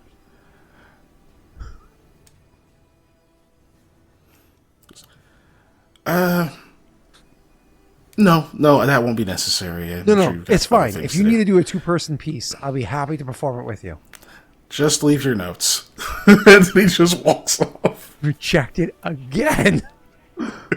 This bar is going to be famous for the amount of fuckery Aldo has committed inside of it.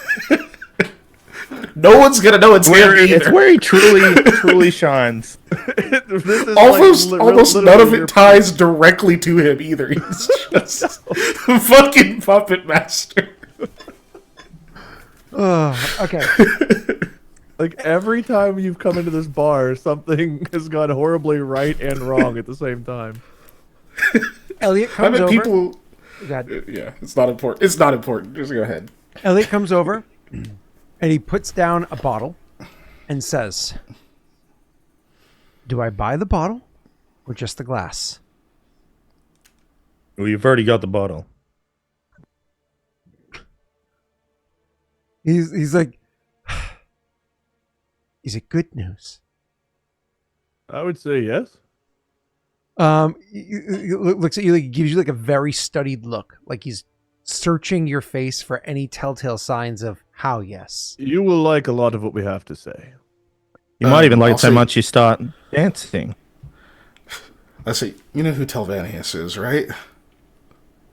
He's so he like again looks questioningly at Aldo, like, huh?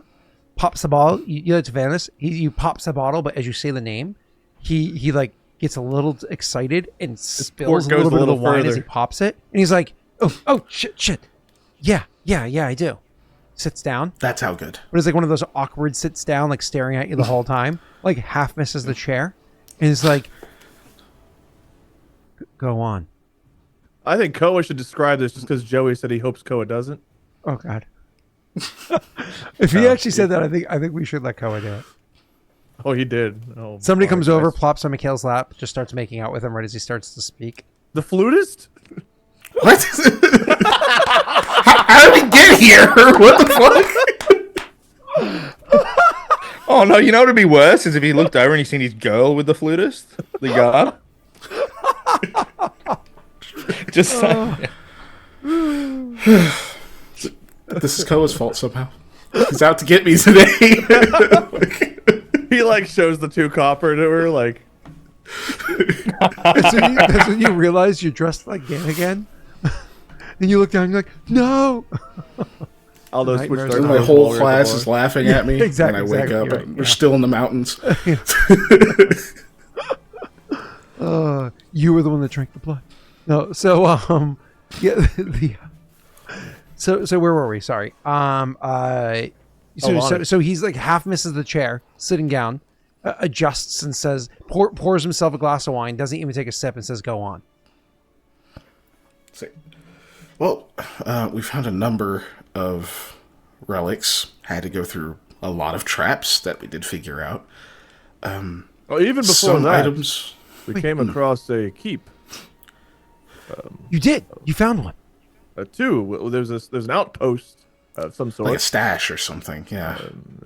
What we say? They were big Bugbear. bugbears. Yes. Bugbear stash? And Uh, it's related to the mole. yes. Yes. Blast it, hold on. And he gets up and he walks away quickly to go and get like his I'm gonna need a reflex save from Aldo. He gets up and goes quickly to his bag, and he comes back with a couple of books, like 3 books real quick, and an inkwell and a quill. And sleight of hand works, I guess. That's fine with me. And so as he goes and frantically goes to sit down, he actually tips his glass of wine, and it's going to fall, and maybe a couple drips come free, but Aldo very quickly reaches over, saws what's about to happen, and snatches it after a couple drops fall, and pulls it over, takes a sip, and keeps the glass. And he puts the books out, and he's like, and just uses his sleeve, which is nice clothes, to wipe away the red wine, and it opens up the books, and starts dipping his quill, and starts taking notes furiously. And then finally goes, okay, continue. Okay. It's a bit of a long story, so... You don't have to retell the whole thing if you don't want. If Right, there's any yeah, I was gonna say highlights we you just- want to hit for RP points, we can do that.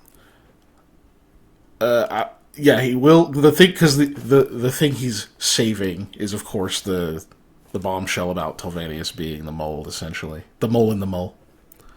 Yeah.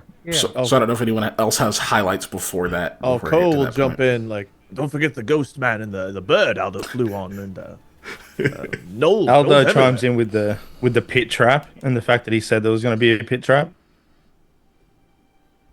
We Yeah. ran from a boulder down the flight of stairs that turned into a slide. He is a perfect audience member. When you say pit trap, he gives one of those like, classic. You know, when you're talking about the boulder thing, he's like on the edge of his seat, like literally to the point where the chair's tipping a little bit, and like listening in, like mouth agape, like listening as you guys are telling the story and the ropes, and it didn't work, and all that stuff. And He'll show he'll unwrap his hands, whatever, be like, I want to close the door, and the door itself. I mean, look at the spikes that he went into my takes hands. your hands and is like examining them as though they themselves might be relics, right? Like there's a lot of excitement happening here. When you mention the ghost, he gets disheartened. He's like, oh no. No. Oh, it's too good to be true. Please tell me. Did you to save supplies, did you go hunting and foraging for more supplies while you were in the mountains? In the valley, we did. And did you No, season no. any of your food with a local mushroom? Of course, Elliot. It sounds absurd, but It is. Aldo whispers at Elliot. What if we tell him about Vinny? Vinny was something we could never know about without the man telling us. he did mention. Vinny sounds like he's friends with Tony. Vinny was a think she. Vinny He was was a- a hero was a of the she. Perrin. Yes. Yes, it kind of led their revolt against the mole, which did happen. In fact, we came across one of the books of the mole encyclopedia. It's Oh, that's right. You had said that. He says as you're talking about the Venny and he's taking notes or whatever it is. When you say that, like I said, he brought over 3 books. One of the 3 books he has, 2 of them are clearly like his composite notebooks or whatever, right? Like his like notes and annotations or whatever it is. One of them he takes over and he takes it and he slides it in front of you, and it's one of those books.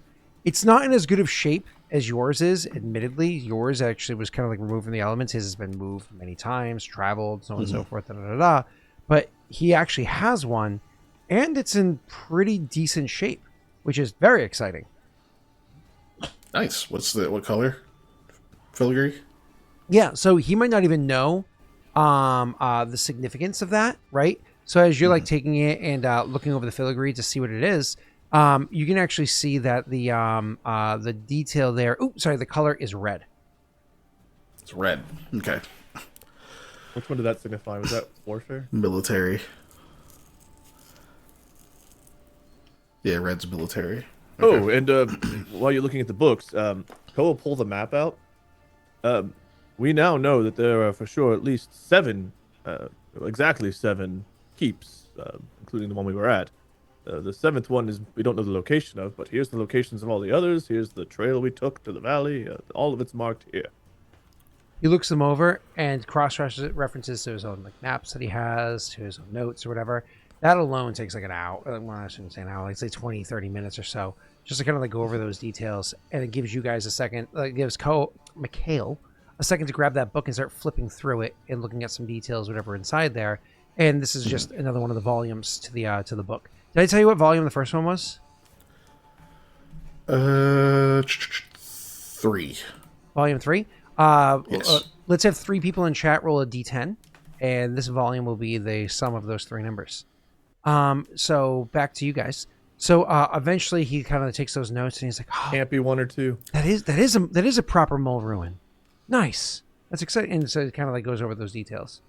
So 2, I would 3, laugh so hard if and they rolled 3 1s. Right. but it's a A 15. duplicate copy. It's number 15. Number 15. Okay. So yeah, but Mikhail will also speak up after he sees it and will say that the spirit told him about the different colors, which was something he was able to confirm doing his own research as well. He's like, I've seen other books before. I can confirm there are other bits of filigree. I've looked through other books before. Yes, the other colors correspond to the different subjects in each volume. In yours, did you? In awe. Yeah. Go ahead. He's like, did you happen to figure out what the hidden message in it was? He didn't know there was a hidden message. Yeah, he's like saying that to be like, does he pick up on it? So he like clearly didn't know. Yeah, He's but like, once you like explain that, and he's like, "What do you mean? Show me." Once you show it to him, he's actually a linguist. I don't know if I said this to you guys beforehand, but he's actually a linguist. So once you start showing it to him, it's one of those things where it's like egg on face grows beet red, in a combination of self-anger and embarrassment that he couldn't realize this on his own, and that it was just that. Like this realization of just anger and embarrassment that he could not put 2 and 2 together. But as soon as you point out like 1 or 2 examples, he starts to be able to find more and more of them very easily on his own. This is literally his forte. Mm-hmm. Mikhail tries to soften the blow a little, and it's just like, yeah, I mean, of course, you didn't have a 700-year-old spirit kind of filling in the gaps for you, right? That works wonders. He's like, yeah, good point. But I can, he says, hopefully. You can. Now, we do have to give you a bit of caution here. I don't know if you'll be able to see or hear him, which makes us sound even crazier, but Aldo couldn't see or hear him. Mikhail could only hear him, and he could only hear Mikhail, but I could see and hear him. Yeah, but was Aldo drunk? He said with a little too openly, and you can like tell like a half second after he says it, he realizes that was like way too accusatory, and it's like he doesn't want to go back on it, but definitely realizes, ooh, a little too far. Typically. At the moment, I don't think he was. Oh, maybe there's other factors. The drunk one is the one that couldn't see or hear the guy, right? Correct. Just getting that. The spirit did say it had something to do with your blood lineage. Mine isn't full, I suppose, which is why I could only hear him. I'm not sure why Koa could see and hear him. But I don't know either, because I don't think I'm Aaron. I can't tell. You're pretty young, so... My parents aren't Perrin, unless they're not... Koa looks like terrified for a moment. Mommy? Don't jump to conclusions. You might not be. We might just be misinterpreting that. But listen, the key point here... Was I stolen? Like, turn away from Koa to face Elliot. Just, Aldo puts his hand on Koa's shoulder and he's like, there. Snog, is that true? I don't remember that, but maybe that was said. I don't remember if he said he wasn't Perrin, but... He said he wasn't. Whereas it said that you have it in your family line somewhere. Or something along those lines, yeah. Wait, but... I think he said he wasn't sure why you could see him. Correct. Yes, he did say... Okay, yes, he said... right. The key point is we heard the same conversation. You know, it wasn't like I heard some random thing and he heard another. That would be a very strange shared hallucination. Fascinating either way. But we can translate for you. We planned to return in the spring. Yeah. Returning. We should do that. Yes. A couple of issues about that journey. One, right now, as you know, winter. It's a tough journey. We had enough supplies, barely, but we did make it. Granted, we did pick up another companion on the way back, so we ran out of food a bit faster. You're also gone a bit longer than I anticipated. I mean, I mean, that's why the supplies were given to cover that amount of time. But you were gone longer than I had hoped you'd be gone for. Well, the initial journey was finding the place, and we went south along the outside of the mountains here on the eastern side. I'll show them on the map. Yep. We had Jaden and whatever his face was, who ventured off here and went toward the Chev. I'm hoping she made it. For Forvin, rather. We're hoping she made it. I don't think he did, but we'll never know. We traveled with some hobgoblins from Drazgul, Darkside, Dargamel,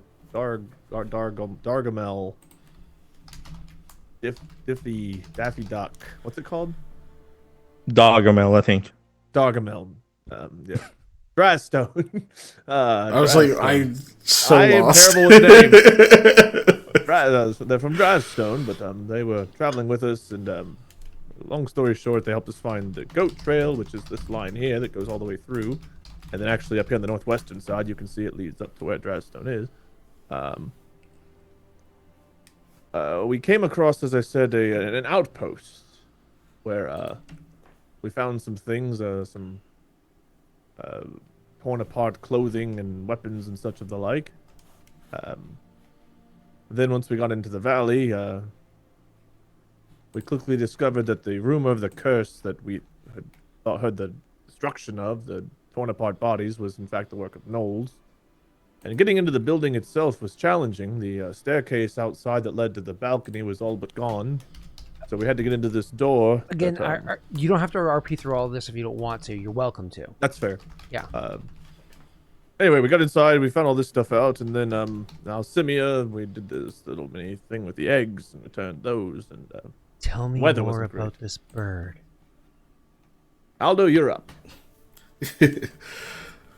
Aldo looks at him in the way he said that. He's like, no, I don't think I will.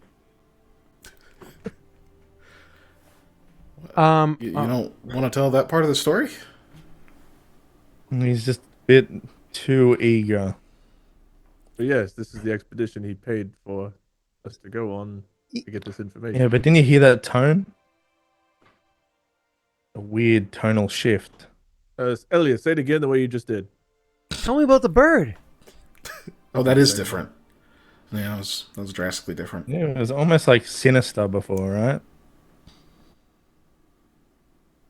Right? It was a little bit, I guess, now that I think about it. No, stop trying to put tone in my words. Tell me about the bird. It was more like, tell me about this bird. Exactly. He frowns. That's all I'm saying. Fine. I'll just... It's like clearly teasing him. Get it out of you later on then, I guess. Keep going. He says, That sounds even more threatening. frowns harder. What are you planning to do, Elliot? Finally, like after like legit like Aldo 2-3 hours puts of like the talking. thing on his hand, like on his beer as he like pulls it away from Elliot. By the way, Oh yeah, it's funny because what I was gonna say is for the first time since like 2-3 hours or whatever you guys talking, he finally reaches for his wine glass and realizes it's not there; it's across the table. So he reaches over to get the wine glass and it's empty, and so he goes and tries to refill it with the bottle, not really, like thinking to himself, "When did I drink that?" And the bottle's empty too, and he's just like. Like I didn't even have a sip of his own wine. Sheesh. I don't know why this guy works with us.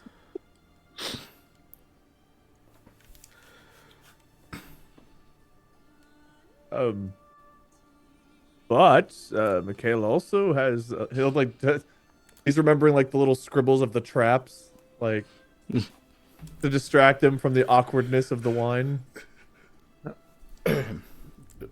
Like Mikhail kind of looks over at Aldo for a second, like, "Oh, we're really not telling him?" Okay, and then Aldo eventually tells him, right? It's not a. He just has fun for a while. Again, edge of his seat, excited, mind blown that the bird can understand you and that you communicate that you rode the bird. He's like, "Why didn't you just ride it here? That way I could see it." Eggs, remember the eggs? The eggs. That's right. yeah. And it kind of kidnapped and then him we the had first horses. time, right? So He goes, "That's not kidnapping. That's just an adventure you weren't ready to be on." Elliot, perhaps it's a good thing that you don't get out and socialize much. Yeah, don't ever say that to anyone else ever. Nah,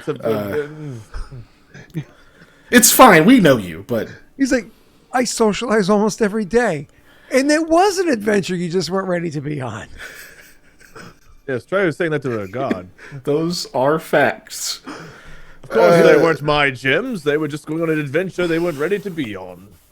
He frowns and says, "No, wait, no, you're misconstruing my words to make a vile point." He's just showing that they can be interpreted another way. Perhaps you've had enough to drink. He goes, pushes the wine away from him. because literally in my mind, I was just about to say, he stands up and says, "I'm going to get some more wine." Like, just like give it a moment. So it's funny because he starts saying, like, "Perhaps you've had too much to drink." And he actually freezes halfway up and then he's like, "Oh, maybe I have." And you can see his ass half up. He's genuinely trying to recall his drinking the wine. It's like a moment of, I don't know if you reinforce that thought or let.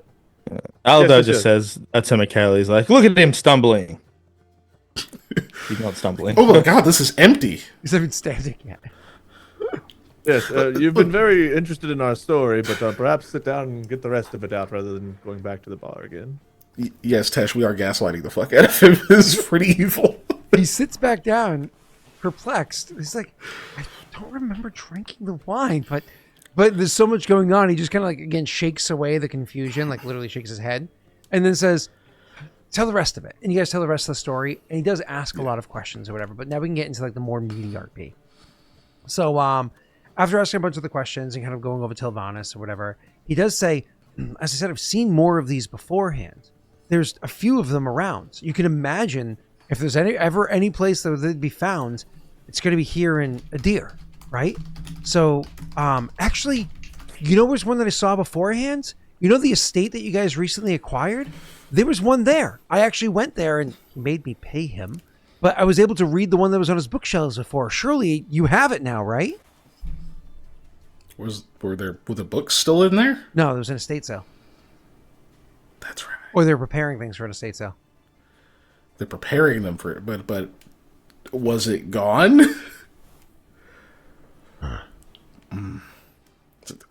Which they were all preparing it for removed. They were all removed from the Yeah. property He except for a stored few it in the pieces of furniture. fireplace. He put it in the windowsill. You know, where you keep books. No, says, no, they're preparing for an estate sale, so everything got moved. No, hold on. Do you know where they're... It's an estate sale. That means unless they had an expert look over all the details, which is unusual because there's too many things to look at, estate sales you can usually pick up some pretty good items pretty cheap, or some pretty shitty stuff way too expensive. Yeah, that's true. Do you know when it's gonna be? I don't remember. But you can ask. You're the one that's friends with Yeah, the I could. counselors. Yeah, I could. Okay. Well, I can probably get that one then. I'll definitely get that one. I mean, to them, it's just a book. It wasn't their stuff. I mean, it should have been. It's our estate. No, We killed the them. We gave his loot. town gave you guys the property, not the belongings therein. We killed its previous owner, therefore inherited its power. We get his loot. Keep what you kill. So, anyways, LOOT. It was always our stuff. It was just on an adventure with someone else that didn't necessarily want to go on. there are others around too. I know I've seen a couple in Haudh-Gwenn. I can't recall where I've seen others, but I'm sure I have in my notes somewhere, so I can go back and cross-reference. I'll look through my notes and see if I can find others. But I've seen several volumes in my research beforehand. Unfortunately, I didn't know about the secret knowledge at the time, and now I'm kicking myself in the ass for the amount of copper and silver I've paid to be able to even look at these books and didn't even get the real knowledge. In the name of gods. Winifred Arenda, please forgive me for my heresy. You're on the path to correcting that mistake now, right? He shrugs and says, yeah, working on it. Anyways, Starting with yours. We still don't know what secret it holds. oh, we will be reading this. We have all winter to hang around and look at it, so. Well, that is true. We're thinking of... Yeah, actually, Heading to quick Haudh-Gwenn. question. Cutting you off, he's like, actually, quick question. How many rooms are in your estate? Bedrooms? Did you guys ever write it down? I told you before. 3. I forgot. Although says. He frowns and says, "Oh, do you think there's space in there for like an extra person to spend the night?" He says once again, kind of cutting off Mikhail. Oh, I'm sure No, there's that lots of space in Mikhail's room, eh? That was Kiked Imagine- not knowing how many rooms there really are. Because I can't remember. If it's in the notes I put on World Anvil, it's not on this note. Yeah, I don't... You know, sometimes See you have to roll to the bottom, Wade, and press load more before you can control F things on there. It's not in the handout, is it? Nope. Okay. No, Scott really let us down on this. I believe it's more than 3. Yeah, I believe it's 4 actually. Jokes aside. Look, I think there's a guest room or something. Great. Do you mind if I spend the winter so it'd be easier for us to do research together? If Well, we were planning on going back to Haudh-Gwenn and making a couple of stops on the way. Right. Business to attend to. And Haudh-Gwenn has another set of ruins. oh, it does. That it does. That's true. Haudh-Gwenn also has more expensive. Okay, yeah. I'll have to make a trip to Haudh-Gwenn. Anyways. Yeah. Okay. We can do that. Now, we'll spend a couple days here at least, because we need to talk to Mr. Fox and some others, so... There's time for you two to start poring over the book. Best to, There's still some time. yeah, and if best you to do get what wanna we come to can the out of it estate- while we still have. Yeah. There's no furniture whatsoever. It's Estate not going to be sale. the first time I've slept on a floor. Fair enough. Just be careful with the windows. They seem to open on their own. Yeah. You might want to get a bedroll if you don't have one. And a blanket. Maybe 2. It nods and says, I'll see if I can manage that. Actually, you guys made him get travel supplies before he left he left with you, right? So he has that stuff. He says, "Oh, I have that from the journey." Oh, good. Yeah, okay.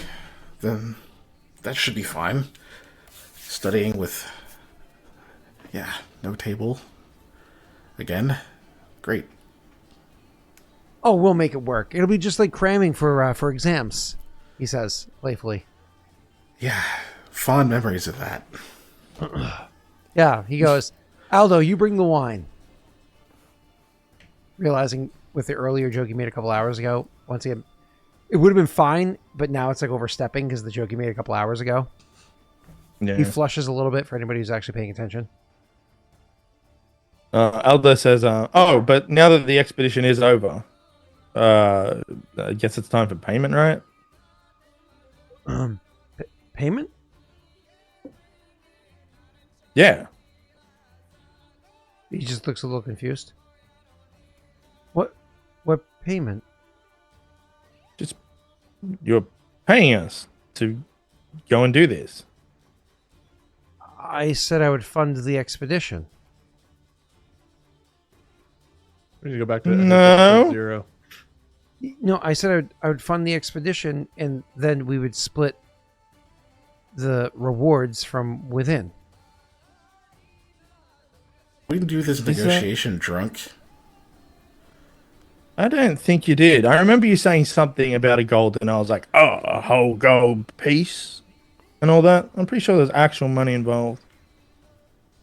He says, well, there's nothing to make payments with. Was this is like a payment on the back end or something, you know? I had a bit stored up, for after, but then I had to go out and buy another horse and some supplies for myself, and Elliot, did you make yourself go broke? I told you I went to the bank to take out a loan to fund the expedition. Oh. Say loan? Wait, so you're in debt? I mean, once the research from the keeps comes out, it'll make more than that amount in money. It'll make hundreds of gold, and then it won't be an issue. But this job was for a keep singular as well. Yeah, I funded the expedition to this one keep. Yeah. And how exactly are you going to monetize the information we've gathered? Oh, I already am working on compiling all my information. I'm going to I already know how it is I'm going to tell it. There's going to be 2 versions, right? One of them is going to be told in like a story format for those that want to read it more as like a fantastical novel. And then I have another one that's going to be written more as like a factorial, so you can gather the information as needed. I already have a publishing house that I've been speaking to. It's going to be taken care of. It's all going to come forward. Not to mention what artifacts, we can bring to museums from inside there. Museums will pay. You can get more money from a collector, but then it doesn't have the same value as when you bring it to a museum. You know what I mean? Yeah, Elliot. That all of that is incredible. It also takes a long time to get moving. Oh, no, that's true. If I didn't already prepare things in advance, like I said, I already have a publishing, ready, set up for it. Everything, all the gears are in motion. It's just a matter of finishing the book and sending it in. Well, bringing it in. And the demand for this, the promotion that you're going to do to get it to sell.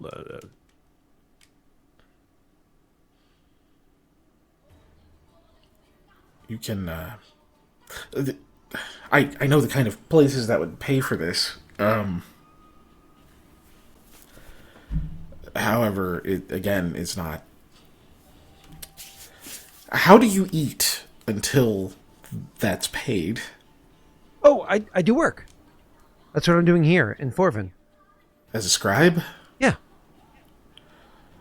Okay. He flushes a little bit, and you realize maybe there's a bit more to it than just that. And what else? I've also been known to give dance instructions. Why are you ashamed? Dance lessons? Dancing is your passion. You should be proud of that. Dancing when you can dance is a passion.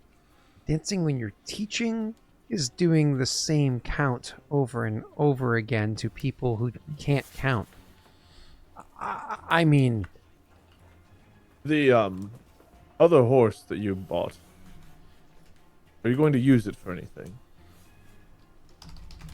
What did you say? We did find ourselves down a horse. I kept it in in case. You know, don't worry. I'm taking care of the books at the stable, and in exchange, they're taking care of the. I mean, the horse gets fed, gets housed, in exchange for me handling their books for them. Listen, Right. I know, I'm no. Oh, shit, what do we call it? I know I'm no gem, but that doesn't change the fact that I can handle this kind of work. I've done it before. No, we have no doubt. We're just also a bit low on funds and supplies and everything, and Yeah. we did have to give up. We did lose a horse on our journey, Daisy.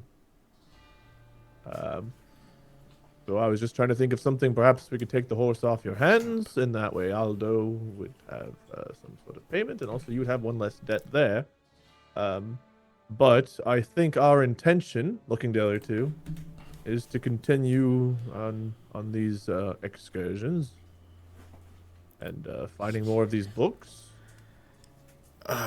Yes. We're gonna have to start selling some of what we find. Yes, so if he's writing books, perhaps we use this as a chance to promote the Valiant Few, as well as perhaps we help Elliot here promote his works a bit, increase the sales, and that way we'll profit for everyone, right? And more importantly, the amount of knowledge that we're sharing about this stuff. If it stirs up more interest from certain folk, perhaps they'd be interested in joining the cause and helping us in the ultimate destination of stopping this curse. Listen, we'll go to Haudh-Gwenn, and I'll just put a lien against some more collateral, and it'll be fine. We'll make it through. Yeah. Aldo stands up and he looks looks at Aldo. both of you, and he opens his arms wide and he goes, "I am so sorry. I've been conned by this man. I don't know what to say." He just looks down at the table, and you can see like there's he looks like genuinely upset. It's not a con. It's not a con.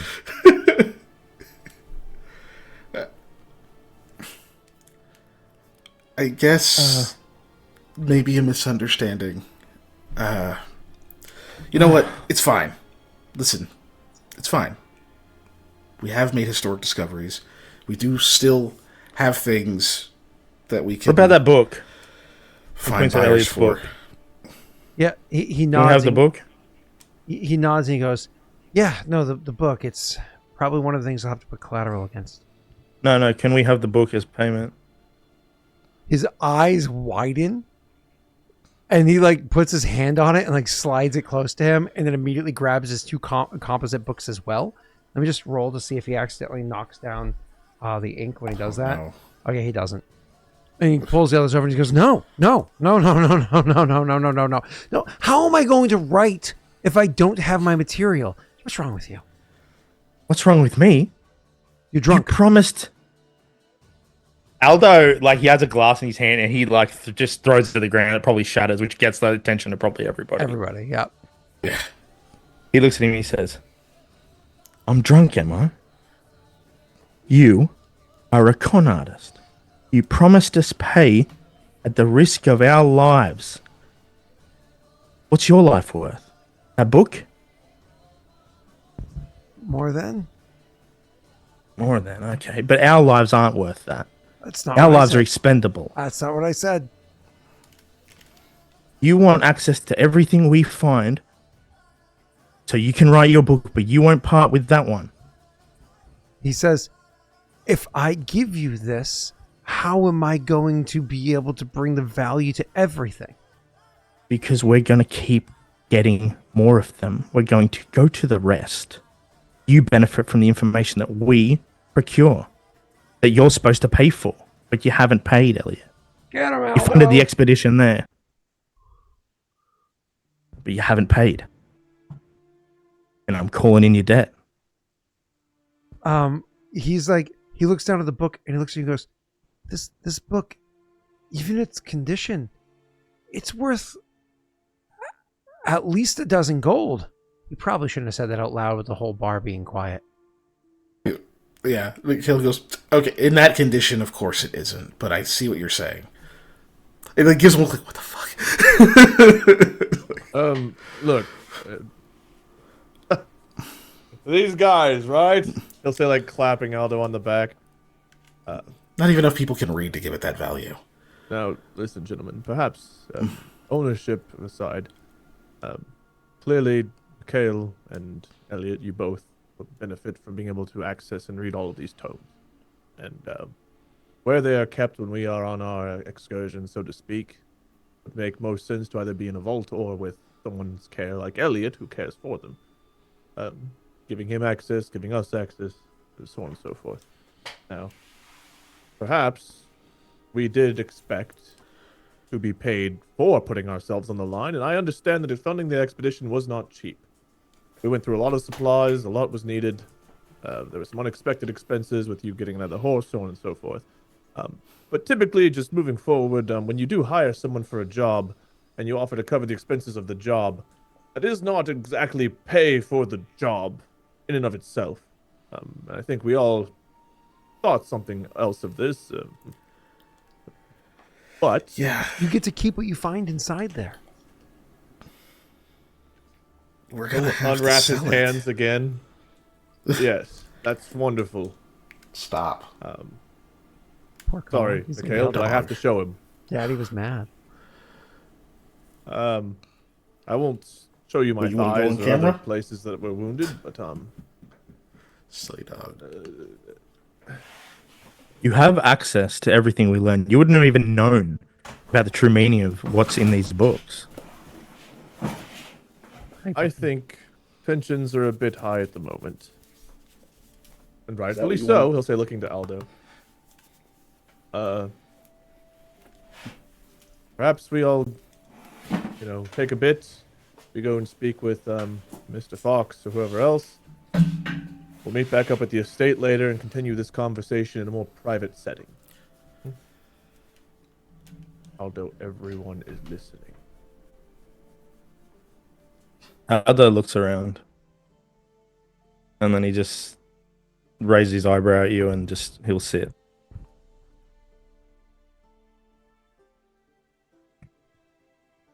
There's a perfect moment where everybody's still quiet, that somebody needs to take the initiative to break the silence in the most perfect way possible. And in the silence, as you guys are sitting there and feeling the pressure of it, you suddenly hear the high first note of flute play. As the flautist begins to attempt to serenade everybody with one of his songs. Did you ever see another I rolled a teen natural movie? fucking 2. Have you ever seen another teen movie? It's like I'm not it's a even parody joking. It's movie of like It's like when 16 fucking candles. Squidward's playing the clarinet. In another teen movie, there's like a parody of like teen movies, like 16 Candles and all that shit, right? There's a guy in there who like his like goal in life is to be the guy that slow claps at the right moment, and I Yeah. feel like this flutist is him. Like Yep. someone died on the football field, and like he stood up and was just like, that's Like, this is gonna flutist. be it. It's like, this is my moment. This is it. It's like, Guys, I'm not even joking. I rolled a natural 2. It's next to the last 3d6 damage I did to what's her name. Yeah. So what's his total? So one rank, plus 3 because it's a class skill. He has a plus 4. He has 0 charisma, obviously. Yeah. And that's it. So he got a 6. Wow. Yeah. Yeah. Koa, while this is going on, Koa will lean over to Mikhail. I got your work cut out for you on this one. Thanks, Koa. I understand where the 2 coppers coming from with that one, at least.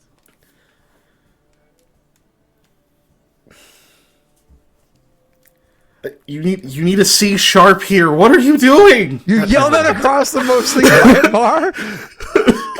You say that, and it literally ends like a high note, like almost like a record skip. And he, indignation, like puts the flute, like pulls the flute quickly away from his face, and says, "I can play my songs the way I like them." You went so high pitched too once again. Did not pick you up. You beat your mic. Good enough. I imagine your character hears about that much, and then We are making a villain today. he turns and he storms out of the bar and slams the door behind him. And then You left your cloak again. a He's gonna second die. later, like, Oh, God, as you this say is his that, the moment. door opens back up. He goes, he gets his cloak, and then as he tries to shut the door, the wind catches it and blows back open. So reaching to grab it, and this time he can't quite slam it shut as he walks out the door. Oh, Jesus. He was very good the first time I heard him play. There's a lot of pressure in that particular moment, and I think he missed the mark. I shouldn't have said that. You only embarrassed him in front of the entire bar of his friends and patrons. It's true, while he was doing a fine job of it himself. No, he did not need help, but the shame probably didn't add to his. It's fine. He needed the correction. It was a teaching moment. I have to write for that. Oh, I don't know. He might kill us in our sleep. Loose windows and all. He can't even close the door properly. Why am I being so mean to him? He just stops. Well, probably because I keep picking on you and you're taking it out on him. Oh. So this is your fault. I feel a lot better now. Well, no, it's still your fault because you told me I was a horrible night monster, but, you know. I did not say any of that. I said that you were scary. Because you're a tall man carrying a greatsword in the middle of a blizzard. We're basically the same height. Okay. Elliot finishes. Does add some height, but Elliot finishes scribbling on a piece of parchment and rolls it up and hands it to Mikhail and stands up and says, "I'll speak to them in the morning. Good night." And he picks up his 3 books, his inkwell and his quill, and goes to put them inside of his pack, grab his cloak, and leave. I'm going to look at the scroll. It's a note identifying you as the individual that was referenced in an earlier conversation as being the ones who are now the owners of the horse that's being stabled there. But he will continue to do the books for them so that the horse can continue to be stabled until such a time that you choose to leave with the horse. Yeah, thank you. You know where you're going? To Elliot? Yeah. Like you call it across the bar as he's throwing his cloak on? Yeah. He clears his throat and says, "Yes." And then leaves. Okay. Didn't really clarify it. I assume he's going to go to the estate. he said see you in the morning, so unless he's planning on hiding from us in there, I think perhaps our conversation went a turn that just pissed multiple people off. I was distracted, but okay. Yeah. That. Yeah. No, I really we're gonna thought I have could to get you sell that some book. of that stuff. I don't need to own the book.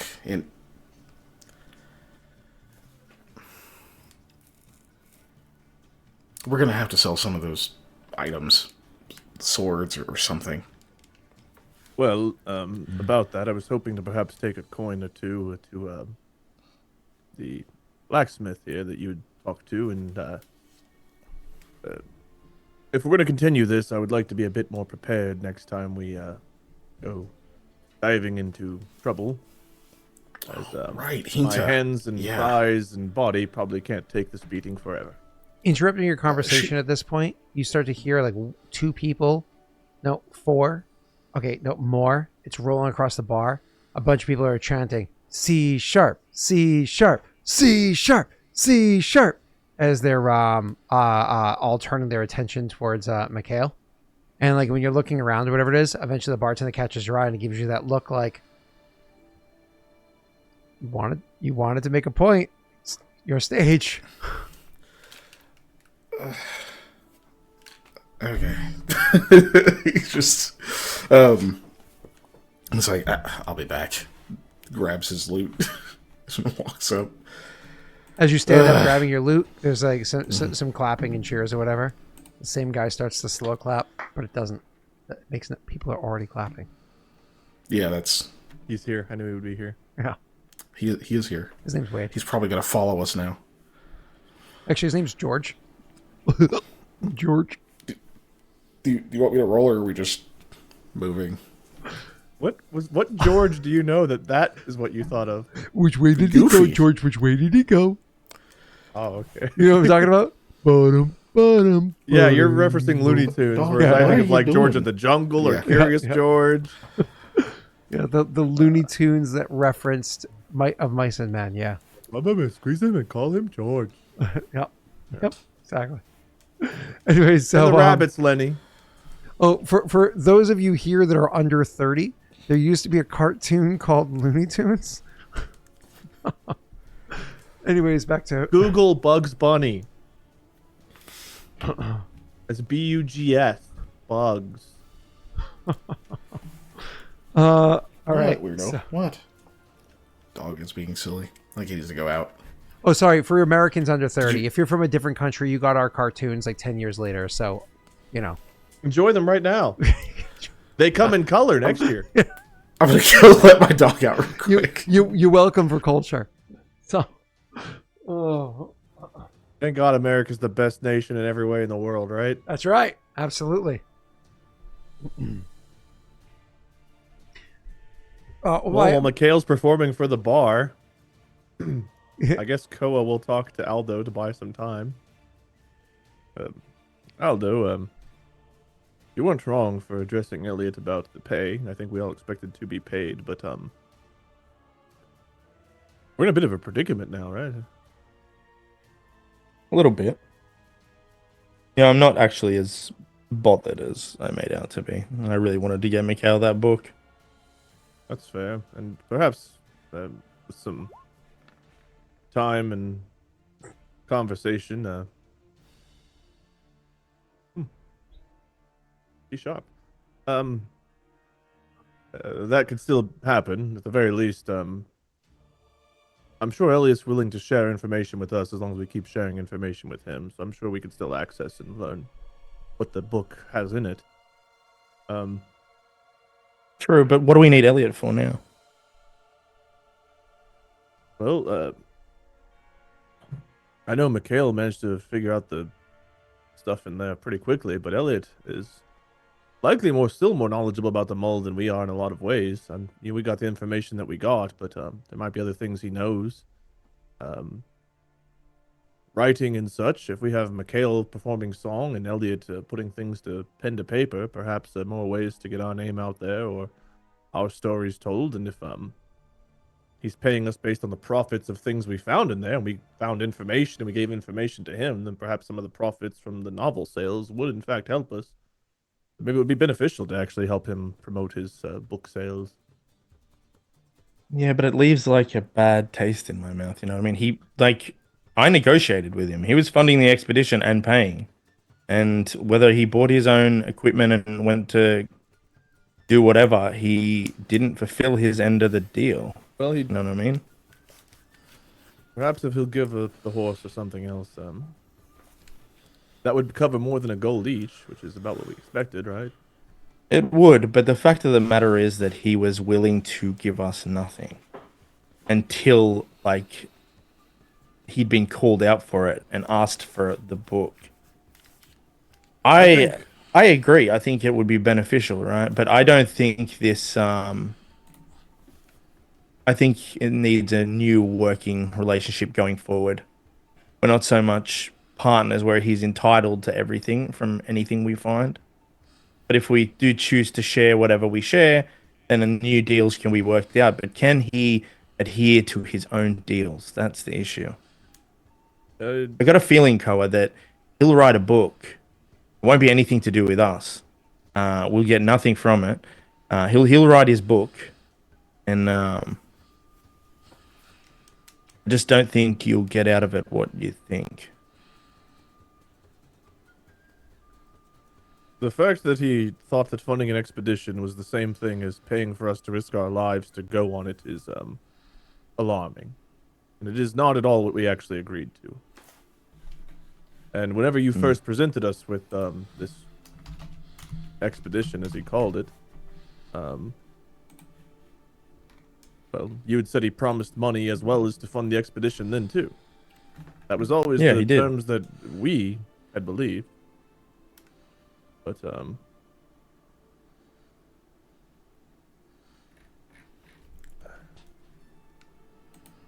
I'm not exactly sure how to go about this now, because I think we need him to some extent, and he definitely needs us.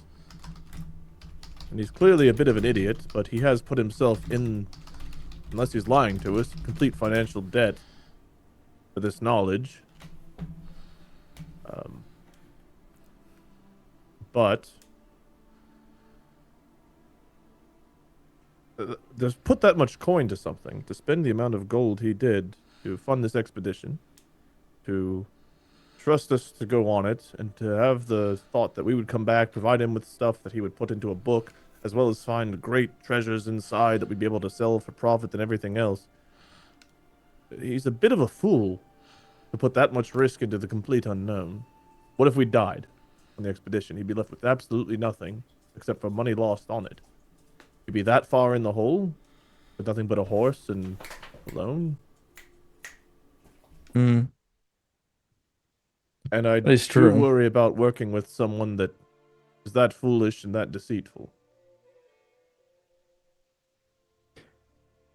I think he said he'll see us tomorrow, but I think things need to be worked out moving forward. But I'm with you. The fact I that he don't wasn't know. willing to part with the book, though, it's a bit strange. Like like how much more he could be getting from that. I never even said he would lose access to the book. I just said that we would be the rightful owners of said book.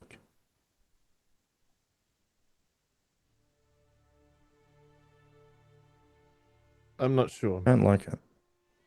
I also wonder if we maybe need to go meet with him again and convince him to come to the estate, because the entire bar heard that he has a book worth 12 gold, and he's staying at an inn that I doubt he paid top dollar for, that will likely result in potential attempts on his life or property, because 12 gold is nothing to scoff at. Well, I don't think you're a big scary night monster, Koa. I think you can convince him. Thank you for saying that. Glad one of us thinks that. I was starting to wonder myself about the horrors I would inflict on the night with my mere presence. But you are right. He's going to be robbed tonight. Probably. I'll go and find him. I'll try to talk him down a bit while Mikhail finishes his song. I'll meet you boys back here in a bit, and we'll go talk to Nathan. Nathan can be done tomorrow, right? Right. Well, then I'll meet you back at the estate. See you there. All right. Koa's gonna go follow Elliot. Okay.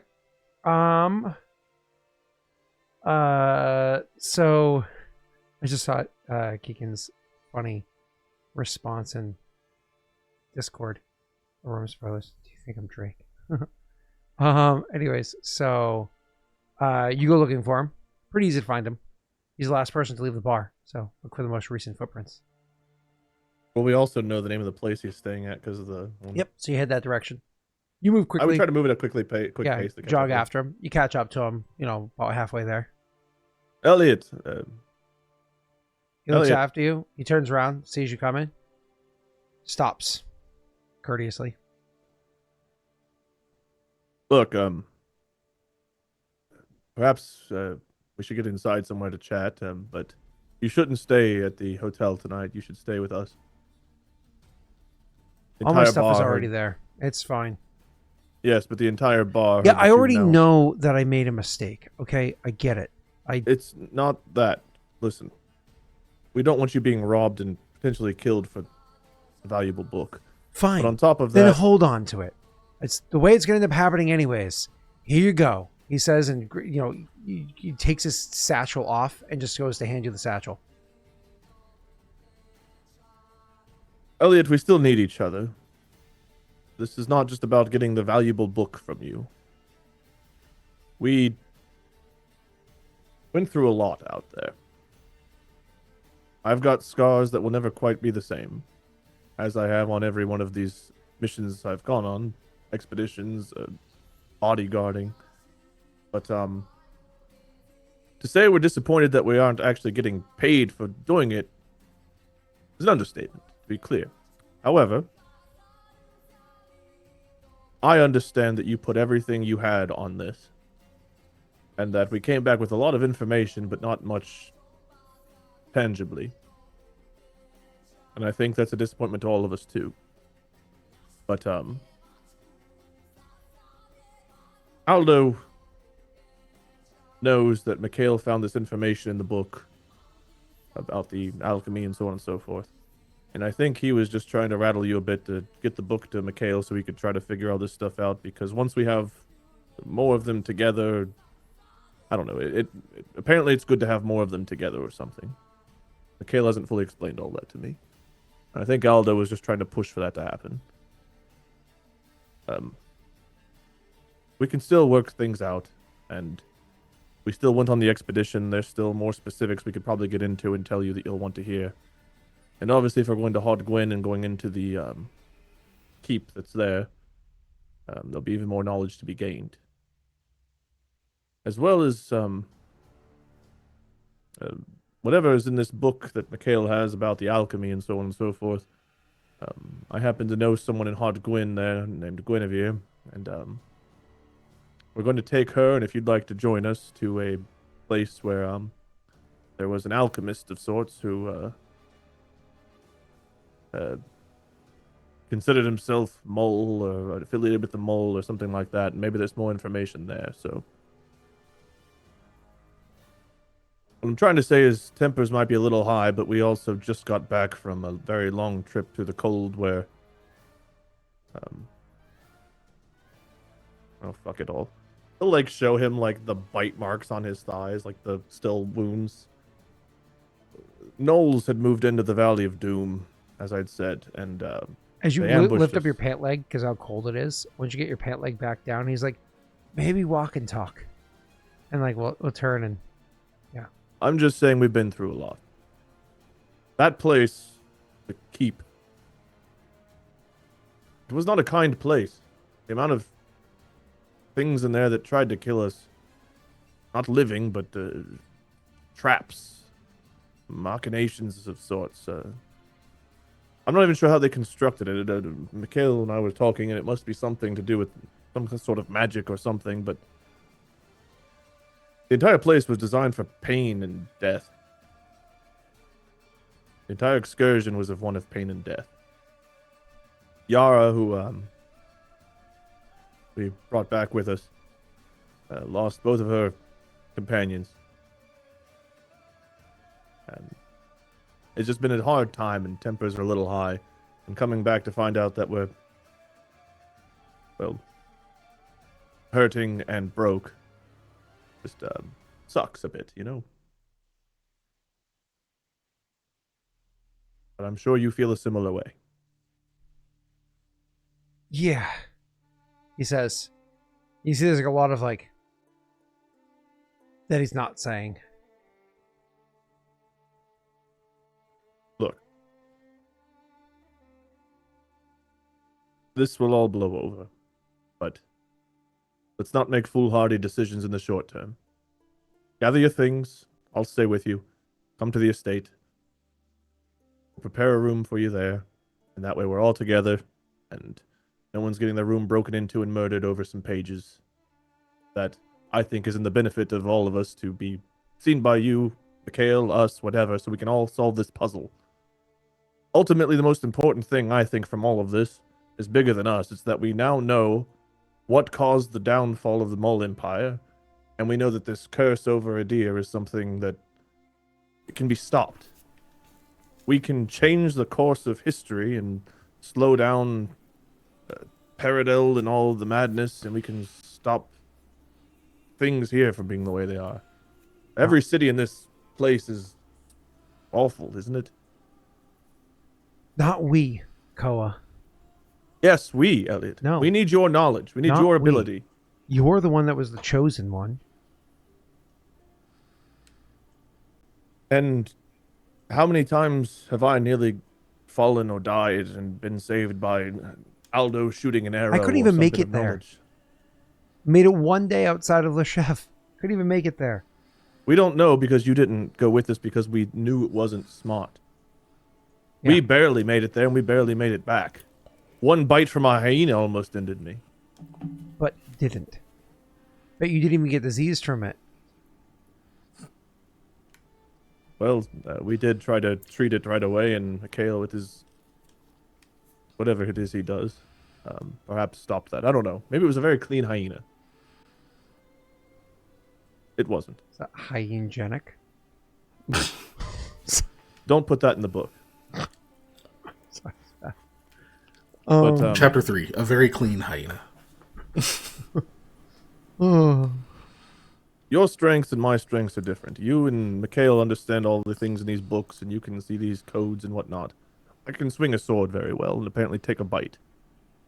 Well, take being bit. I can take a bite too, but your part in all of this is yet maybe to be revealed.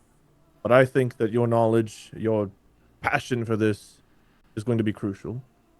And I think we need you, and I think you still need us. So, despite the 10 minutes of bullshit in there, I think our working relationship should continue.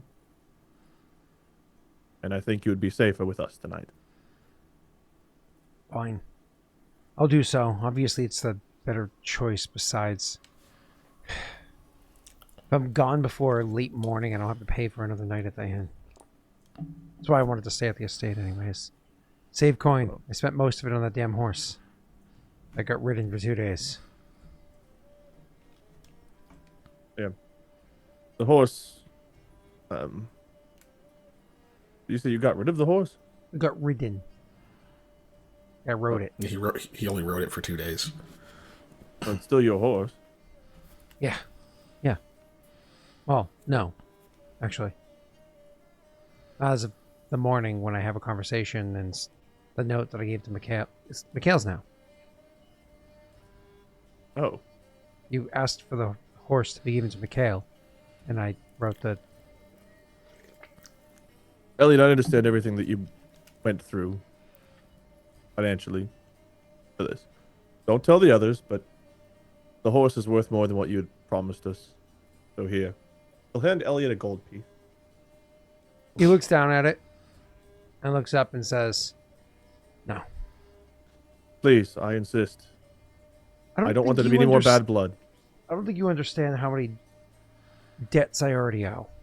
Let's not This is add not to a it. debt. This is as part of the payment for the horse. I can't cover the whole thing right now, but I have talents, and I can find some jobs to work throughout the winter. And from helping out here, I've got some stuff in a bank in Haudh-Gwenn, I think, that I can perhaps sell for some extra coin. And it's fine. Just take it to help get by. Stay with us, free of charge, of course. And let's just let this bad blood disappear. We have work to do. We have an entire nation to save. We have secrets of the mole to unravel. Bitterness over money should not be what stops the greater picture from unraveling here. He looks down at the coin again. It's like a long moment. Because the whole gold piece. It's a lot. It's like a lot.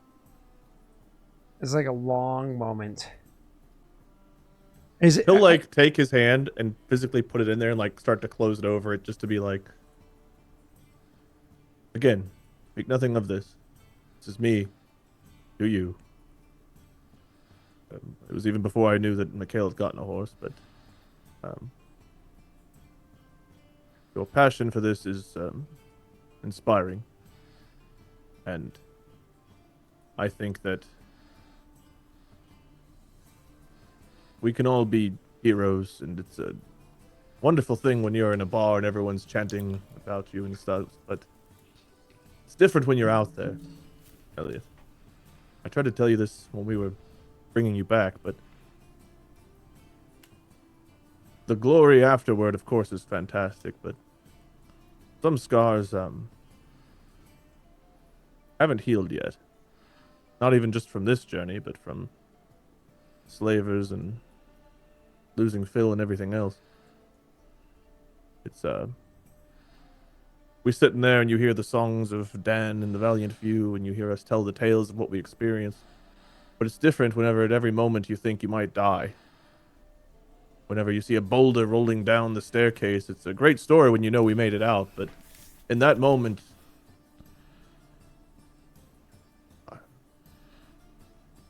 there was a good moment there where I didn't think we would. And that's a feeling that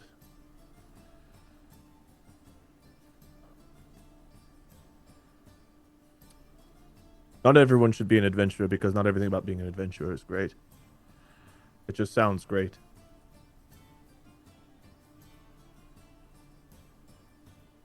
So don't beat yourself up for not being us. Just be the best you can be, because we need goodness, and dear, there's enough nastiness.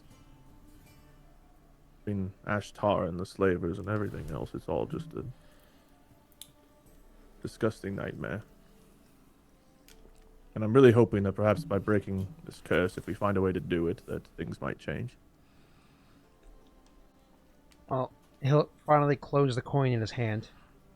And he'll say, to breaking curses. I'd cheers you, but apparently the wine is gone.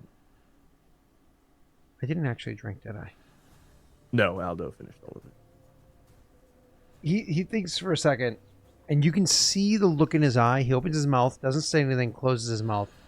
He definitely was going to say something snide about Aldo, but chose not to, because, like, there's definitely more emotion behind it than this current situation deserves to have into it. Cole will smile at him and, like, pat him on the shoulder. Aldo's got his own demons he's facing. I think we let him get away with this one, right? Yeah, he nods. He'll go with you, collect the belongings, so on and so forth, and head back to the estate where I imagine everybody else is going to join. And unfortunately, at this point, I do have to actually come to an end. The baby is unfortunately sick, and Brittany has been texting me. She needs backup at this point. It's been a bunch of hours of her doing baby by herself. So yeah, I gotta go up there and take over so she can take care of other details. So unfortunately, sick baby. Yay.